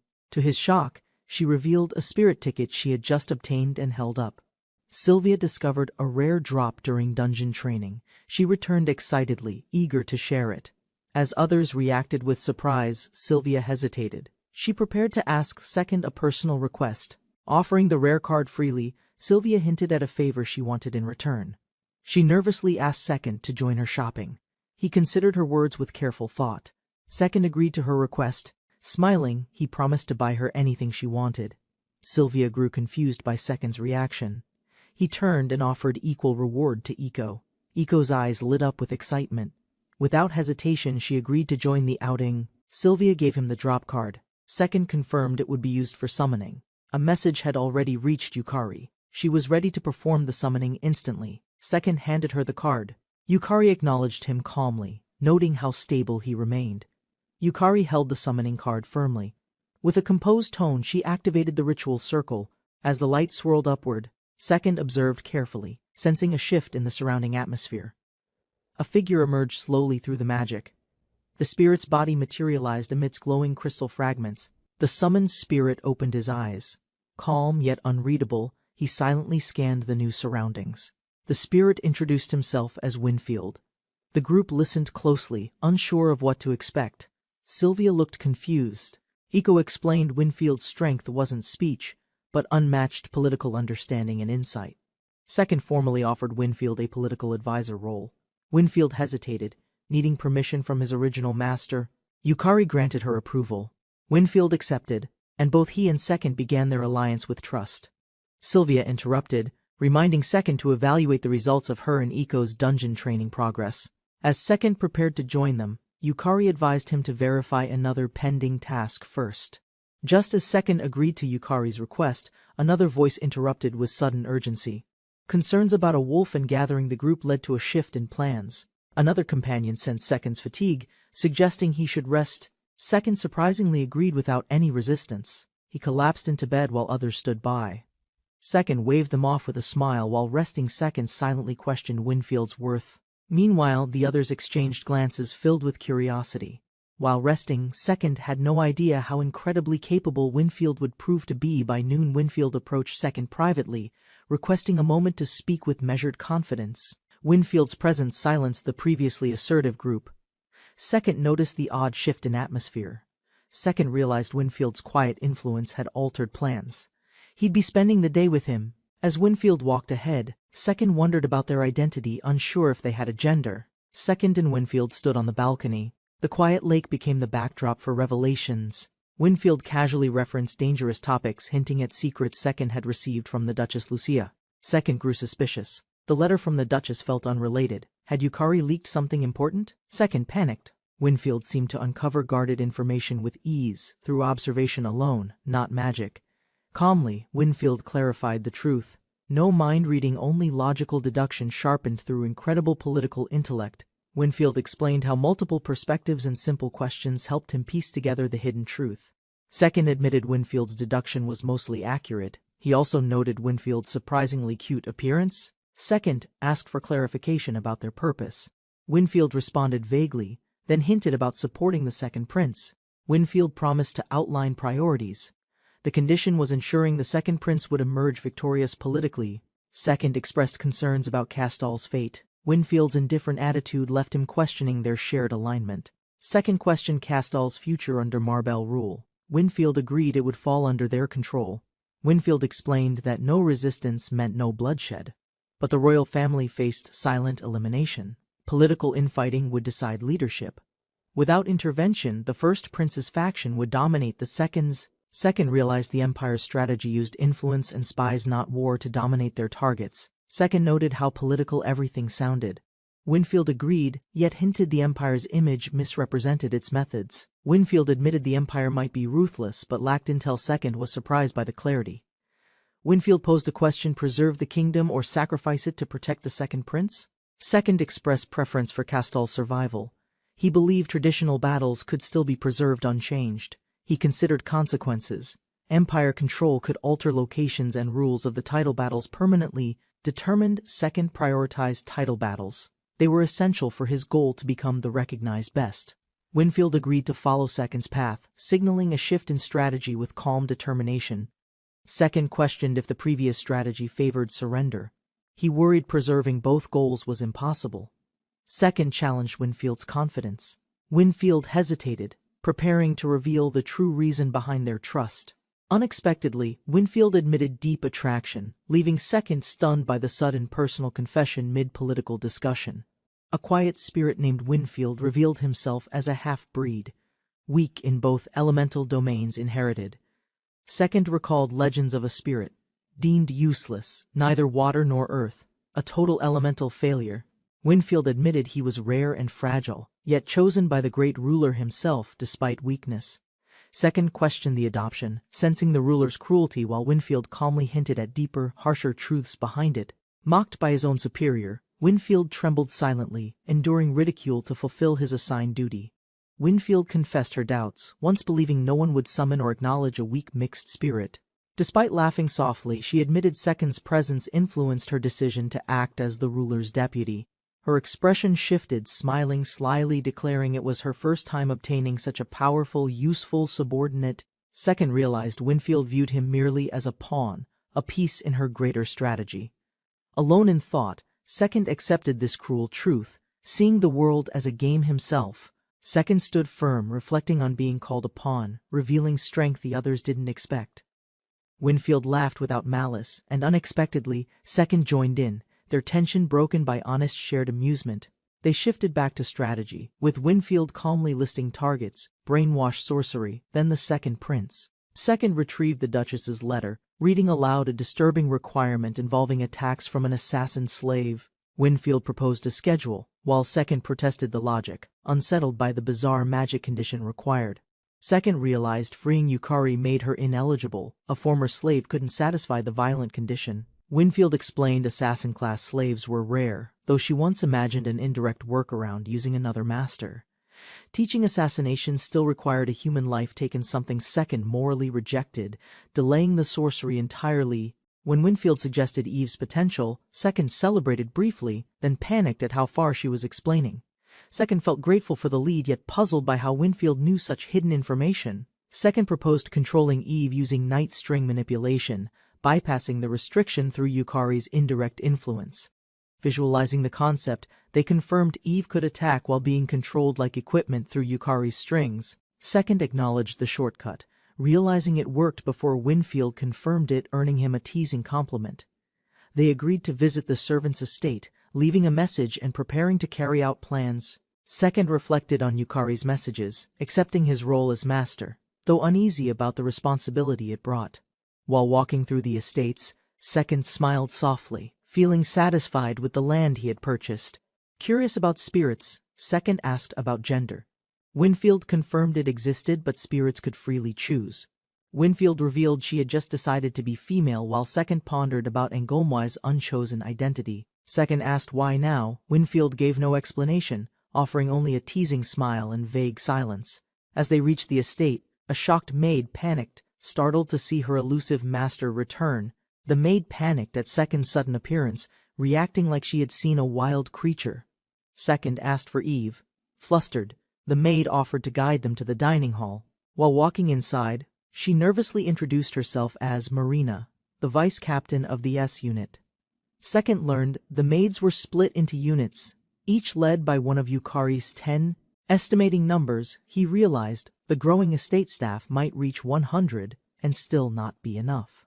Second noticed Marina trembling and offered to help her overcome nerves through structured mental training. She misunderstood his offer as criticism, apologizing tearfully, overwhelmed by guilt and nervous emotion.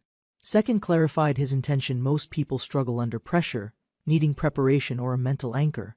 He explained methods like prayer, autosuggestion, and routine, helping stabilize emotions based on individual preference. Second shared his own realization: true composure came from immersing fully and accepting professional focused detachment. Second emphasized total immersion, body and soul, to eliminate nervousness, no matter the physical cost. Winfield and Marina objected, pointing out the method was excessive unless truly necessary in emergencies. Marina realized she might have been teased all along, though her nervousness had already vanished entirely. She bowed in gratitude and guided Second forward as they neared the bustling dining hall. Marina burst in loudly, announcing Second's arrival, stunning the entire group of servants mid-meal. Everyone immediately stood up and bowed together, showing deep respect for Second's unexpected arrival. Surprised by the formality, Second awkwardly reminded them he wasn't royalty, or anyone especially grand. Trying to ease the tension, Second encouraged them to continue eating before the food got cold. The butler calmly ordered everyone to eat, not wanting to trouble Second with unnecessary worry. Curious about the elegant maid, Second turned and asked her name for the first time. The boy introduced himself to the head chef, Sobra, asking him to speak casually. Sobra agreed hesitantly, but after learning the boy smoked, he accepted the offer to join. The boy recalled Mobian's detailed virtual tobacco system, reflecting on his past addiction within the game. During breakfast, Second noticed Lily barely eating. Concerned, he gently asked if one plate sufficed. Lily nervously claimed fullness, but Second suspected modesty. A friend exposed Lily's usual far greater appetite. Curious, Second asked for his name. Lily formally introduced himself as the residence's loyal head gardener. Second addressed everyone, easing formality. He preferred honesty and comfort over forced etiquette in their daily interactions. Complimenting Lily's physique, Second praised his muscles. Overwhelmed, Lily collapsed joyfully, his heart racing with admiration. Lily, touched by the compliment, revealed long-held shame about his body and lowered his head. With newfound courage, Lily declared his resolve to train hard and become his ideal self. Full of passion, Lily sprinted out dramatically, promising to transform into a stronger version. Second questioned Lily's behavior. A maid responded, explaining Lily's usual gentle and sisterly personality. The maid introduced herself as Essay, and her shy older sister Elle greeted Second respectfully. Despite Second's request for casual speech, the maids hesitated, unsure how to balance formality naturally. Second suggested they ask Marina for guidance, claiming he helped her overcome nervousness in the past. Flattered by his confidence, the maids praised him enthusiastically, lifting the room's mood with admiration. Curious, Second asked about their duties. The maids explained each unit had specific roles and training. One maid proudly declared their strength. With confidence, she revealed they were trained warrior maids in disguise. Second praised the warrior maids, but soon challenged them, curious about their strength and real capability. Before a match could begin, Cubello warned them, citing danger and urging the maid to stop. Cubello revealed he'd already fought Second last midnight, silencing the room with that unexpected revelation. He declared himself a rank holder in unarmed combat, once leading a feared Robin Hood party. To everyone's shock, Second realized Cubello wasn't a student council type but a legendary gang leader. Cubello recounted how the duel ended instantly. Second's strike launched him before he understood anything. Cubello confirmed it wasn't a skill, just a normal punch. Second calmly acknowledged that as true. He warned everyone not to underestimate Second, as he vowed to improve her unit's strength even further. A tall elf maid summoned Second and Eve. She mentioned that her master was approaching soon. Second parted with a wave, focused. His next goal, to acquire the forbidden brainwash sorcery. Second waved farewell as the group watched him go, ending the lively dining room encounter. Now walking through the corridor, Second remained quiet, flanked by Eve and the elf maid. Noticing Eve's silence, Second realized she was shy. The male elf casually explained her behavior. He shared advice for handling reserved people: give time, listen well, and allow them to speak. Amused, Second nicknamed her Encyclopedia Spirit. But her insight unsettled him, leaving him slightly intimidated. Yukari led them into a secluded chamber, confirming no one could witness what was coming. Despite her hesitation, Yukari resolved herself. She asked Eve to wear a blindfold for safety. Second questioned the reason. Yukari explained the tool, a painless whip-like item designed for magical control. Second doubted her intent, sensing she purposely picked that item. Yukari calmly prepared to begin. Activating her technique, Yukari used night string manipulation to control Eve's body with precise movements. Yukari's spell controlled Eve perfectly, the strings tightening with precision, her posture still and obedient. The boy, clearly anxious, watched Eve move unnaturally. He urged them to finish the task quickly. Yukari smiled confidently, reassured of her control. Eve, though blindfolded, stood ready for her command. Time passed. The boy endured 300 strikes from Eve, gaining a strange sorcery ability afterward. That night, he kept his promise. He visited the servant's estate to meet someone important. Sobra apologized for the disruption. Despite the kitchen rush, he insisted on handling the guest personally. Second noticed the cigarette pack's unfamiliar brand, Carmelia, and questioned its origin with slight curiosity. As they walked, Second pretended this wasn't his first cigarette since arriving in the new world. He recalled Japanese workplace culture, where smoking helped initiate conversations even among complete strangers. Sobra recommended the brand warmly. Second replied casually, choosing it just to connect and share space. He explained the brand choice. Hatsu sounded cool. The name alone decided the purchase instantly. Lighting the cigarette with confidence, he took a puff, then suddenly felt something was terribly off. Coughing violently, he panicked. The strong taste overwhelmed him, forcing his body to reject it. Embarrassed by the reaction, he realized the tobacco was real, unlike anything he'd remembered smoking.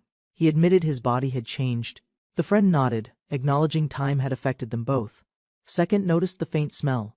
Curious, he asked if the tobacco was a different blend.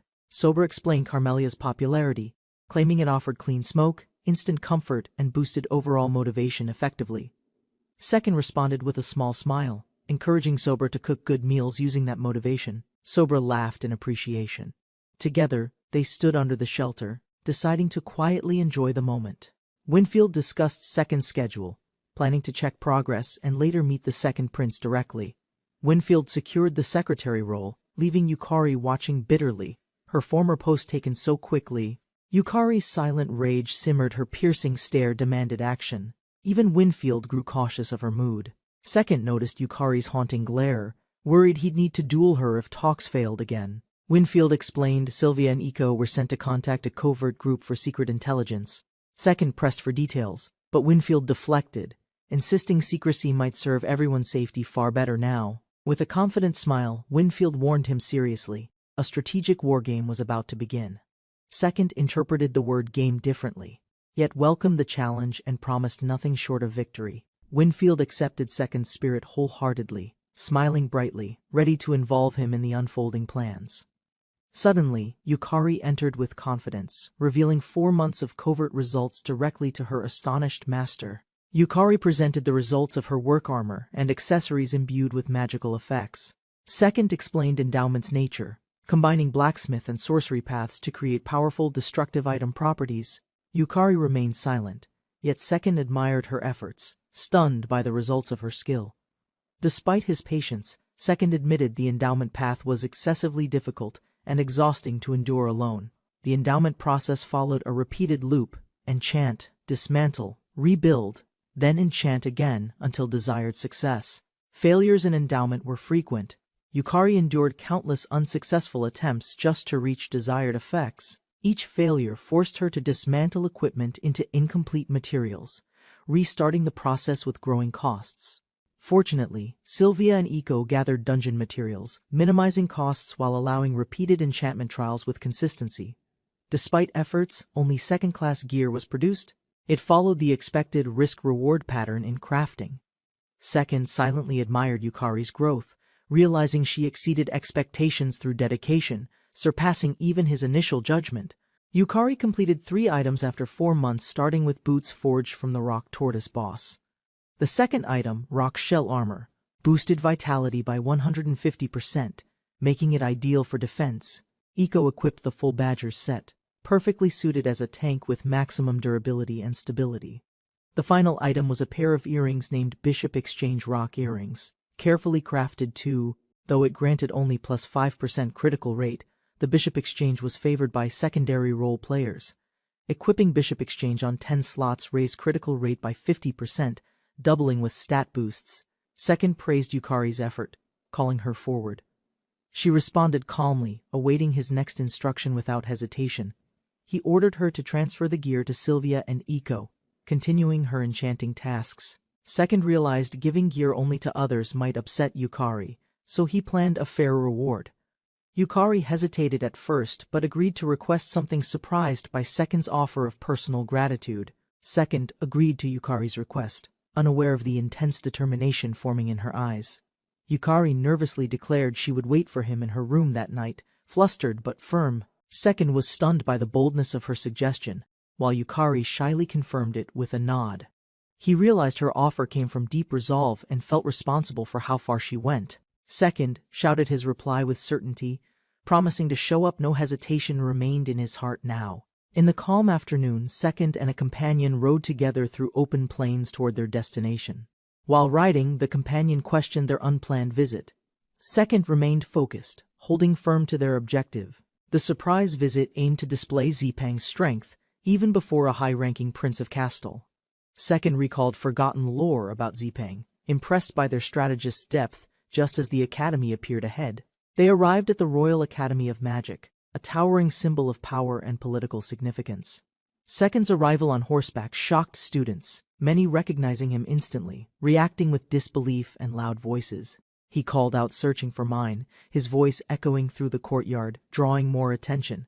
Mine spotted him and rushed over, surprised and flustered by Second's dramatic and sudden appearance. Mine questioned the reckless entrance. Second explained the situation, while grateful their reunion started amicably enough. Second requested a private place to talk and someone to handle the horse properly. Meanwhile, Mine scolded Second for entering recklessly. Upset, he caused a scene across the entire academy.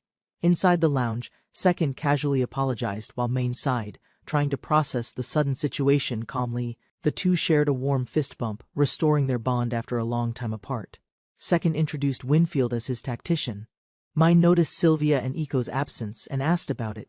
Winfield interrupted introductions, requesting the room be cleared, signaling a private conversation was about to begin.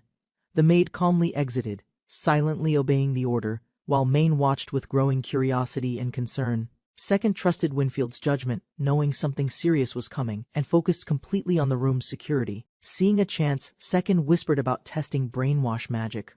Winfield listened without changing expression. Winfield refused. Brainwash sorcery had limited uses, and wasting one here wasn't worth the cost. Winfield recalled Duchess Lucia's strict usage on others and herself, showing how valuable each brainwash instance truly was. Duchess Lucia used brainwash sorcery one final time and lost her noble title permanently.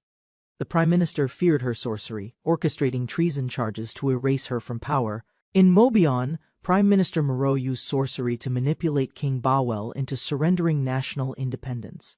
The rebellion succeeded, unmasking the truth, but brainwash sorcery remained secretly in Duchess Lucia's hands. Lucia carefully used sorcery to ensure inheritance passed to a moral successor despite the risks. They reconsidered the brainwash limit, wondering if the 4 uses rule was only precautionary. To avoid risk, they decided to conserve the spell, treating 4 uses as absolute. He realized the world lacked retries. Testing the spell recklessly could bring irreversible consequences. With tension rising, the elf calmly revealed Second Sand's desire for Prince Mane to inherit. Mane's face froze in confusion. He didn't expect to be named the heir so suddenly. To secure the throne, the elf strategist revealed eliminating key royal figures was necessary. Mine and Maid were shocked, their expressions showing panic at the unexpected ruthless declaration. Second gathered the nobles quietly, revealing their failed plan wasn't enough to protect the kingdom.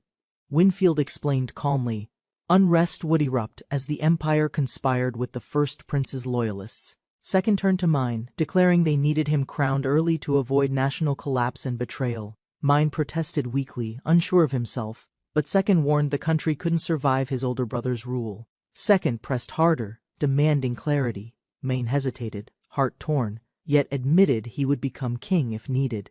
Mine clenched his fist, finally giving a quiet but firm answer, accepting his future as king.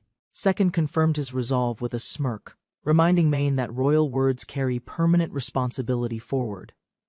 Though uncertain and lacking confidence, Mine's agreement gave Second and Winfield what they needed to proceed. Winfield took over, outlining a strategy of 3 moves that would reshape the kingdom's power. The first target involved uncovering truth behind corruption in Winston. Despite earlier deals with Riemsma's execution, Mine recalled rumors of the chivalric order's actions, shocked they occurred after peace was declared.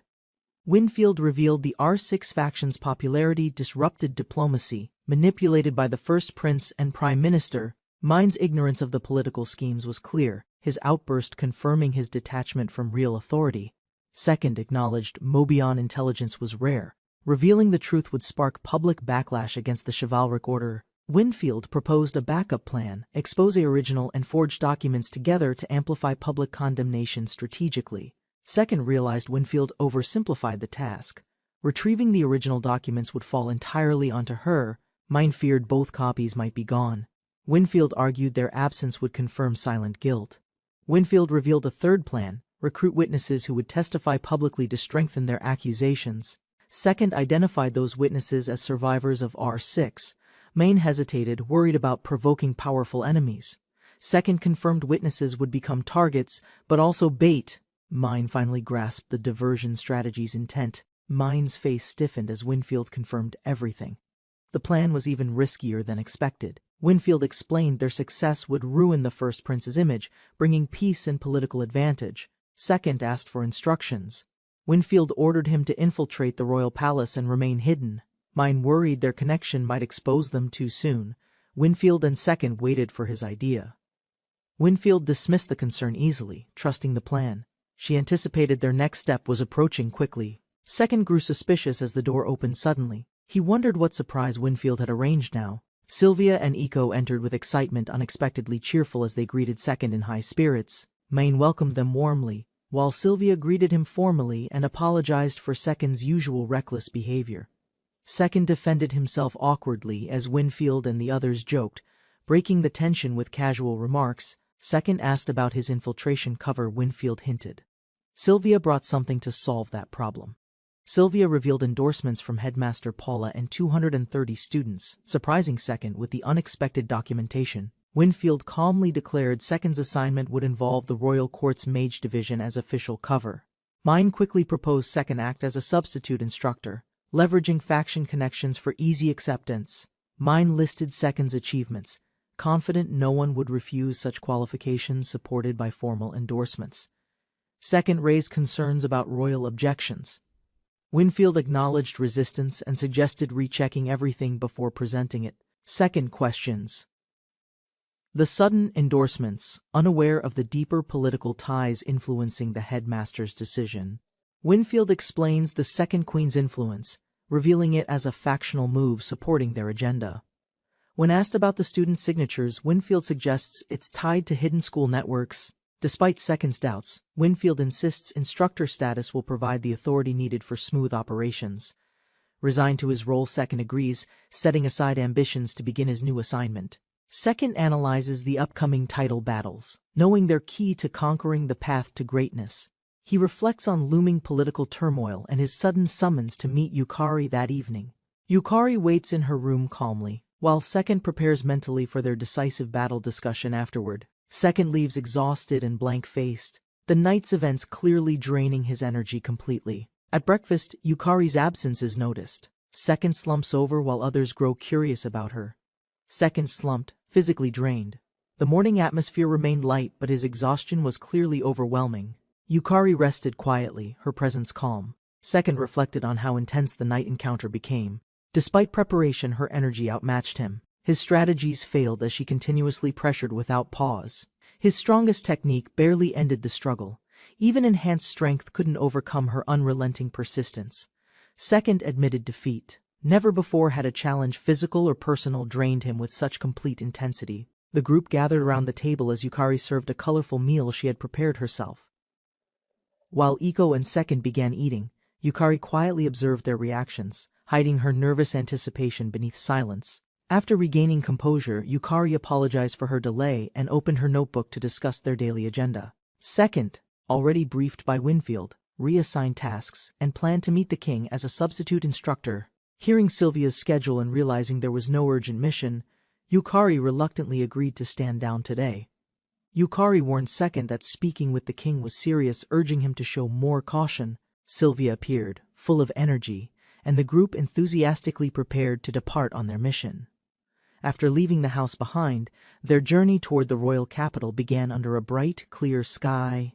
The carriage rolled swiftly along the road, carrying them toward a meeting that might change everything ahead. In the capital, Second questioned Kubello regarding R6's survivors, linking past conflicts to their current investigation. Kubello revealed a survivor named B-Side, a trusted ally he viewed as a brother.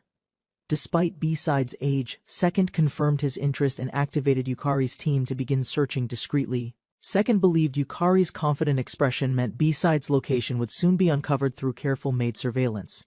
Kubello, overwhelmed with emotion, thanked them and agreed to use B-Side as a living witness. He expressed deep gratitude, but Second credited Winfield for crafting the revenge strategy that Kubello had awaited. As Kubello showed his gratitude, Winfield calmly interrupted, hinting deeper motives behind her earlier strategy. She clarified her actions weren't for vengeance, but aimed toward building Second's ideal path forward. Kubello reflected on her words, realizing he had earned her support through genuine alignment, not manipulation.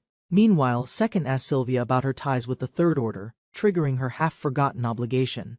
Winfield then confirmed Sylvia's contract duration, grounding her future duties within clear strategic and formal boundaries. Sylvia confirmed her 2-year assignment was disguised as a bodyguard role for monitoring Second.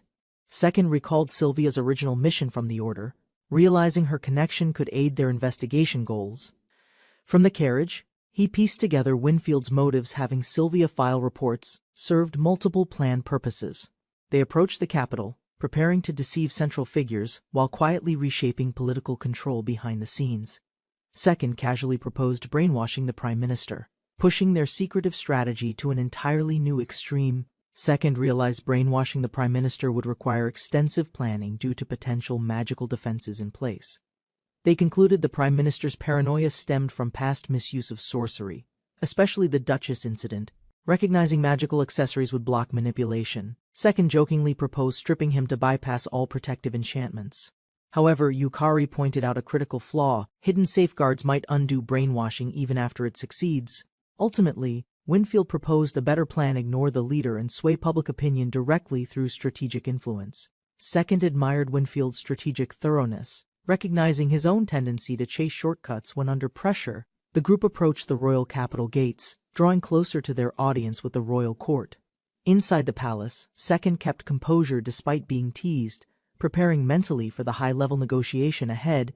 The king awaited on his throne, surrounded by trusted elites who silently assessed Second's presence and purpose. Among the figures stood key nobles, their faces stern, their intent unreadable as tension filled the chamber. Second and his companion bowed respectfully, following protocol before the king calmly granted them permission to rise. He remembered Winfield's advice to remain humble, using strategy rather than pride during the formal request. The king confirmed their intention, assigning Second as substitute instructor for the royal court's mage division position. Second recognized the king from his past game knowledge, an unremarkable man destined to eventually step down. King Bawel Castle, ruler of Mobion, would abdicate due to illness, but not for some time. Second questioned if King Bawel's illness could change, just like the altered sorcery timeline had. A royal advisor harshly objected, doubting Second's unknown background and rejecting his eligibility for any official position. Klaus, the first prince, joined in, accusing Second of lacking loyalty and refusing royal invitations twice. The first queen exploded with anger, exposing her influence and her connection to Klaus's entitled attitude. Second smirked silently, wondering if this confrontation meant he was finally allowed to prove his strength. Second remained calm while his ally tried to stop him from reacting to the hostile nobles. Minister Hailai defended Second's independence, stating that adventurers often reject status in favor of practical success. Second identified Hailai as an ally tied to the second prince's faction, now voicing his support. Questioned again, Hailai explained Second's motivations, including sparring with Prince Mine and valuing magical skill development. He emphasized their close friendship, insisting Second's intentions were sincere and deserved trust from even Prince Klaus. Mine stepped forward, supporting the minister's remarks and stressing Second's unmatched potential as an instructor. Hailai reminded the court of Second's public accomplishments, urging the king to give fair consideration. Mine offered a personal guarantee, promising to take full responsibility if Second failed within a month. The king acknowledged Second directly, preparing to question him about a past event of notable significance. He asked Second about his activities in the Grand Library and Academy's archives half a year ago.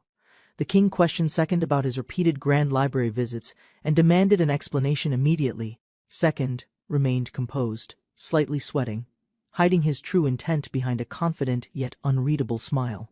The king confronts Second directly, questioning his repeated visits to the Grand Library with teammates. Second remains silent, realizing the king suspects something and may have uncovered his hidden training methods. The king explains that reports reveal Second's ability to gain skills merely by skimming books. Second recalls how his companions learned rapidly by following his guidance, possibly exposing his gaming expertise. Despite the suspicion, the king permits Second's appointment, while others react with shock, envy, and frustration. Second and Mane walk silently through the royal hall after their tense meeting with King Bowell. Second's thoughts spiraled, confused whether Bowell's words masked a warning, challenge, or hidden motive. He recalled Bowell's stern expression, so unlike the greedy king from his past world's experience. Mine's light comment clashed with Second's unease. Doubts still lingered behind his focused, guarded stare. Outside the palace, a tall tower loomed, their next destination, holding truth Second needed revealed. Winfield moved through Vincent's central district unnoticed, scanning the alleys for her carefully targeted contact. She approached a seated man quietly, his weary face tensed as she addressed him without hesitation. Her sharp words pierced his act, forcing the disguised man to retreat further into guarded silence. He panicked inwardly, realizing she had seen through his cover meant for investigating the royal archives. Her accurate deduction exposed his identity as a reporter, confirming her suspicions without any real resistance. Winfield observed the reporter coldly, knowing his disguise failed the moment he entered the lower district. Smirking beneath her hood, Winfield hinted at exclusive secrets, drawing the reporter's interest without revealing details. Meanwhile, Mine guided Second to a private study chamber under the guise of casual escort duty. Inside the archive, Second reviewed advanced tomes, absorbing elemental knowledge with calculated precision and silent gratitude. With stored experience, Second planned to advance all elements quickly, especially lightning, already reaching high-grade mastery. Second halted fifth form upgrades early, deciding the experience cost outweighed the immediate tactical benefit. At the Mage Division training grounds, Mine introduced Second as their instructor for the coming month. Second was officially placed in charge, and the gathered trainees reluctantly acknowledged his authority together. Despite formal acceptance, their silent faces and wary expressions betrayed tension, doubt, and suppressed resistance. Second immediately sensed hostility from the group, realizing none of them welcomed his unexpected presence. Second reflected on the situation, admitting elite mages wouldn't easily accept someone with no formal background. Mane tried to leave quickly, cheerfully escaping responsibility, while Second was left facing growing tension alone. Their brief exchange ended as Commander Zephyr interrupted, pointing out growing dissent among the gathered trainees. Zephyr requested royal endorsement, urging Mane to speak on Second's behalf to calm resistance and doubt. Mane refused to intervene directly, instead pushing responsibility back to Zephyr as the unit's commanding officer. Zephyr hesitated. While whispers spread, students blamed Second entirely for disrupting their training and morale. Second boldly challenged everyone, offering a duel to settle resentment and prove his worth immediately. He singled out Zephyr, confirming the commander's seniority, then contrasted their ages to provoke a reaction. With a confident smirk, Second declared he'd expose Zephyr's complacency accumulated over decades of unchallenged authority. Zephyr was stunned, but then laughed, amused by Second's audacity and intrigued by his confidence.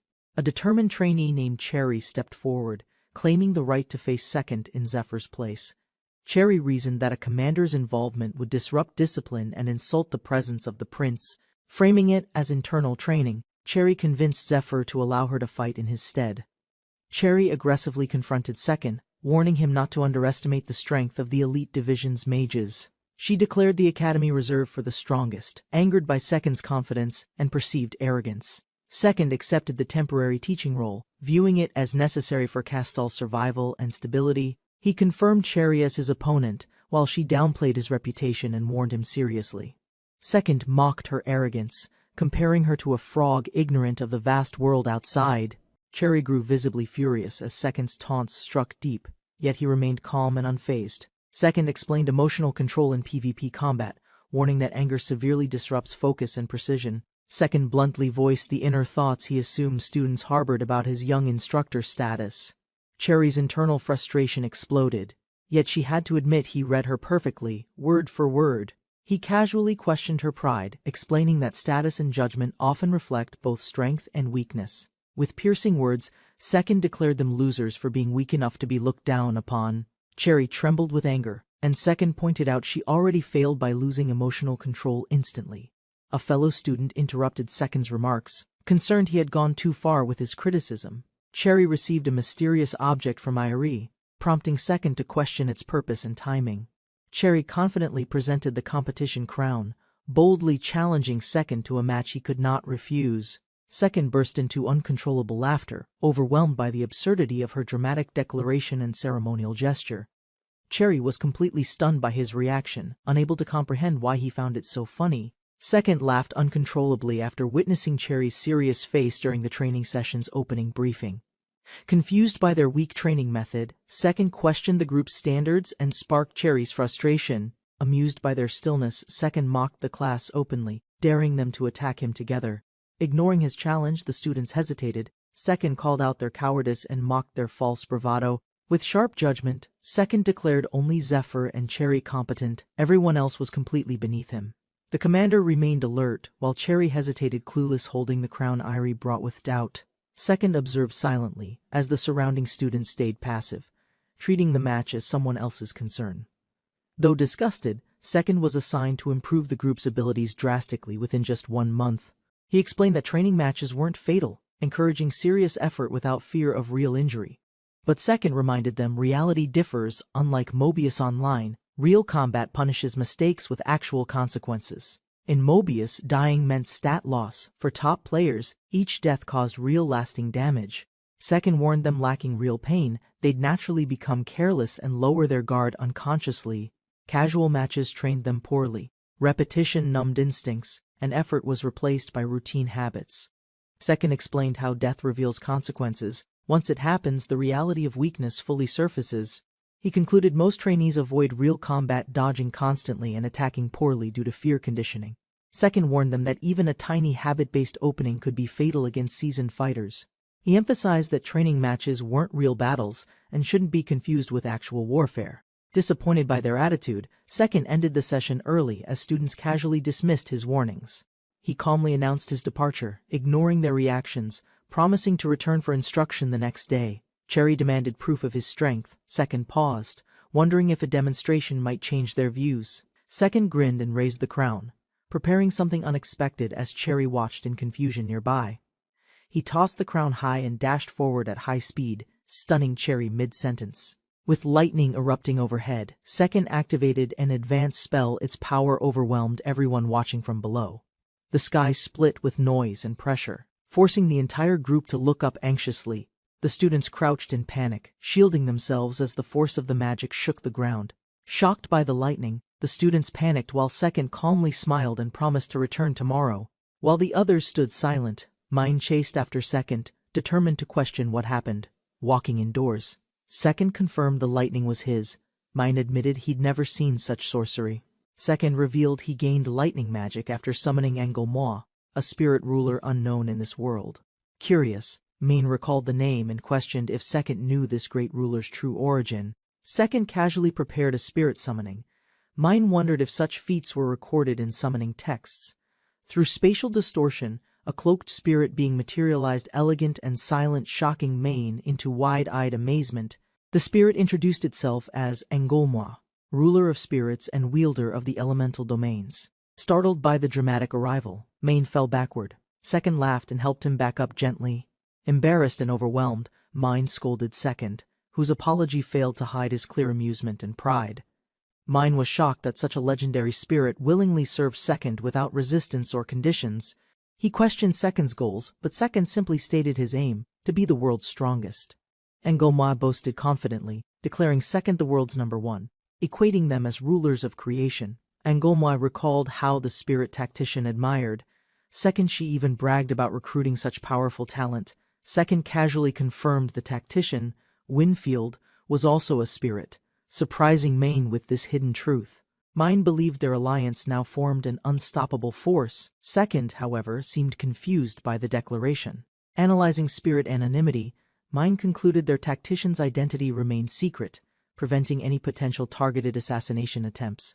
He praised the overwhelming advantage of having both Second and the Spirit King on their side. Enrollment, amused, formally approved Mine's friendship with Second, delighting the prince despite the haughty mortal remark. Second reminded Mine that public trust still mattered. The people wouldn't accept victory without earned legitimacy. Second declared their plan to exploit the prince's stable standing to weaken the empire slowly. He explained their forces would eliminate imperial enemies completely, with Winfield managing most of the operation. Second clarified that politically, Winfield would take lead while he merely played the role of pawn. Maine was surprised to hear Second accept a subordinate role so casually, yet with conviction. With strategy set, Second turned focus toward his duty as instructor, preparing lectures for tomorrow. He spotted Sylvia waiting alone, her expression distant, her name escaping his lips in surprise. Sylvia reminded him of their promise, gently scolding him for forgetting their agreed shopping outing. She asked him to spend time with her, even briefly, before his busy schedule resumed. He agreed to her request, recalling peaceful memories, and together they wandered through familiar streets.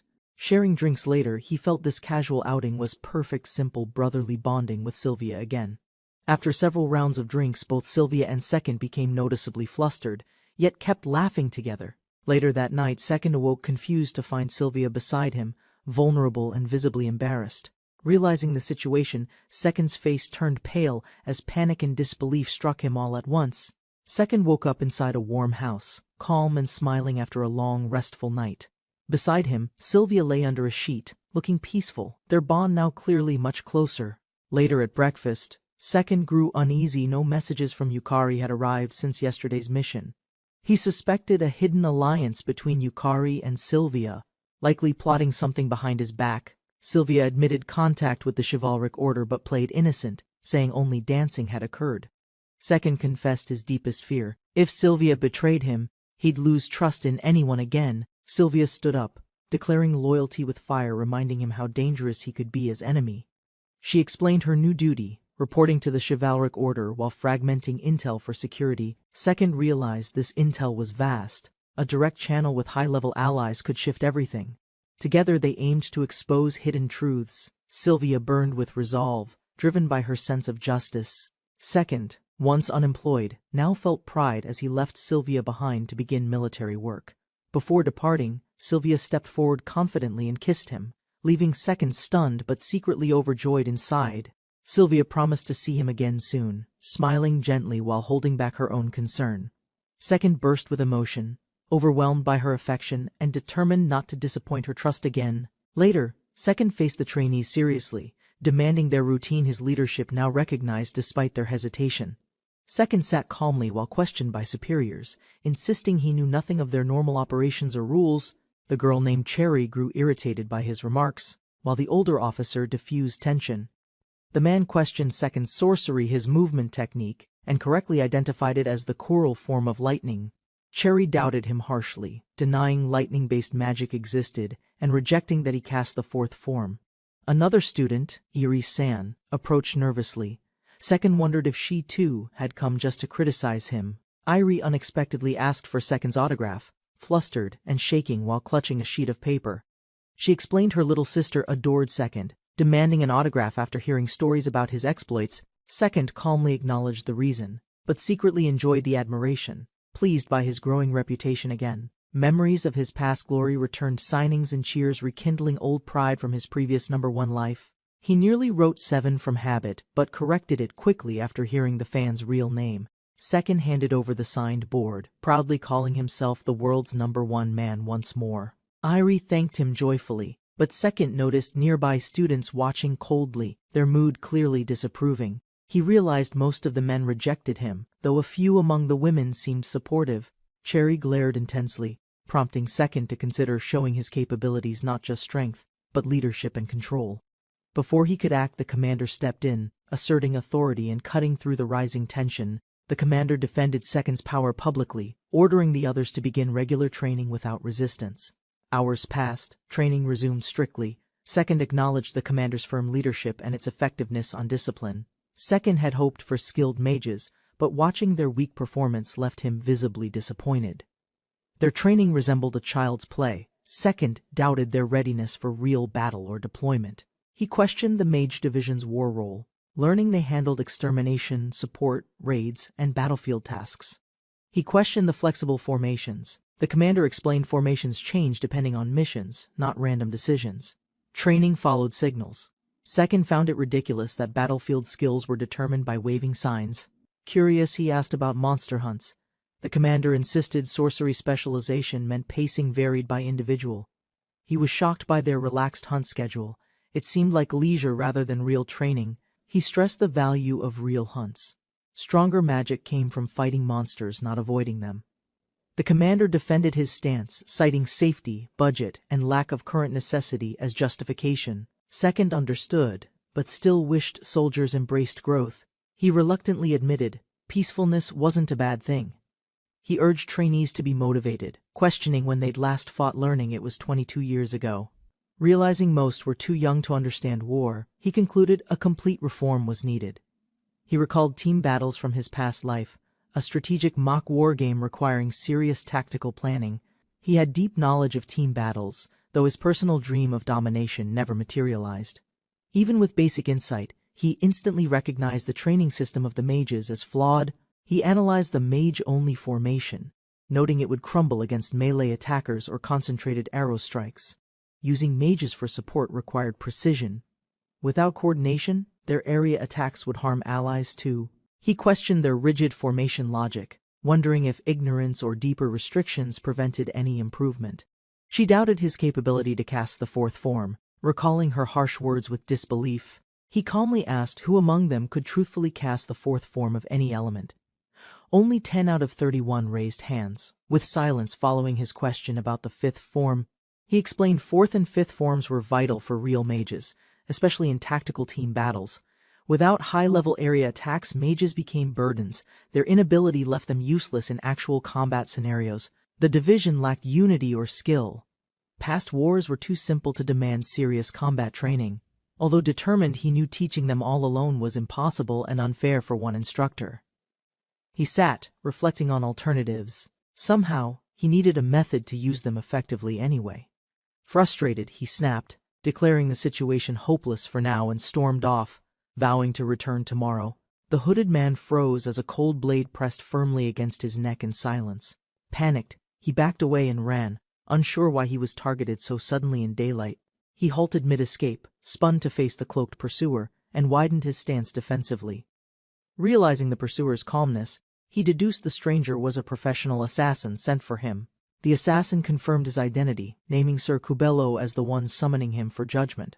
Upon hearing the boss was alive, his heart raced with disbelief and rising anticipation. He stepped forward hastily, only to halt, sensing unseen threads slicing the air around him. The cloaked figure confessed affiliation with Eve's unit, sworn to secrecy, serving under Lord Second Fastest. Without revealing identity, the assassin assured that their master's strategy was deliberate and far from reckless. Before he could react, another hidden assassin struck, revealing their numbers and ending the conversation abruptly. Yukari handed Second the daily newspaper, which he accepted casually during their calm morning breakfast. Second glanced at the pages, nearly choking on his drink after spotting a shocking front-page headline. Iko reacted with playful energy, while Yukari observed seriously, sensing the contents were something alarming. Winfield stepped forward, explaining that the article mentioned Lord Second and hinted at political manipulation. The headline revealed the chivalric order's cover-up, accusing them of oppressing Robin Hood-aligned rebel groups. Winfield laid out the plan targeting the chivalric order and First Prince's faction with public doubt. He explained how repeated messaging in the press would gradually shape public perception through subtle manipulation. Second understood the method. Releasing sensational leads would spark widespread curiosity for ongoing updates and rumors. Pleased with himself, Winfield claimed credit, while Second praised him mildly, keeping the mood light yet approving. Sylvia received instructions to subtly imply Second's knowledge during her meeting with the Third Chivalric Order. Winfield coached Sylvia on creating a convincing cover story while assigning Second tasks inside the royal court. Second had devised a possible training method for the Imperial mages. Despite doubting its effectiveness, a maid arrived with swift intelligence, confirming that Sir B-side was secured in their quarters. Second politely acknowledged her speed and requested preparations to meet Cubello without further delay. Winfield smirked confidently as a secret door opened. Plans long in motion were finally beginning to unfold. B-side burst into tears, overwhelmed with emotion upon seeing Cubello alive and safe again. Cubello welcomed B-side warmly, recognizing his survival and loyalty as proof of strength through brutal trials. B-side declared the boss's return a turning point for reviving the fallen R6 organization. Cubello credited their escape to everyone's sacrifice, reinforcing loyalty to the R6 and his master, Second. B-side pieced together the truth, realizing the assassin had ties to Lord Second all along.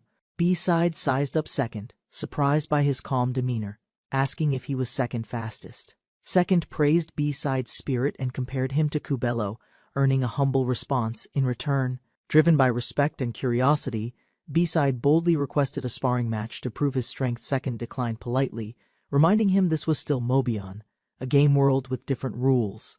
Despite the refusal, B-side launched a light strike, initiating a test with basic unarmed combat. B-side launched his fist, aiming at the calm stranger standing still without flinching at all. Cubello watched silently while the man dodged effortlessly, leaving B-side surprised but slightly amused. Cubello analyzed the tension carefully, realizing mocking the world's strongest player could end very badly. The man invoked spirit summoning, calling forth Enrollment, preparing to channel divine strength into his body. His body overflowed with black aura. Spirit possession completed as immense power surged through his entire form. The black aura stunned everyone. Both men stepped back in fear as the boy explained calmly. Refusing to be intimidated, the challenger stepped forward, determined to fight no matter the difference. His punch connected directly, but the possessed boy remained unfazed, protected by immense magical defense. Bones shattered on impact, the attacker collapsed in pain while the boy watched silently, disappointed. Despite the injury, the boy used healing magic while the attacker apologized for his recklessness. Enrollment was recalled as the boy angrily warned never to underestimate his true strength again. B-side begged for forgiveness while his superior, Cubello, accepted responsibility to settle the matter honorably. Cubello defended Lord Second's importance, reminding B-side of his role. A senior mage was surprised after hearing the unfamiliar term, magic curtain. Confusion appeared on his face as he tried to understand the meaning behind the proposed tactic. Meanwhile, Second calmly explained that the concept was simply a strategy suited to the strengths of the people involved. Soon after, the party leaders of the Royal Court's Mage Division gathered in a conference room to discuss future military objectives.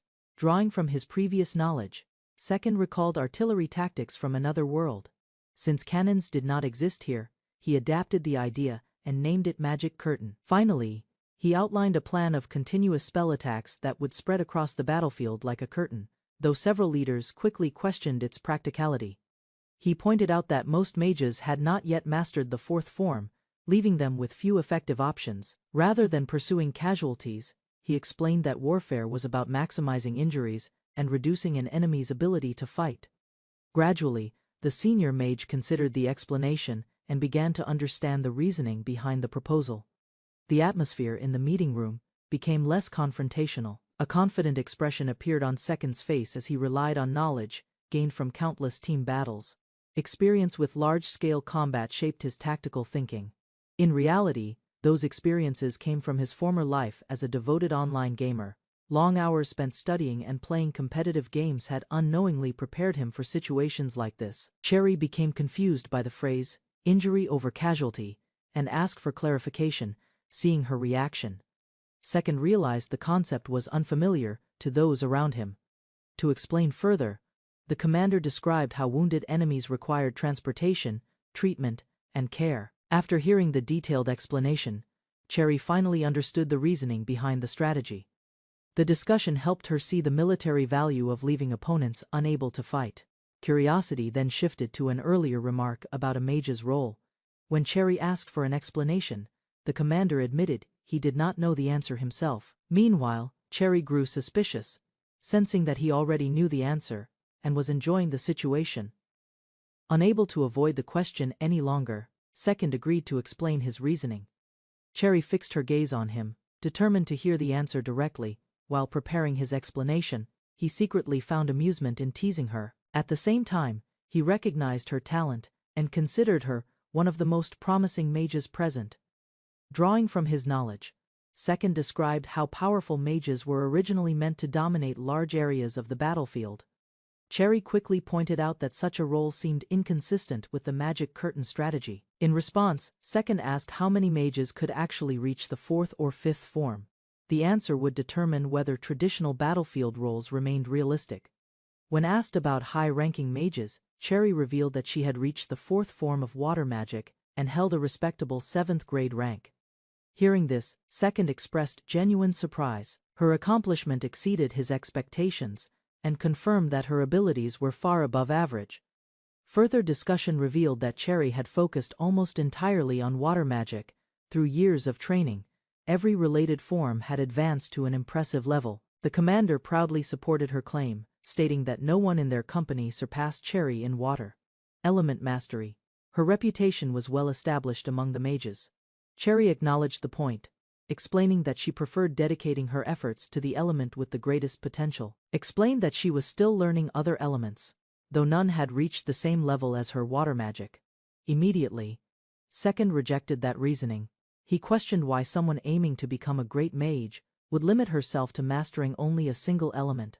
According to his analysis, steadily advancing every element to the Oppo form was far more efficient. Such a method would improve a mage's overall magical capacity without excessive effort. Second compared the results and showed that balanced development could create a much greater increase in intelligence and magical power than focusing on one element alone. Cherry remained unconvinced and firmly defended her approach. In her view, concentrating on a natural talent was the most practical path to becoming stronger. She argued that a few exceptional people could excel in every element, but such individuals were incredibly rare. Her answer caused Second to pause and reconsider the issue. For the first time, he seriously reflected on the idea that mages might possess natural affinities. Memories of his own experience then surfaced. Unlike ordinary mages, he could learn spells from grimoires with unusual ease, allowing him to progress far faster than most people. Meanwhile, he realized that others often spent years studying elements outside their talents. Some mages needed enormous effort just to achieve modest growth. As the discussion continued, Second quietly searched for the reason behind those differences. Understanding that mystery suddenly became more important than proving his argument. Unable to find an immediate answer, Second decided to postpone the question for later investigation. Even so, he remained convinced that the issue could not be ignored. Rather than continuing the debate, he turned his attention to the broader problem. A flawed understanding of magical growth, in his view, could limit the potential of countless mages. With a new plan in mind, Second proposed testing the common training method that Cherry had described. Without wasting time, he requested a competition crow and ordered preparations for a demonstration. Cherry quickly agreed, curious about what he intended to prove. There, Second announced an experiment that would compare the power of a single Oppo form spell between himself and Cherry. Before starting the test, Second introduced a magical item called the competition crown. To ensure accurate results, he activated a function that displayed damage per second. Next he explained how the system worked. Any attack completed within a set interval would have its damage recorded and displayed as a numerical value. However, Second adjusted the settings slightly. A longer display duration made the results easier to observe and prevented the numbers from disappearing too quickly. Although Cherry questioned whether the artifact might be dangerous, Second dismissed the concern and insisted it was suitable for the experiment. Soon, the demonstration began. While the commander stood as the target, Cherry prepared to cast a water element Oppo form spell as the gathered mages watched closely. Before the test proceeded, Second reminded everyone that the competition crown created a complete simulation. After receiving the signal, Cherry stepped forward and prepared her spell. The gathered spectators focused their attention on the upcoming demonstration. Moments later, she unleashed a 9th grade water Oppo form technique. A powerful sphere of water formed in front of her, drawing admiration from the observing mages. Without hesitation, Cherry launched the attack at the commander. The spell struck accurately, and the competition crown immediately recorded the result, with a damage value of 873. A satisfied smile appeared on Cherry's face as she viewed the outcome. Confident in her performance, she regarded the result as exactly what everyone should have expected. After the first test ended, the tension briefly disappeared as Cherry reacted to Second's teasing. Her irritation only encouraged him to continue joking, drawing attention from everyone nearby. Rather than backing down, Second casually repeated his remark. The exchange quickly turned into a light-hearted distraction before the experiment resumed. Soon, he called the observers back to the main objective, with the commander once again serving as the target. Second prepared to demonstrate his own spell while everyone monitored the DPS results. A 9th grade water Oppo form spell gathered in his hand. Unlike Cherry's attack, the condensed sphere appeared noticeably smaller and more compact. Surprised murmurs spread through the crowd as they noticed the difference. Meanwhile, a confident smile formed on Second's face. Releasing the spell, Second explained that magical attacks became more effective when their power was compressed. Furthermore, a smaller spell was easier to control and harder for an opponent to avoid. To him, raw size alone was never the true measure of strength. With his explanation complete, Second launched the attack. At the same time, he hoped the demonstration would expose how inefficient the common training methods had become. A compact stream of water shot across the field and struck the commander with tremendous force.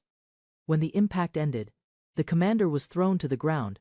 Shock spread through the spectators as they realized the small spell had produced far greater power than expected. As the result appeared, the crowd fell silent. The overwhelming DPS of 4,693 proved Second's method was superior. After demonstrating a spell, Second explained that a magician's value depended on how much damage they could produce. With calm confidence, he revealed that most people failed to level their magic skills evenly. By developing every elemental attribute properly, he had pushed even his earliest forms to remarkable strength. Attention shifted to his lesson as he instructed the students to raise every attribute's first form to the 9th rank. According to him, that goal should come before anything else. Calculations followed as he described how each upgraded form greatly increased damage output. Finally, Second advised them to maximize their first forms and bring their grimoires later. Strong foundations, he believed, were the key to future growth. A satisfied smile appeared on Second's face as the students accepted his instructions. Their quick responses showed that the lesson had already made an impact. Turning to the instructor, he explained that reaching the 9th rank in every skill required dedication and constant practice. Complaints about the effort seemed pointless compared to the results. Meanwhile, the commander reflected on the situation. Previous leaders likely understood the same method, yet various responsibilities and limitations prevented them from carrying it out effectively. As he walked away in thought, a new possibility formed in his mind. This time, the training plan might finally succeed. Idea reminded him of competitive online games, where visible rewards encouraged players to keep improving. The training plan quickly gained support. As the students learned the most efficient method for growth, confidence spread through the group facing concerns from the commander.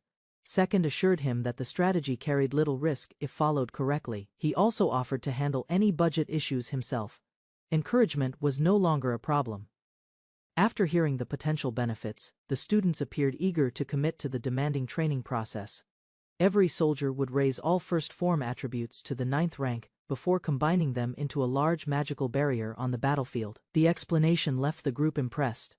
Such a force could block direct assaults, dominate the skies, and completely transform the army's existing combat tactics. With a confident smile, Second presented the proposal as a challenge unlike anything the army had attempted before. Excitement spread among the students as they accepted the idea. Even those who had been uncertain earlier now seemed willing to take part in the demanding training program. After confirming the plan, Second concluded the lecture and instructed the group to wait for further developments. Elsewhere, news of the situation reached unexpected places. A man reacted angrily after reading a newspaper article Realizing that the matter was attracting public attention, concern quickly turned into frustration. While standing inside his office, the official understood that if the truth emerged, not only he but also several powerful figures could face serious consequences. Panic erupted inside the office as the official lost control of his emotions. Before he could recover, a messenger arrived with an urgent summons from King Jom. The news immediately worsened his anxiety. Realizing the king was acting so quickly, he suspected that questions about the recent controversy would soon be raised. While considering the situation, he concluded that the First Knights would likely bear the responsibility for any formal investigation. A dangerous thought soon took hold. After dismissing the messenger, he decided to move at once and change the records before anyone could inspect them. Outside, the seriousness of the threat became clear. The documents linking the bandits to the second and third night orders remained untouched. Alone in his office, the official weighed the consequences of the growing scandal. Fear of becoming a scapegoat pushed him to search for a way to protect himself from responsibility. Soon afterward, leading figures gathered in the royal palace. The king revealed that the purpose of the meeting was the troubling report published in the morning newspaper. One noble dismissed the accusations as groundless, while another expressed frustration over the controversy. Others strongly condemned the alleged agreement with the bandits. From their perspective, such an arrangement should never have existed and deserved complete rejection. As the discussion continued, a formal investigation was proposed. Yet uncertainty remained, since no one present could confirm whether the reported pact had ever truly been made. The king turned to Jom and requested his opinion on the growing controversy. With all eyes on him, Jom prepared to answer carefully. Recalling past events, he explained that the issue involving the First Night Order had appeared to be resolved long ago. Observing the reactions throughout the chamber, Yahello reached a different conclusion. The unease shown by several people convinced him that a secret agreement had likely existed. His statement immediately sparked outrage among the nobles. Before the argument could escalate, the king ordered Yahello to explain the reasoning behind his claim. Yahello pointed out a critical detail: if the accused groups were truly innocent, they would have suggested releasing the suppression operation documents, yet none of them had done so. A heavy silence settled over the chamber. The expressions of the officials revealed growing tension as Yahello's accusation forced everyone to confront an uncomfortable possibility. Continuing his argument, Yahello warned that if the agreement truly existed, the issue extended far beyond the night orders. He went further, insisting that those responsible for such actions had no place among the nation's leadership. The severity of his words shocked many of the people present. Immediate opposition followed. One noble rejected the accusation entirely, arguing that the suppression of anti-government forces had been a necessary measure rather than a crime. Since the bandits had disappeared, crime had increased in poorer districts, leaving ordinary citizens to suffer from worsening public disorder. Rather than backing down, Yahello argued that the absence of suppression units had created a dangerous vacuum. His opponent immediately rejected the accusation and demanded an apology. According to him, the operation had always been scheduled to conclude, making claims of a massacre completely unfounded. Unshaken by the criticism, Yahello raised another concern. He suggested that the bandits had been eliminated not because they posed a threat. From his perspective, the consequences would soon become unavoidable. Increased trade and prosperity elsewhere could leave poorer communities even further behind, widening social divisions across the kingdom. A furious noble accused Yahello of exploiting the situation for personal gain, while Yahello firmly dismissed the allegation as nothing more than nonsense.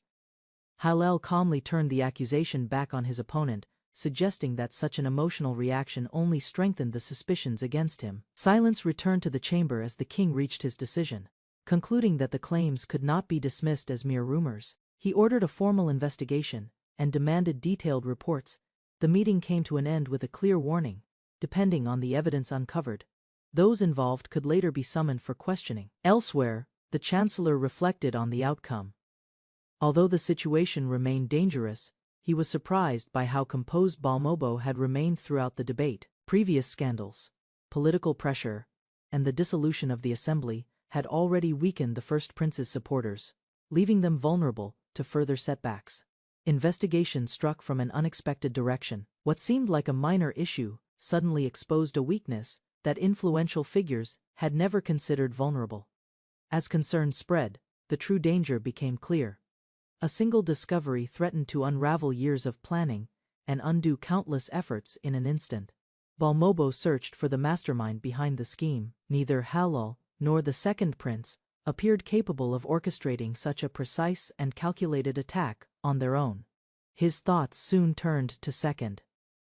The mysterious magician had recently appeared within the First Court Mage Division, yet very little information about him could be found. Discussion quickly shifted toward the tampering case, as both men prepared to address the growing crisis surrounding the investigation. Inside the private meeting, Balmobo instructed Jom to act quickly. The task had to be completed without attracting attention, as watchful eyes were already monitoring every move. For Balmobo, the method did not matter as long as the problem remained hidden and the operation was carried out perfectly. Once that matter was settled, Balmobo raised another subject. He asked Jom to investigate the temporary lecturer, who had recently joined the First Court Mage Division. Suspicion soon focused on second. Based on the timing and circumstances, Balmobo became convinced that the mysterious magician was connected to the affair. To Jom's surprise, preparations had already begun. Balmobo revealed that one of his trusted agents had been sent to gather information. Before the assembled citizens, they declared that they had been deceived about the true events surrounding the conflict. Known speaker revealed that their leader, Riemsma, had sought peace rather than bloodshed. To prove his sincerity, he had even offered his own life in pursuit of an agreement with the Night Orders. Despite those efforts, the pact was ignored. According to the testimony, the First Night Order later joined the suppression campaign, leaving the promised peace abandoned. Painful memories resurfaced as the witness recalled collecting the bodies of fallen comrades.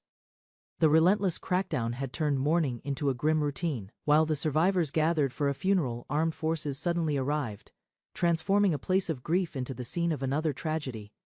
Homes were burned, funeral flowers were crushed, and even the bodies of the dead were treated without respect as violence swept through the settlement. Emotion overwhelmed him as the memories returned. Among all those involved, one face remained unforgettable: the man who had personally led the attack.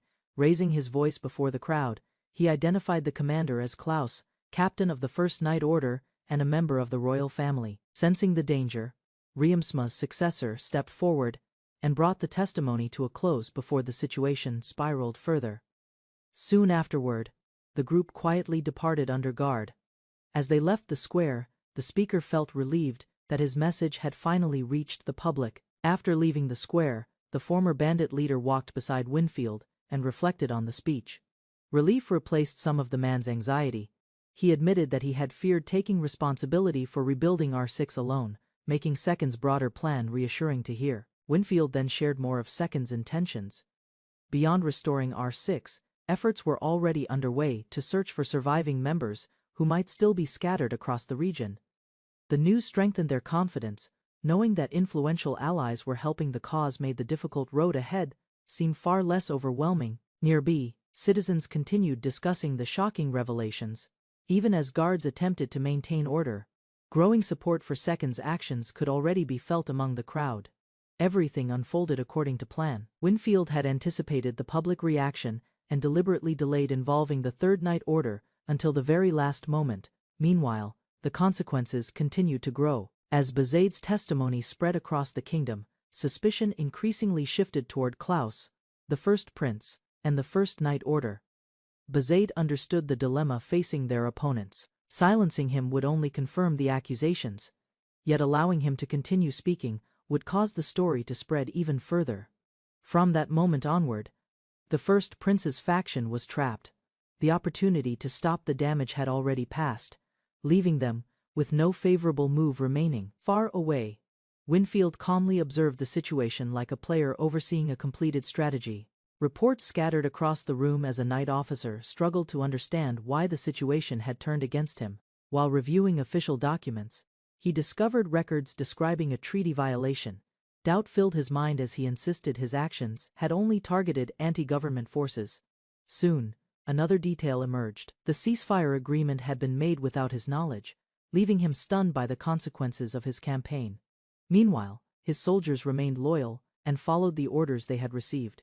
Believing they were suppressing rebels, they advanced without questioning the mission. Gradually, the officer realized the conflict may have begun with deception. Faced with the possibility of false information, he started questioning whether the alleged treaty violation had ever existed at all. Overwhelmed by the revelation, Klaus accepted that he would bear responsibility for the treaty violation carried out without his knowledge. At the same time, the incident weakened the first prince's position. Political support gradually shifted, creating an opportunity for the second prince to move closer to the throne. Before despair could take hold, the queen visited Klaus and offered comfort. Concerned for his reputation, she promised to deal with the newspapers spreading accusations against him. Rather than feeling relieved, Klaus questioned her intentions. Her determination to secure the throne for her own son made the situation appear even more complicated. Soon, the queen revealed her true resolve. Insults against her family only strengthened her determination. Ignoring the growing controversy, the queen urged Klaus to focus only on one goal. In her eyes, the throne should belong to him, regardless of the obstacles ahead. Meanwhile, Klaus listened in silence. His mother's obsession with power puzzled him. Soon after, she continued speaking confidently, while a maid stood nearby. To Klaus, she seemed like someone with little political understanding, who had somehow gained influence. Memories surfaced of the prince's repeated insistence that he become king, a belief Klaus had always found unsettling. With those thoughts lingering, he walked alone through the palace halls. Reaching an open balcony, he quietly reflected on the expectations that others continued to place upon him. On a quiet terrace, Castell enjoyed tea while a maid attended nearby. Despite the turmoil spreading through the kingdom, she appeared calm. Not long after, Klaus arrived and found her relaxing, as if nothing had happened. The sight immediately drew his attention and stirred his curiosity. Rather than reacting to his presence, Castell calmly explained that Klaus often lost his composure whenever trouble surrounded him. Her confidence suggested she understood him better than most. Confusion and irritation surfaced as he questioned why she continued approaching him, despite their strained relationship. With a gentle smile, Castell reflected on a pattern that had never changed. Whenever difficulties overwhelmed Klaus, he always found his way back to her, before leaving once again. For a brief moment, he questioned whether he had been unnecessarily harsh during their earlier exchange. Seeing his reaction, Castell reminded him of their long history. The maid quietly stood by as she pointed out that there was no reason for him to feel embarrassed among familiar faces. Although he tried to stay composed, Klaus quickly recognized the hidden meaning behind her words. Suspicion replaced confusion as he realized she was guiding the conversation toward another matter. Castell revealed her true concern. She noted that children could change quickly, and suggested that someone close to Klaus might be heading down a dangerous path. Meanwhile, Castell remained calm, convinced that the recent encounter would have a significant influence on the child's future. Standing firm, he declared that he would surpass his younger brother and claim the throne through his own strength. Confidence filled his words as he dismissed anyone who relied on the influence of others. To Klaus, true worth could only be proven through personal achievement. Castell listened quietly before offering a different perspective. In her eyes, becoming king was not the only path to recognition, and failing to see that truth was his greatest flaw. Even so, Castell calmly warned that a difficult future awaited him, and that he would eventually face a trial that tested his very being. No matter what happened, she promised to watch over Klaus and protect the kindness she still saw within him. Determined to follow his own path, he questioned what she truly expected from him, if not the throne. Calmly, Castell advised him to view the Chancellor as his greatest obstacle. Her words lingered in Klaus's mind as he looked over the capital and considered the challenge ahead. Several days later, the consequences of the first prince's speech became impossible to ignore. Newspapers spread across the city, drawing increasing attention from the public. Most reports harshly criticized the First Night Order. Although a few articles attempted to defend them, public opinion continued to shift against the prince's faction. Inside the capital, officials reviewed the growing wave of criticism. What had once been ignored was now fueling widespread opposition. Attention shifted to the dangers hidden behind the political conflict. Some feared that outside forces might take advantage of the growing instability, rather than dismissing the concern. The group considered it a real possibility. Preparations had already begun, and several plans were quietly set into motion to uncover the truth. Progress came faster than expected. While investigations advanced behind the scenes, the atmosphere briefly lightened as the team discussed their next steps. A sudden reminder quickly brought everyone back to reality. The ongoing mission remained unfinished, and there was still important work waiting to be completed. With duties involving the Mage Corps and dungeon operations still ahead, the group set aside distractions and returned to their responsibilities. Second reviewed the travel documents for the upcoming expedition. The thought of spending several days away from home filled him with quiet anticipation. Meanwhile, his companions finished their meal and discussed the schedule. Although there was still time before departure, everyone had already begun preparing for the journey. Determined not to underestimate the mission, the group carefully checked their equipment. Even though the destination was only a Class C dungeon. Soon, the meal ended and the order to depart was given. Their destination was the commercial city of Gotham, where the dungeon awaited them. Before long, the expedition set out together. Moving in an organized formation, the party left the city behind and began their journey toward the next challenge. As the expedition continued, Second admitted that leaving the capital troubled him. With political tensions rising, he worried that enemies might take action while he was away. Rather than dwelling on those concerns, he shifted the discussion to a strange phenomenon mentioned in a distant region. Soon, Second described a terrifying curse that spread suffering wherever it appeared. Once it took hold, victims faced relentless pain with almost no means of resistance. Listening carefully, his companions tried to understand the curse's nature. Their discussion turned to the cruelty of forcing people to endure unbearable torment before meeting a grim fate. The group's reactions brought unexpected humor to the journey, easing the tension as they continued toward their destination. After a long journey, the group arrived at a luxurious inn surrounded by peaceful scenery. The building stood apart from the town, offering far more comfort than anyone expected. To everyone's surprise, the entire inn had already been reserved days in advance. The arrangement had been made under the names of influential nobles. A young official quickly realized who was responsible. While questioning the extravagant reservation, she discovered that Second had quietly planned everything ahead of time. Shock only grew when he revealed the scale of the booking. Rather than reserving a few rooms, he had secured the whole inn for their stay. However, Second calmly reminded him that all lodging decisions had been entrusted to him from the very beginning. The group's dissatisfaction became obvious after the long journey.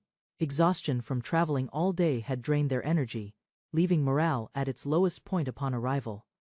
Noticing the mood, Second considered the challenge ahead. With the dungeon expedition scheduled for the next morning, he knew the team needed to recover quickly.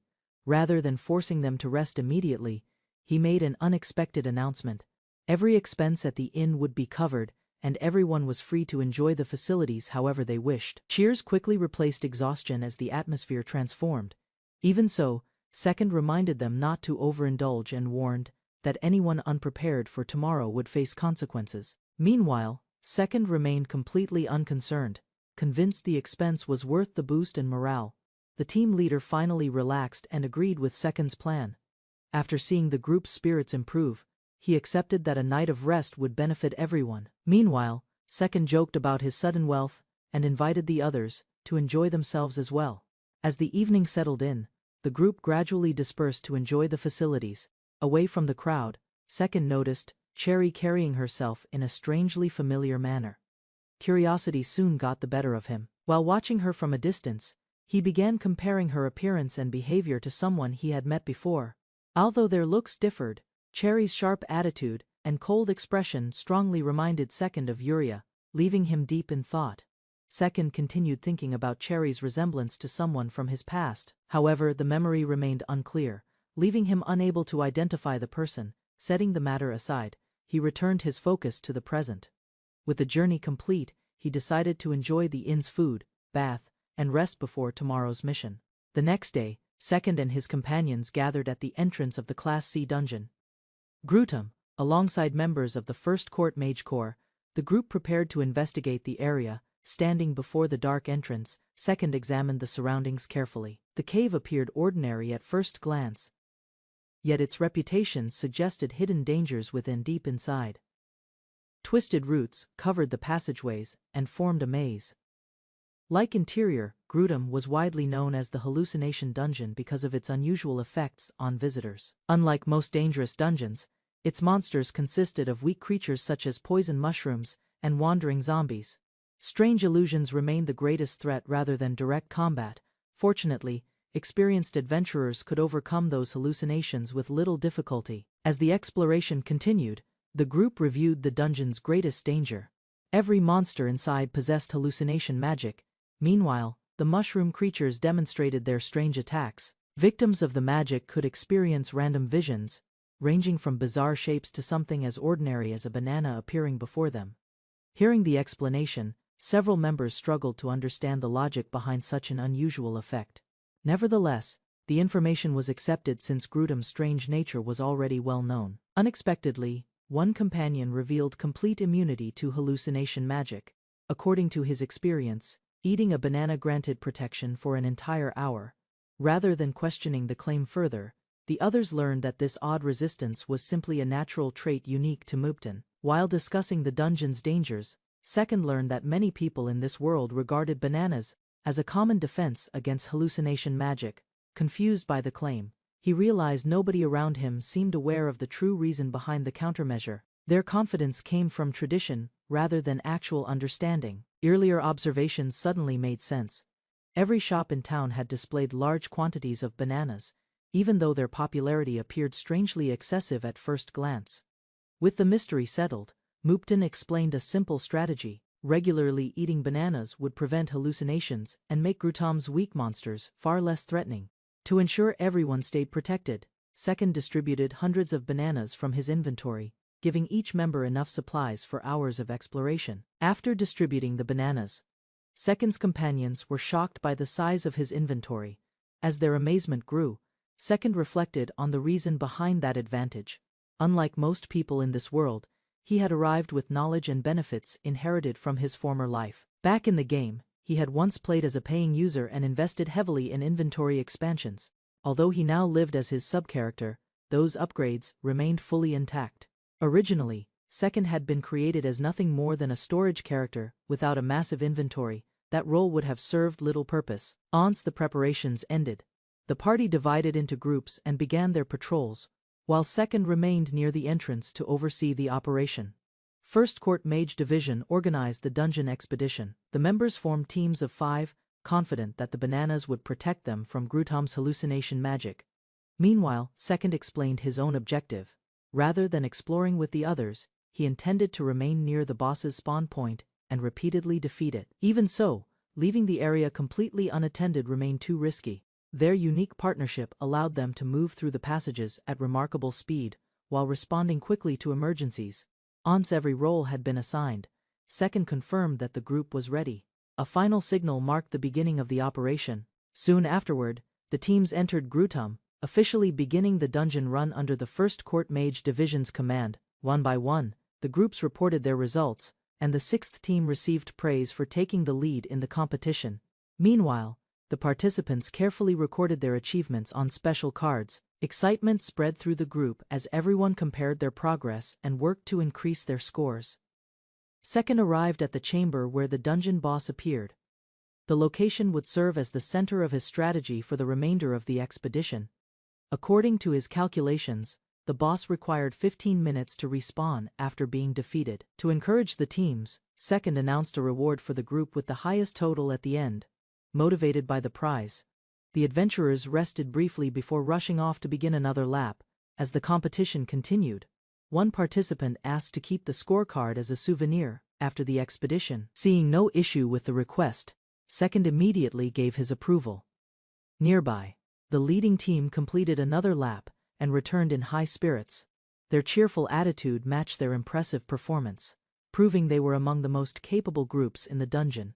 Before long, a familiar presence emerged within the cavern. The boss had respawned, signaling the start of another cycle in Second's plan.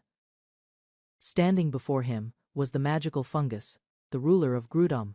Its enormous body released hallucination magic, while carrying dangerous poisonous effects.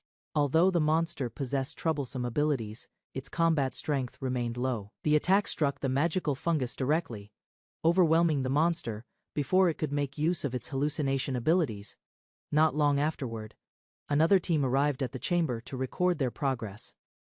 Sylvia quickly requested a stamp on her scorecard, so the group could continue their run without wasting time. While updating the rankings, Second informed Team 4 that they had climbed into second place, Unfortunately, Sylvia became unusually protective of her scorecard and refused to hand it over for long.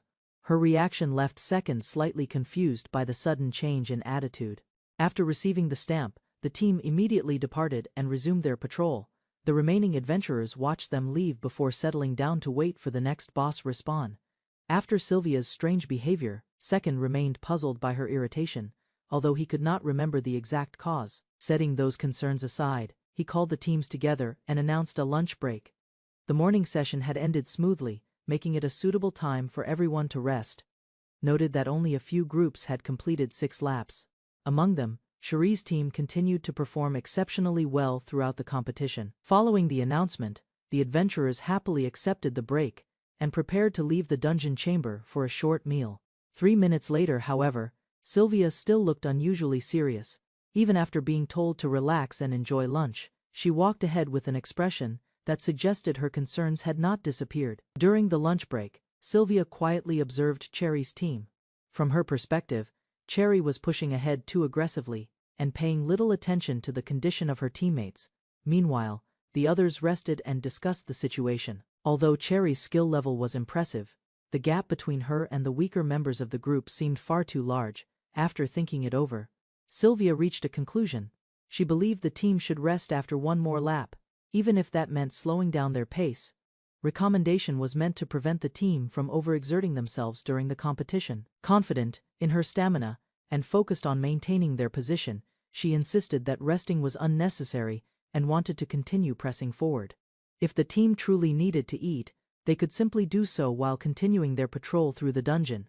The suggestion only made Sylvia more frustrated. Convinced that Cherry was ignoring her teammates' limits, she finally revealed the source of her growing irritation.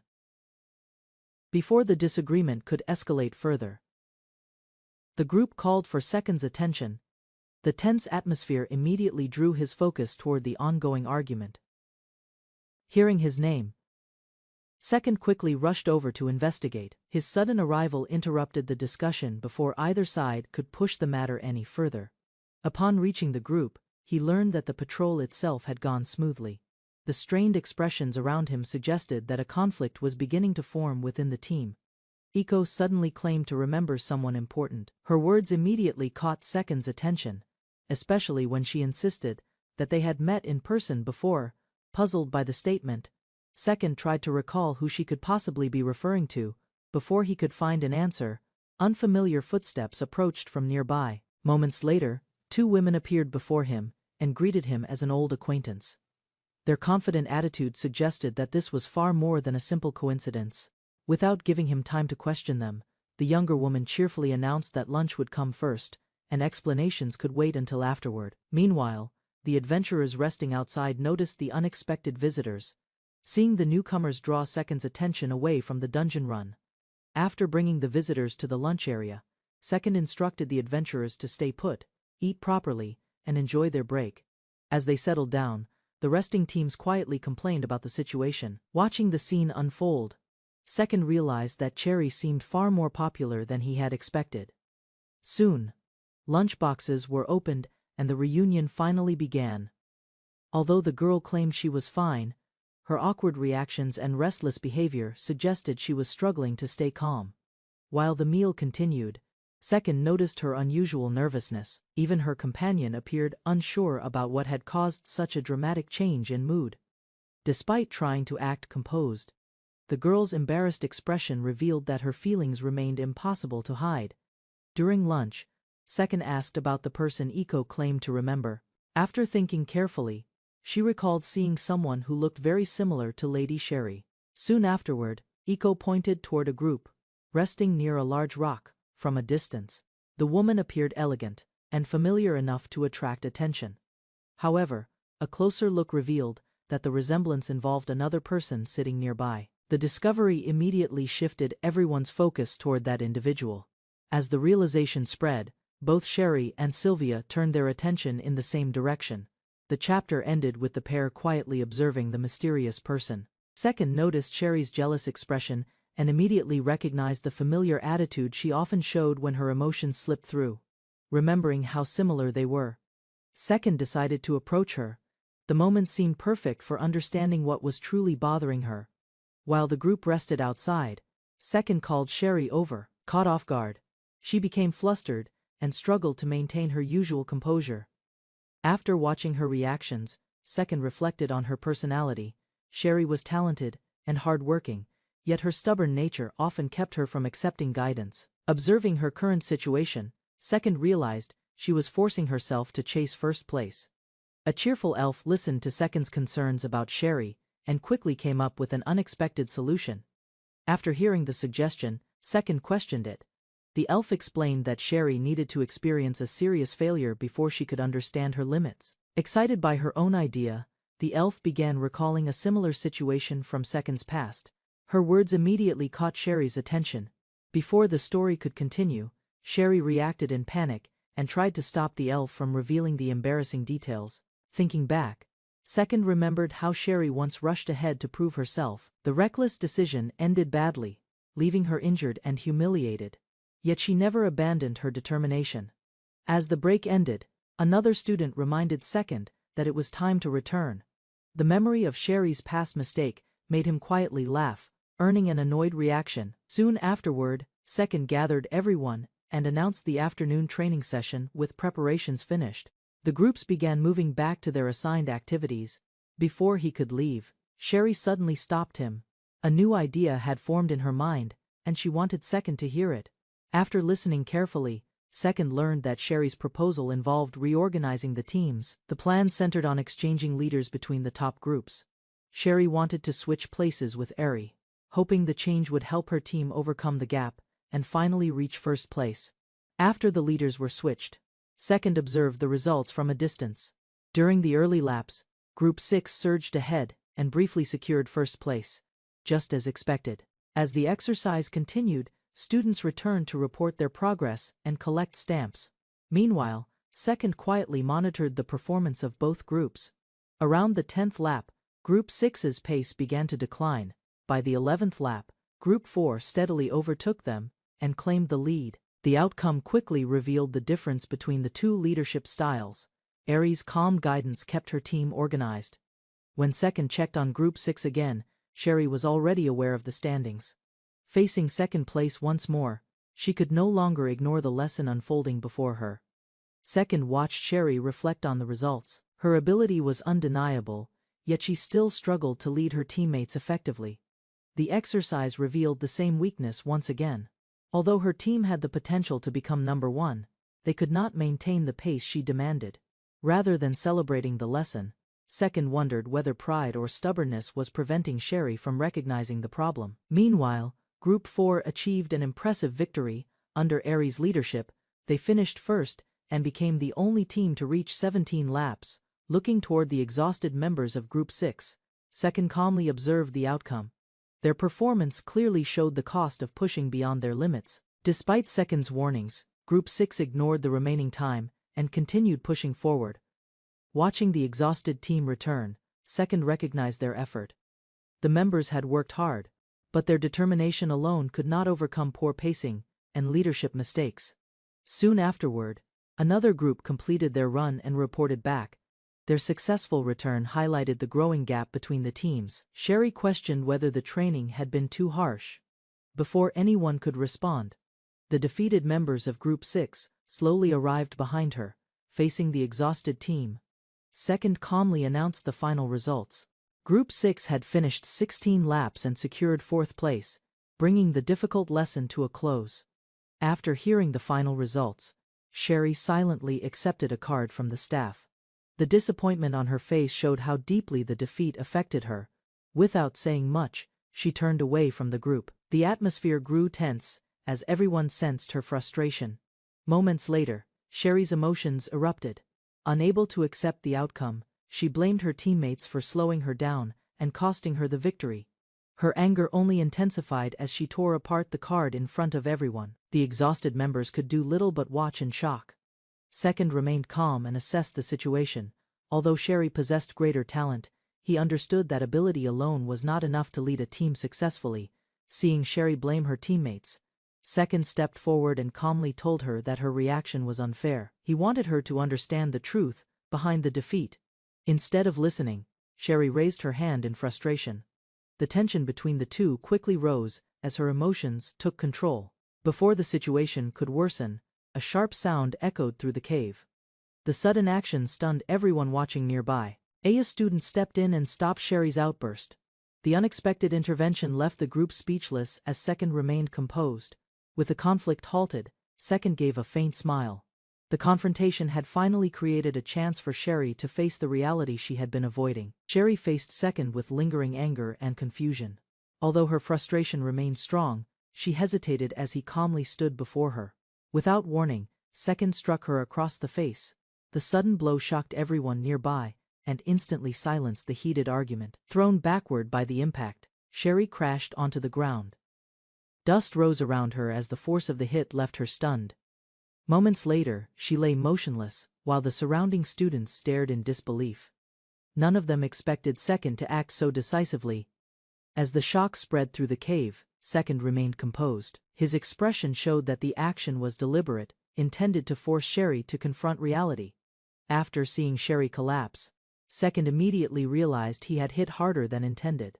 Looking at the unconscious girl on the ground, Second understood the situation had gone too far.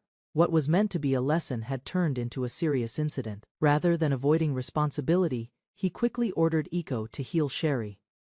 The treatment began at once, while the others watched from a distance. Observing his actions, another student noticed that Second genuinely cared about the people around him, despite his harsh methods. With Sherry receiving help, the student volunteered to handle the remaining situation. Second accepted the offer, still puzzled by the sudden confidence. After losing consciousness, Sherry slowly opened her eyes. In the academy infirmary, the quiet room and unfamiliar surroundings left her confused. Sitting beside her bed, a student calmly explained the situation. The memory of the earlier incident quickly returned, causing Sherry to panic. She immediately checked her condition and was surprised to find no serious injuries. Thanks to timely healing magic, her body had fully recovered. As the explanation continued, Sherry learned that the healer came from Second's group. The conversation then shifted toward the healer's true abilities. Listening carefully, Sherry began discovering that the person was far more capable than most students believed. Sherry agreed to accompany the girl outside.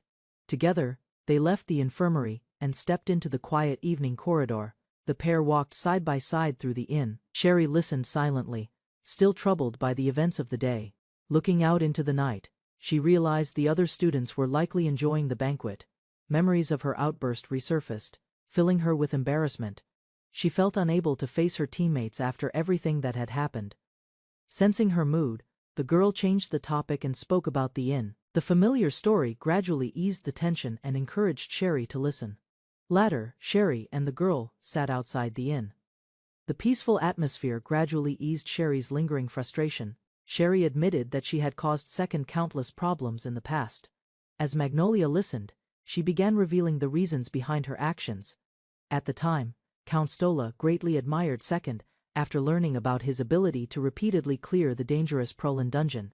His talent quickly drew attention. Soon afterward, Sherry learned that Second had earned an enormous fortune through his achievements. Meanwhile, Magnolia recalled hearing rumors about Prolin, a rank B dungeon known for its extreme difficulty. Few adventurers could even attempt it. Finally, Sherry explained that Second had not only conquered the dungeon alone, but farmed it daily. His feats earned him the nickname Pro-Nerd, leaving most adventurers too intimidated to approach him. Sherry reflected on her past and admitted that she often treated Second harshly because she never understood how exceptional he truly was. Driven by resentment, she constantly viewed him negatively and allowed her dislike to grow whenever his achievements were mentioned. Meanwhile, Magnolia found herself relating to those feelings. She remembered reacting in much the same way whenever Second became the topic of discussion. Unlike Magnolia, however, Sherry believed her actions carried greater consequences due to her status as a count's daughter. Eventually, Sherry revealed the real cause of her behavior. Jealousy had consumed her after seeing Second earn her father's admiration, while she felt overshadowed and ignored. Consumed by jealousy, Sherry secretly entered the Prolin dungeon at night.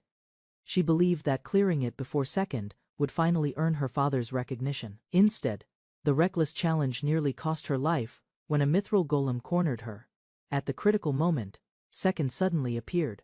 To Sherry's shock, Second overwhelmed the powerful monster through sheer strength alone. The battle ended quickly, leaving no chance for the golem to recover. Magnolia struggled to believe the story. However, Sherry explained that she had witnessed everything herself, and later realized Second possessed advanced spirit abilities. Afterward, Sherry learned that Second excelled not only as a spirit mage, but also as a swordsman and archer, hiding many other talents beyond them. Magnolia realized that Second operated on a completely different level. Sherry explained that his team had cleared countless glutam runs. Beyond Second's abilities, his companions were exceptional as well. Eco Leaflet, known as a shield user, possessed healing magic that surpassed most specialists. Gradually, Magnolia understood why Sherry had survived her reckless challenge. The team's support and healing skills had erased injuries that should have remained. Despite that, Magnolia could not forget her own mistakes. The physical wounds had vanished, but regret over her past actions lingered. Lowering her head, Magnolia reflected on the cruel words she had spoken. Driven by pride, she had hurt her teammates, and those emotional scars still remained. As the conversation continued, Magnolia finally confronted the truth she had avoided. Remembering Second's advice, she realized his words had been correct all along. The answer had been clear long before this moment. In the past, Magnolia wanted to achieve success through her own strength alone. She worked tirelessly, hoping to earn recognition and prove others wrong. However, that stubborn determination led to failure. When her efforts collapsed, she blamed those around her and distanced herself from her companions. At last, Magnolia recognized her error. By refusing to accept reality, she had denied both the value of her previous efforts and the possibility of future growth. Magnolia reflected on her past and realized that protecting her pride had cost her something far more valuable. Sherry understood those feelings well. From her perspective, Second's achievement seemed impossible, making it easy to suspect that something was hidden behind his success. After Second saved her life. However, Sherry's doubts turned into curiosity. What she discovered surprised her. Behind his effortless appearance, Second constantly worked harder than anyone expected. Again and again, Sherry witnessed his relentless training and dungeon runs. The more she watched, the more she understood the effort behind his accomplishments. Magnolia lowered her gaze and compared herself to Second. Repeatedly conquering a rank B dungeon was something she could never achieve through ordinary effort alone. As she reflected further, Magnolia realized the problem was not a lack of talent. Unlike Second, she had rarely pushed herself beyond her limits and often settled for easier challenges. Sherry understood that feeling well.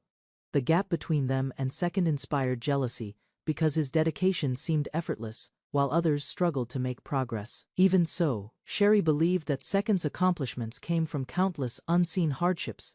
Hearing that, Magnolia finally accepted reality. She had been defeated by someone whose determination and perseverance far surpassed her own. After hearing Sherry's explanation, Magnolia finally understood the source of her defeat and the mistakes she had carried for so long.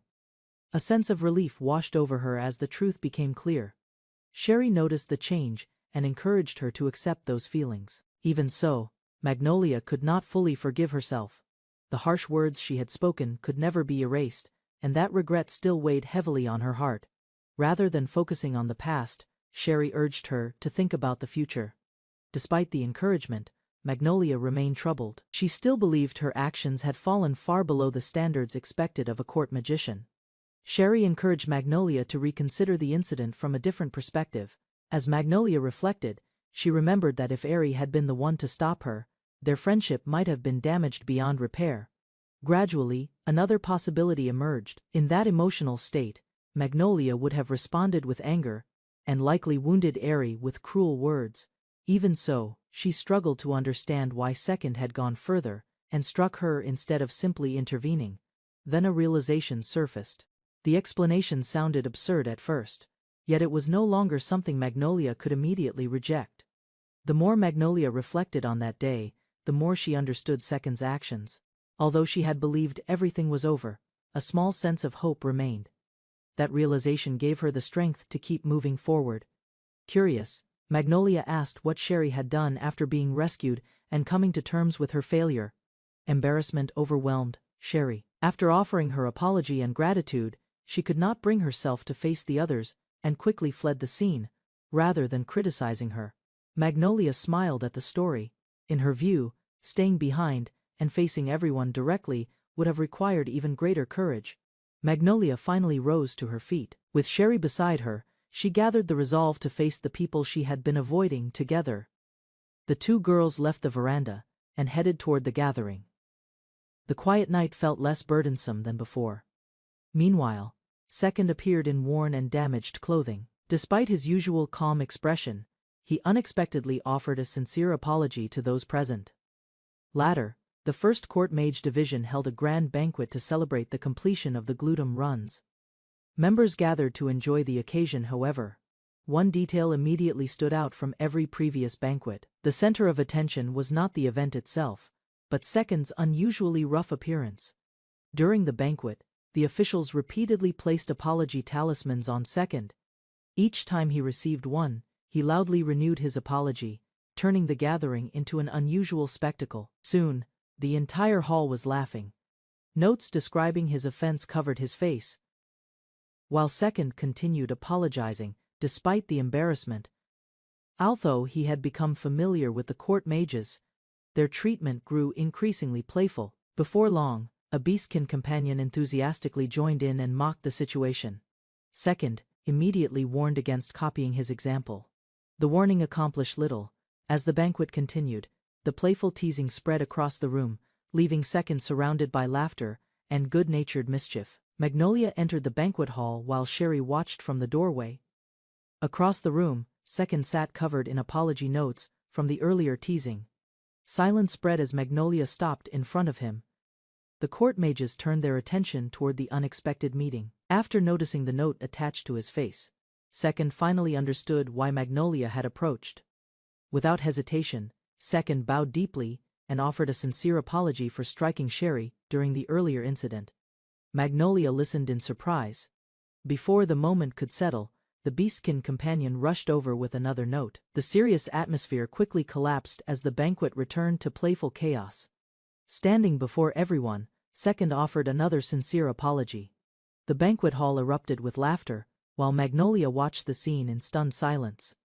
Moments later, Magnolia stepped forward and faced him directly. The room grew quiet, as everyone waited to see what would happen next.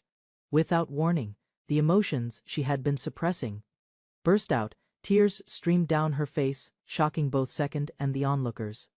Caught completely off guard, Second froze in confusion. He had prepared for anger or criticism, but never expected such a reaction. Finally, Magnolia apologized for her past behavior and rushed toward him. While Second panicked, Sherry watched proudly as the misunderstanding finally began to fade, clung to Second as her emotions finally overflowed. Meanwhile, the others watched the unexpected scene in silence, unsure how to react. Eventually, the lively banquet came to an end. As the night passed, the tension between Magnolia and Second finally began to ease. After the training camp ended, Sherry departed for the commercial city the next morning. While exploring the city, she remained focused on her objective. The protagonist understood that Sherry would pursue it no matter what. Soon, the short journey reached its conclusion. The experience gave everyone valuable lessons and a brief chance to relax before returning to their regular responsibilities. Upon regrouping, the members of the First Court Mage Division used the experience points they had earned. With those gains, they achieved the first stage of growth. Although the path ahead remained long, they had taken an important step toward becoming proper members of the Magical Curtain Corps. The protagonist returned to his estate, where servants stood ready to welcome him home. Sherry looked around in shock. The large residence and its grounds were far greater than she had expected. More maids greeted the group at the mansion entrance, highlighting the estate's wealth and organization. After entering, the protagonist received a report. Another piece of enchanted equipment had been completed. The finished item was an Anaguma block armor gauntlet. Its enchantment increased vitality by 150%, making it a valuable addition to the estate's equipment stock. After discussing the newly completed equipment, Second noticed a maid acting unusually shy around him. The atmosphere became awkward as she struggled to express herself. A brief moment of silence followed. The maid gathered her courage, while Second calmly waited for her response.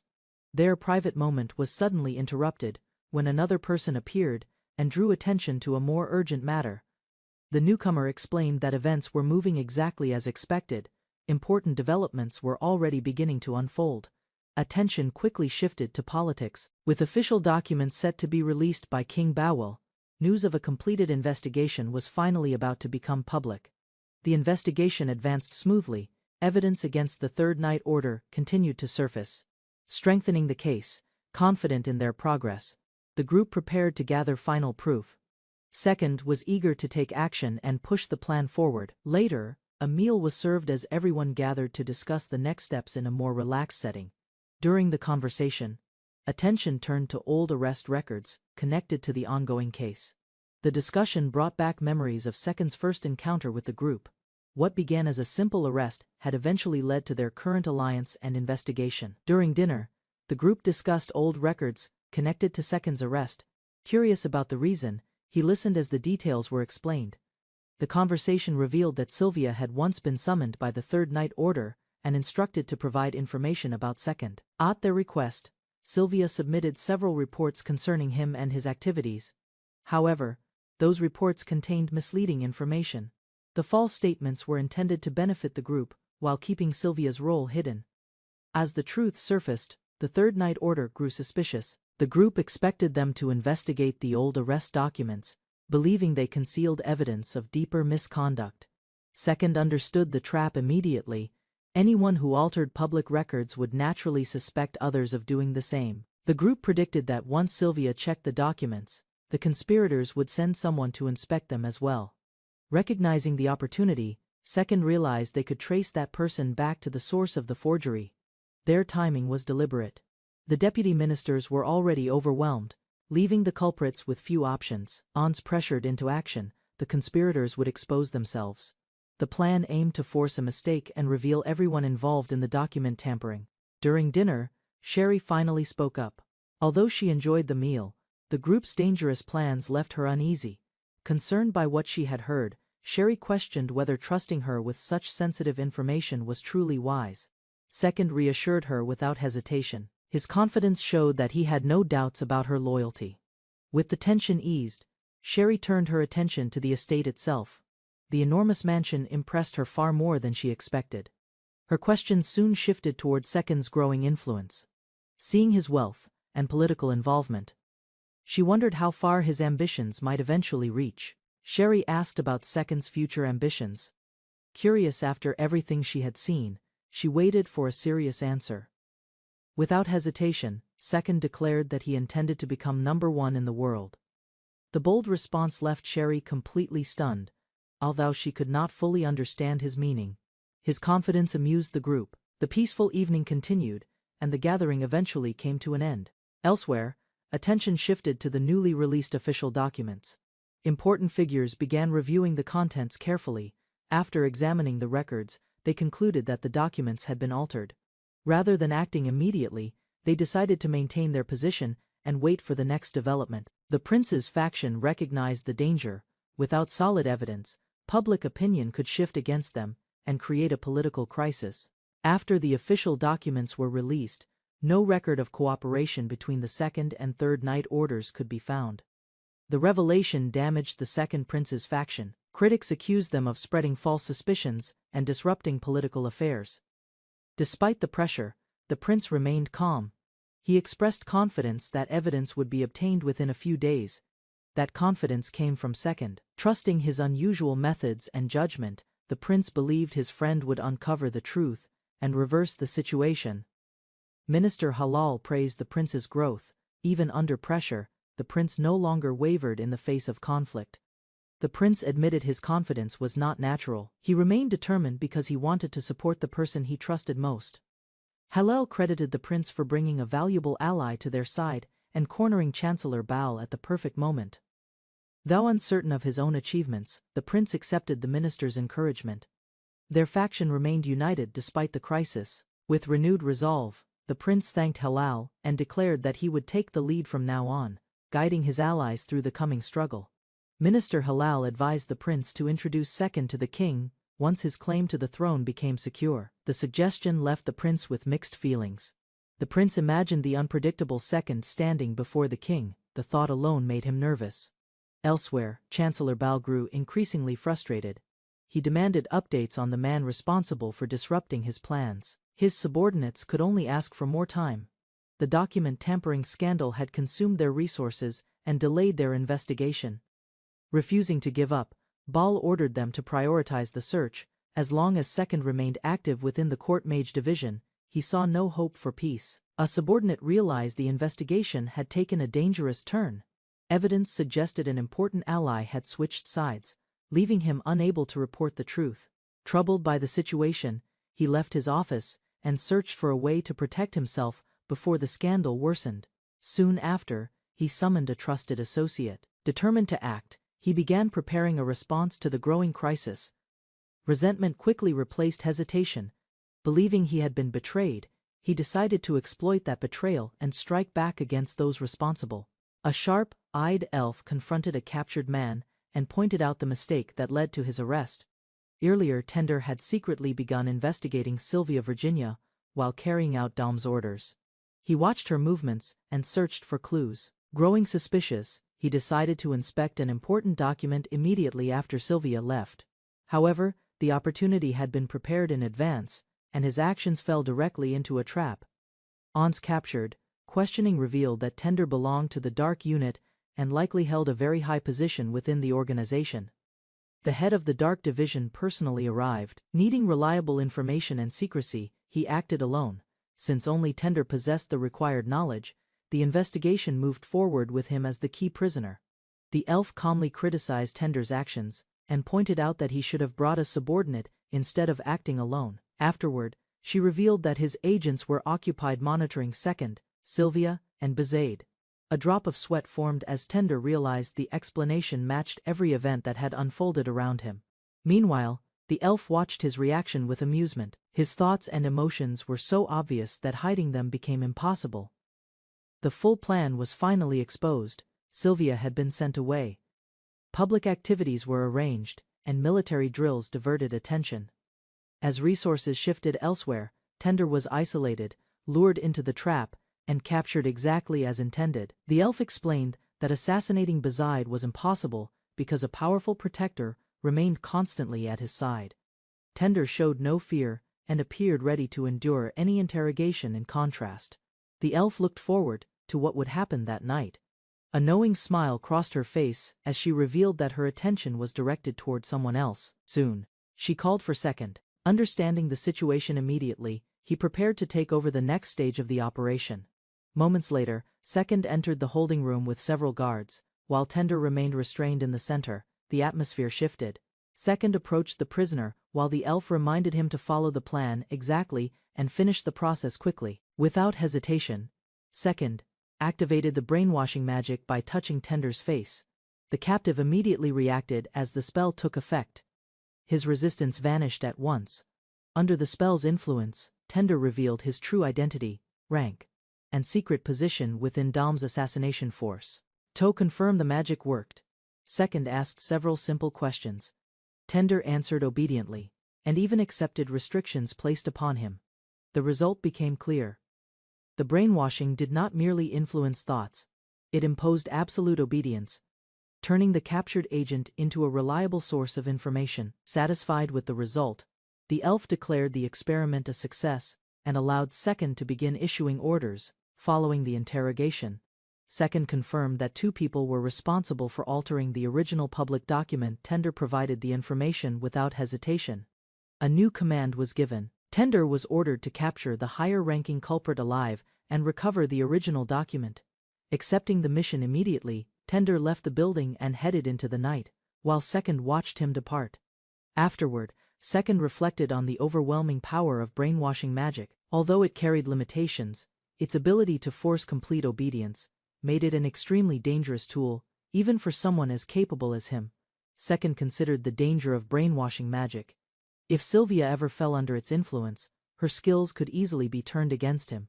The elf reassured him, yet the possibility remained alarming. A hidden attack from Sylvia would be difficult to predict or stop. Walking outside afterward, Second reflected on the spell's frightening effectiveness and wondered whether using it had been excessive.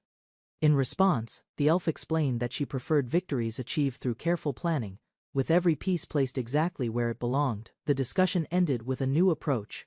Second decided to focus on methods that preserved more than they destroyed, while the elf prepared to leak information to the Vince newspaper and continue shaping events from the shadows. As preparations continued, the elf decided to handle the newspaper matter personally and stepped forward before anyone else could volunteer. Meanwhile, Second noticed that the guards had been working all day. Rather than assigning more duties, he encouraged them to rest. The exhausted guards accepted the offer with visible relief. Their respect for Second grew after his consideration for their condition. After the others left, the elf approached Second and unexpectedly kissed his cheek as a playful sign of gratitude before heading off. Shock immediately replaced his calm expression. While he stood frozen trying to process what had happened, the elf walked away cheerfully, leaving him completely bewildered. The next morning, Tender returned far sooner than expected. He arrived with a captured suspect and reported that the mission had already been completed. Along with the prisoner, he handed over the original document. The target appeared shaken, while Second could only stare at the results. Reviewing the situation, Second realized the operation succeeded because nobody expected Tender to betray his allies or move against them. Once again, the overwhelming effectiveness of brainwashing magic became impossible to ignore. Every step had unfolded exactly as planned. Soon afterward, the elf arrived with news of her own. With the culprit captured and the document recovered, preparations began to turn the incident into a major public story. After identifying the prisoner, Tender revealed that the captured man was the director of the Royal Archives. Rather than stopping there, the elf proposed targeting another key figure. With two important suspects now connected to the case, the investigation expanded toward Minister Yahello. As they walked through the corridor, plans were made to force the conspirators into revealing everything. Meanwhile, the elf quietly separated from the group to examine something on her own. Her unusual behavior caught Second's attention. A lingering concern seemed to occupy her thoughts. Soon, Second shared an observation. While reviewing the case, he had noticed a strange detail that even the elf had overlooked. Second pointed out an unusual detail in the case, making the elf seem less certain than before. For a moment, their roles appeared reversed. Soon afterward, he entered another room where the captured archive director had been secured and prepared for questioning. At that moment, Yukari arrived and immediately noticed how close Winfield seemed to be with Second. Rather than responding directly, Winfield tried to escape the conversation. However, Yukari's sharp attention had already picked up on her reaction. Seeing the situation worsen, Winfield quickly changed the subject and redirected everyone toward the ongoing investigation. Although the conversation ended, Second remained embarrassed by the entire exchange. Before leaving, Yukari gave Winfield a stern look and silently made it clear that the matter between them was not over yet. Once the distraction passed, Second returned to the interrogation room and prepared to brainwash the captured archive director. Approaching the prisoner, he hesitated for a moment. The man's sweaty appearance made direct contact unpleasant, so Second reluctantly chose a less awkward spot. At that moment, a maid opened the door and froze in shock, after witnessing the strange scene unfolding inside the room. The misunderstanding immediately grew in her imagination. While Second focused on activating the spell, the maid quietly convinced herself that she had stumbled upon something completely inappropriate. Outside the building, Winfield hid among the bushes and reflected on Yukari's predictable behavior. She knew the maid would not let the matter rest so easily. Meanwhile, Yukari searched the area but arrived too late. Winfield had already slipped away, avoiding another uncomfortable confrontation. Watching from concealment, Winfield considered her next move. While thinking, a passing carriage caught her attention and interrupted her plans. Curiosity replaced hesitation. She quietly observed the vehicle as it slowed nearby, sensing that its arrival might be important. Moments later, two unfamiliar men stepped into view. Hidden behind the bushes, Winfield carefully studied them, suspecting they could be connected to the larger conspiracy. While approaching the estate, two men discussed Sobra's worsening condition. Both felt that the situation was more serious than an ordinary illness. Concern continued to grow as they recalled several strange details. Since Sobra strongly avoided outside help, their suspicions only deepened. Even so, they considered the possibility that he was simply trying to avoid causing concern. Despite that hope, they prepared for the worst. Finally, they decided to report everything to Second, Before they could leave, Winfield appeared and asked for further details about the matter.